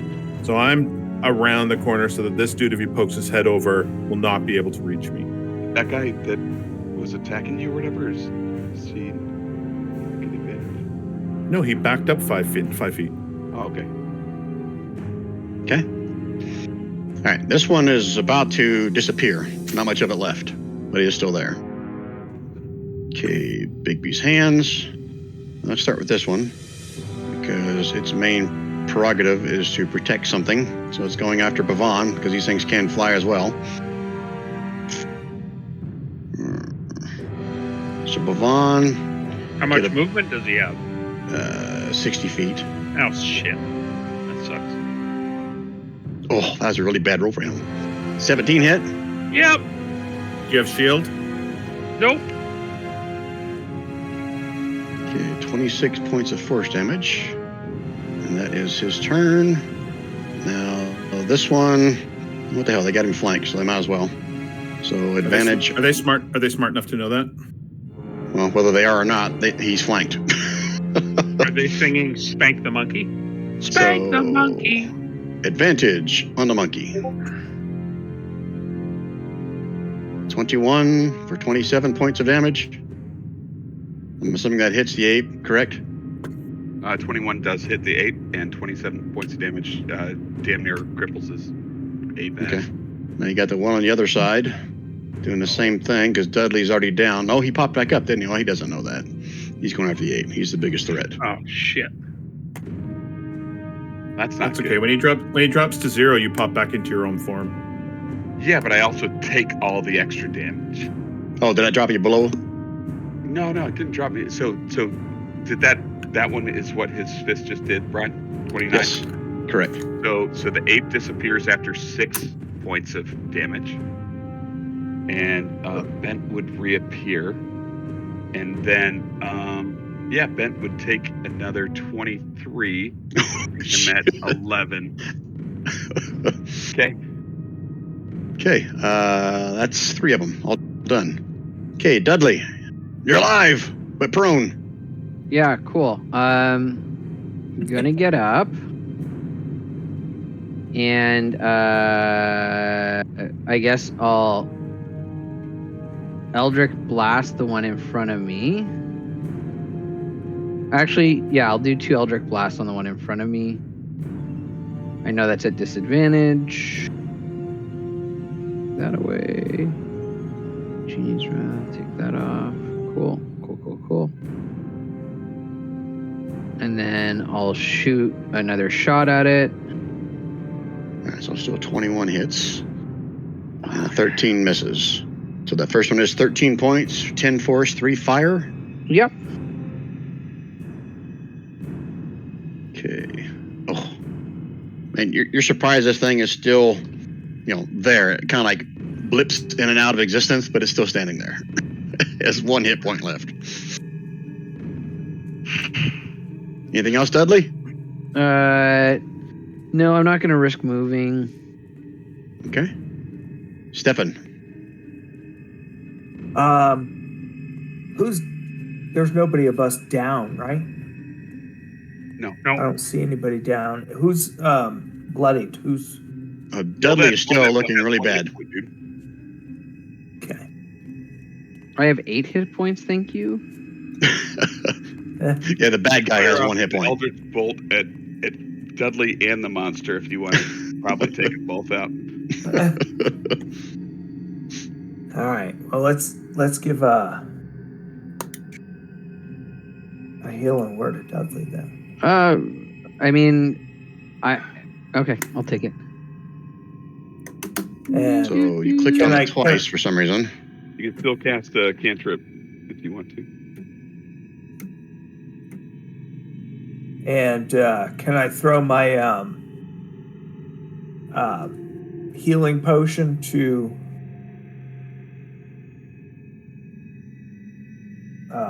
Yeah, you can toss something as an person? action. I'm fine with that. Okay, let's do that. Does that work? Who are you tossing it to? Well, I just did it to Dudley, so You're tossing a healing potion to Dudley. no. I just gave him the healing word, right? Right. Yeah. Yeah. No, you said healing potion. That's why I was What are you doing wondering. with your action, Don? I was gonna send you it. The potion. Just Whoever's needed it next. kill the one that has 1 hit point, dude. Yeah. Yeah. Who's that? No, not yeah. Kill the one that has 1 I'm hit sorry. point. I thought you said heal the one with kill. 1 hit point. I'm sorry. I was hearing it wrong the entire time. Yeah. I already healed the first time as well. So, yeah. Yeah. Okay. All right. Pew, pew. That's hopefully that. Okay, that is not advantage. So 14 and 16. They both miss. Wouldn't it be a 14 and a 25? Where do you see? Well, he rolled with advantage on the first one, so can't you take the first roll and then the second roll advantage? Okay, that's fine. That's fine. So the 25 hit for 1 hit point, Brian? Good thinking, Rob. Good thinking. Oh wait, they're immune to force. No, he's dead. Good job, Don. All right. Thanks, Right Don. on, man. Right on. No longer Great Ape. It's now Bent. No, Brian, I'm sorry. It's Grape Ape again. Are you just casting it again? Good man. Suck on that, living hand. If that is your real name. That's Grape Ape's turn, though. Actually, you know what? Grape Ape is going to move right there. Grape Ape. It's gonna crawl up on top of that little pedestal with a little building on it. Yeah, that's fine. Are you going to free action beat your chest? If I can, yes, I will. 1 second, please. Wait. No, Die you should have horribly. stood on that. Oh, I bet you that's what they're guarding. And that releases 20 more. And Rand is sent to the 7th level of hell. No, the grape ape is, right? Oh, sorry, the grape ape is.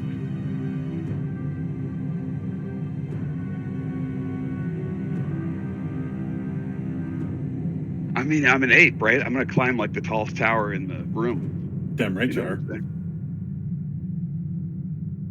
All right, as the ape reaches up and touches the little pedestal for the first time, you guys all watch. Doesn't tell me where. I'll just draw this. Draw shape. Can I draw a rectangle? Take 168 points of damage. You see the Empire State Building. 8 foot wide, 8 feet tall, 4 feet wide. You see a dimension door opens up. Well, it's not there. It's actually closer, so I gotta move it. I'm a bitch. No. Is this Right there. all about killing tunes? And put that on the map layer just so it's not confusing myself or you guys. 8 foot tall, 4 foot wide portal door opens 5 feet away from the pedestal. Okay. All right. All right. Getting Were you in the middle of your turn there, ape? Anything else, or? No, I can't attack because I used my action to cast it. I'm good. Okay. All right. Yvonne. It doesn't change anything in the immediate future. Fight, kill, kill. Yeah. I think with this one here, I'm going to...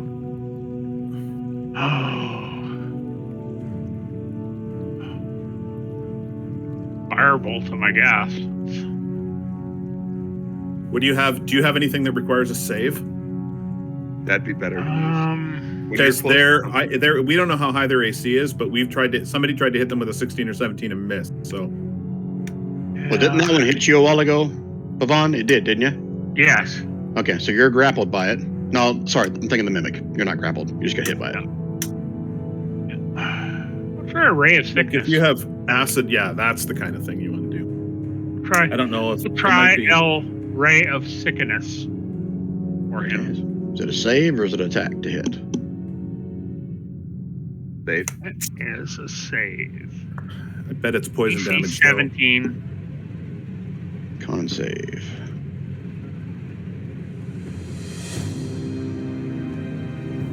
Oh, frick. Is it half damage or none? Failed save. No. Doesn't say. A failed save is poison until the end of your next turn. Yeah.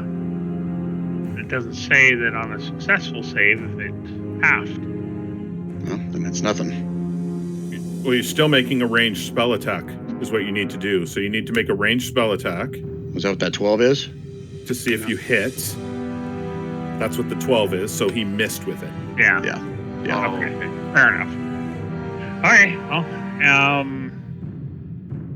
Steiny's going to come over and give him a little force poke in the buttocks. Now, if you're not, Yvonne, Yeah. if you're not, Brian, I don't want to table talk, but I'm just saying if he's not done moving, he could move to a more advantageous position. He's already done it. Yeah. He misses. And I didn't want to attack of opportunity. So. But Okay. you don't get one for moving around a creature. Shorty. Oh, I get what you're saying, but yeah. It's okay.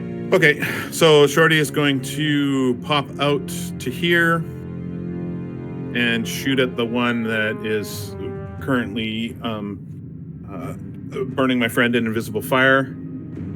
I watched Talladega Nights twice this week, by the way. And one laser pistol at advantage.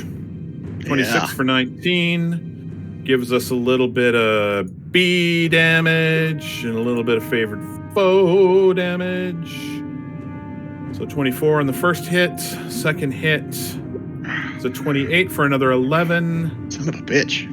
Which then does another favored foe because I hit it for another 4 damage. Man, how many shots that thing got left? Not a lot. Okay. And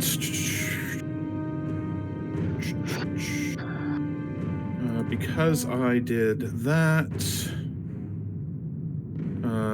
using my bonus action, it casts Zephyr Strike, which then also gives me an extra D8 force damage on that turn. So here is my Zephyr Strike force damage. So another 8 damage on top of all of that. So 8 on top of all that. Yep. He is barely standing, or barely floating around. Okay, and then I'm going to scoot back over here and talk to Dudley, Hey, Dudley, how you doing? What's up? What's up, my friend? Don't worry, I'll take care of that in a minute. All right, so first things first, he'll go and continue what he started. See if he can punch Bhavan in the face again. I bet he can. 19. Does that hit Bhavan? Oh, yeah. 23. Yeah. And then this one's going to be punching on the big ape that's all over his protected little house that he loves so much. Like you're defacing it. 28. Is your armor class as a monkey like 13? 12. Rand? 12. He's got like 180 hit points or something. 49. That's why we choose the ape, right, Rand? 29. Yeah, it's got 157 on average. I didn't even roll it. I just took the average. Okay, that's their turn. Dudley. Yeah, Excellent. I'm gonna Eldritch Blast the other two without disadvantage. Which one? Which one you shooting Sorry, at? not the other two. I'm gonna Eldritch Blast this one. Okay, yeah, that's the one that's taking the most damage.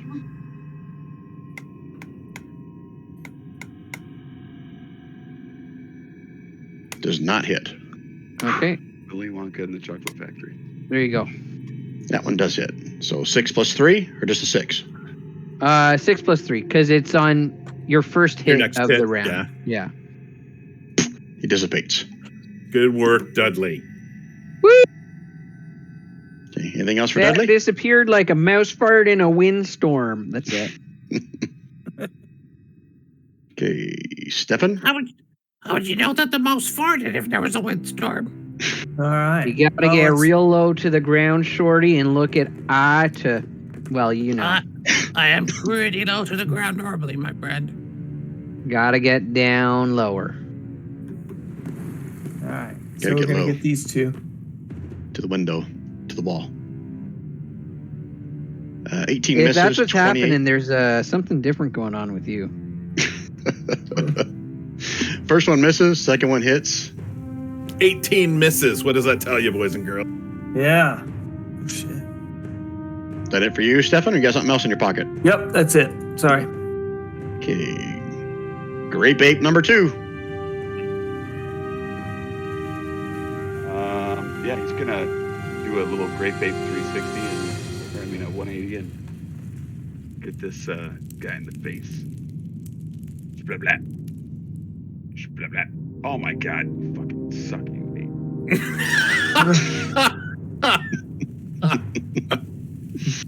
Can I get some inspiration? You gonna burn a card? No. Okay. I'm not. That's your ape's turn, right? You gonna move? Or you gonna stay there? Oh, I'm gonna move. I'm gonna move to protect Bhavan. Yeah, you are. Safely over there. Okay. Bhavan. Steiny's going to come over and give this one a smack because he's angry.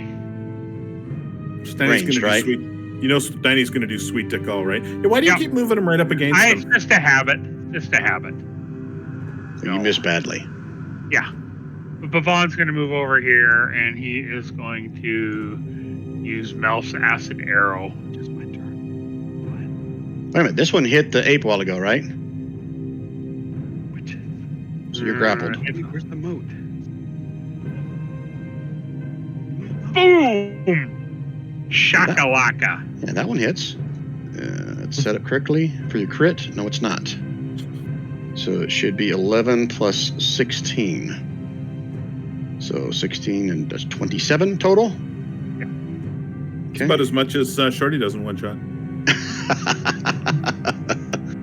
And the second shot goes at Shorty. Not my outside voice. I'm sorry. Anything else, Pavon? Congratulations, not a great job getting a credit. Yeah, I do that every day. I do that when I'm fucking not even looking. If my gun misfires, I do twice that. That's a non-crit. Anything else out of Pavon?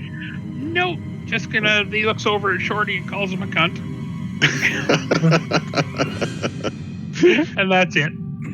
Hey, Shorty, you gonna shoot him in the eye for that? For calling you a cunt? Yeah, I might. I've shot him before. Let's remember that. It won't take much of an effort, right?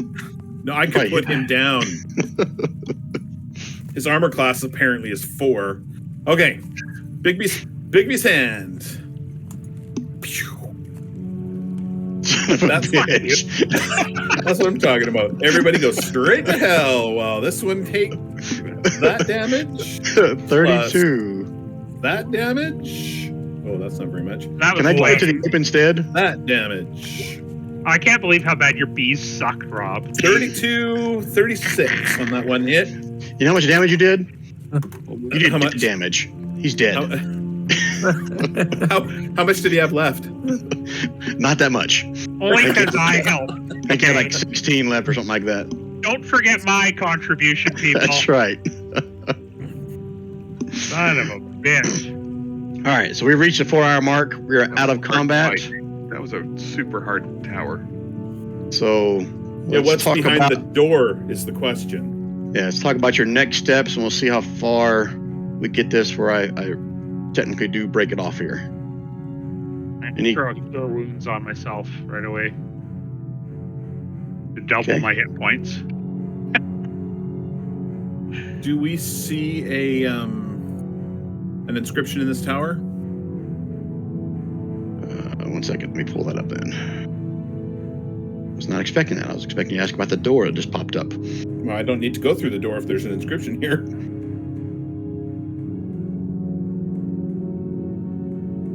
You don't see an inscription on the ceiling. I bet you this tower isn't the tower. I bet the miniature tower in the middle is the is the Conjuration Tower, I bet. The one the gorilla's up there humping? Yeah, the one that the gorilla's all up in its grill. Oh, I got a nice window here. Oh. The one that the gorilla teabagged. Do a solid hump on there and then squirt my load through the other door. Oh, Lord. Okay, who wants to touch it first? After that. Shorty's not going through the door. There's poison damage if you go through the door now. If you guys are going to look around the room, give me a quick inspection or investigation. One person with advantage or 2 people. Your choice. I'll leave it for those who can do it. Do it, Gary. Double. Double. Advantage. The gorilla's going to slowly point to every person and then lay down as if he's sleeping. 31. Okay. As you guys are investigating the room, all kinds of shit here. A tiny inscription in Draconic is written on the ornamental tower in the center, parts of it broken from the ape climbing over it. It reads, again, someone here reads Draconic, so I'm just going to say it. Sure. Summon a flame in the palm of your hand. Wait a minute, that sounds like an inscription to me. Yeah, it wasn't on the ceiling. Whoa. You asked if it was on the ceiling. Who can summon a flame? Depends on what kind of a flame. I can do fireballs and fire bolts and. What kind of cantrips do you guys got? I got firebolt. Prestidigitation. No produce flame. Yeah, you instantly light or snuff out a candle, so I could produce a flame. The doorway Do you have a disappears. That's fine. Do you have a candle? Yeah. Okay, so put a candle in your hand and produce flame in it. Okay. Done. Like, produce flame magical or like just lighting a candle? What are you saying? He's prestidigitating the candle to be lit. Ah, okay. It's using magic. Okay. Reading. Long rest.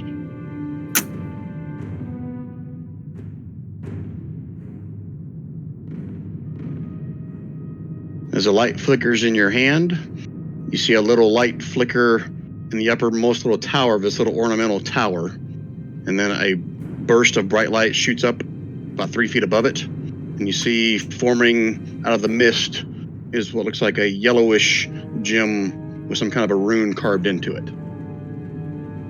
Pretty. Do we recognize that as similar to the other key that we have?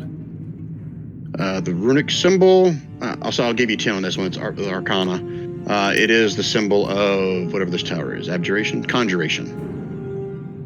All right, I think we got it, boys. I think we just need to go get the other one. And then we'll have 3 keys. Yeah. Yeah. So, time for a long rest. Just kidding. All right, so unless there's something else you guys want to talk about or investigate or discuss, whatever, we'll call it there. And we'll pick back up in I just 1 or want 2 to weeks. suggest that next time we go, we should maybe consider a short rest where we're sitting and just burn some hit dice and get some hit points back. Well, why don't we do that? Why don't we have a short? Why don't we do a short rest right now? Okay. And then come out of the short rest. Cool. If Brian's okay with that. Do a short rest right now? Yep. Okay, I'll have to roll. But yeah, you can do it if you want. And then that might be where we pick up next time. At the end of a short rest, we can do Inspiring Leader, just FYI. Yeah. Oh yeah, this did I say this tower has windows at the top? I think I did, didn't I? So are you guys resting in the top or in one of the middle sections? Now that I've said that loud, you probably figure out what I'm... Probably shouldn't do it up here where Dimension Door Land was. We probably should go down 1 level. Okay. 33. And you're not doing Tiny Hut, you're just... We're just doing short rest, yeah. Okay. You could ritual Tiny Hut if you really wanted to. Even for an hour. Oh, yeah. We could. Right? And then it wouldn't cost you any mana points. Yeah. And then after an hour, you can just let it go. And why wouldn't you? Yeah. Exactly. Okay, so you're going to ritual cast Tiny Hut on like a 2nd or 3rd floor? Yeah. Okay. All right, so 1 person give me perception roll with advantage or 2 different people? Up to you. I'll do it. I got a +8. Yep. You're very perceptive. Yeah. Okay. At the end of your long rest, or your short rest, Shorty, you can hear footsteps outside, and you hear a voice, unfamiliar to you, saying they must be inside. Let's get ready, boys. Male or female voice? Female. Okay. She sounds All right. hot. And that's where we'll end. All right. Hope that was a good session, guys. A whole lot of encounters. Got to roll the random encounter thing there several times. So worked out well. Brian, be ready next time. When we come back, I'm going to start by playing this card. Don't play it now. I'm You're going to lose kidding. it. I'm just kidding. Oh, okay. It wouldn't be the first time you guys threw me for an entire loop. Oh, the one about I have to come up with some kind of a backstory thing of yours? That one? Yeah, random encounter. It'll be a random lightning bolt coming through your skull. Hey, Brian. So like my 1/8 my mana pool is 2.5. Is it 2 or 3 that I get back? I think I said you round down for those. Okay. I didn't have it written in there. All right. Any other questions, comments? Oh man, that was anything about tonight? Oh, that was a good time, Brian. I was trying to see if there's anything else that you guys passed up that I want to share, like DM behind the screen things, but I the menagerie thing, I completely forgot that it only can be used once every 8 hours until Rob says something. So I'm sorry, Kev, but that was written in there like that. No, I shouldn't have said anything. Which was, sorry? The menagerie? The Build-A-Bear. Oh, that's totally I fine. screwed you out of your fox. I mean, hey, listen. If I had a nickel for every time I was screwed out of a fox, I'd be I'd have enough for like a Timbit. You'd have like $2 because that's 40 nickels. Yeah, something like that. And I gotta say, I'm glad that the necromancy thing didn't turn hostile. You know how many crawling hands over there? 200. Yeah, that was my worry, is that those crawling hands were going to crawl all over what would become a giant ape. Yeah, I was just going to start rolling for damage if that happened. I wasn't going to roll for attack. There's no way I'm going to try to keep track of 200 freaking crawling hands. Well, but they as have. long as you weren't hostile to the ghost guy, then they were fine. There was I was reading the DMG the other night, and they have rules for like if you're doing swarm damage, and it's like if you have 6 of these and they're this CR, then like 3 of them are gonna hit or whatever it is. Yeah, it's still a lot extra math. Yeah. Like I said, I'm just gonna roll for damage. I'm not gonna try to keep track of 200 freaking crawling hands. There's no way you're gonna be able to avoid all of them. They could do like 1 point of damage, so not like it was gonna be. I guess 200 of them. That could be a shit ton. I burned a few spell slots, but I do think that the giant ape fits if I am kind of the party tank. So. Oh yeah. Oh, he works awesome. Why can't you be a mammoth? I don't know. Maybe that is something I can be. I think we need to get your giant ape some armor, though. Like a quick, giant throw this ape-sized ring on. of protection or something. Yeah. A giant armadillo. Giant something. All right, guys, I'm going to take off. You guys have a good night. All right, good night, later, Don. Man. Thank you again, Brian. Better, dude. Thank you, guys. Hey, John. Hope you get your taste back, dude. Yeah, Oh, yeah. thanks. That sucks. Have a good night, guys.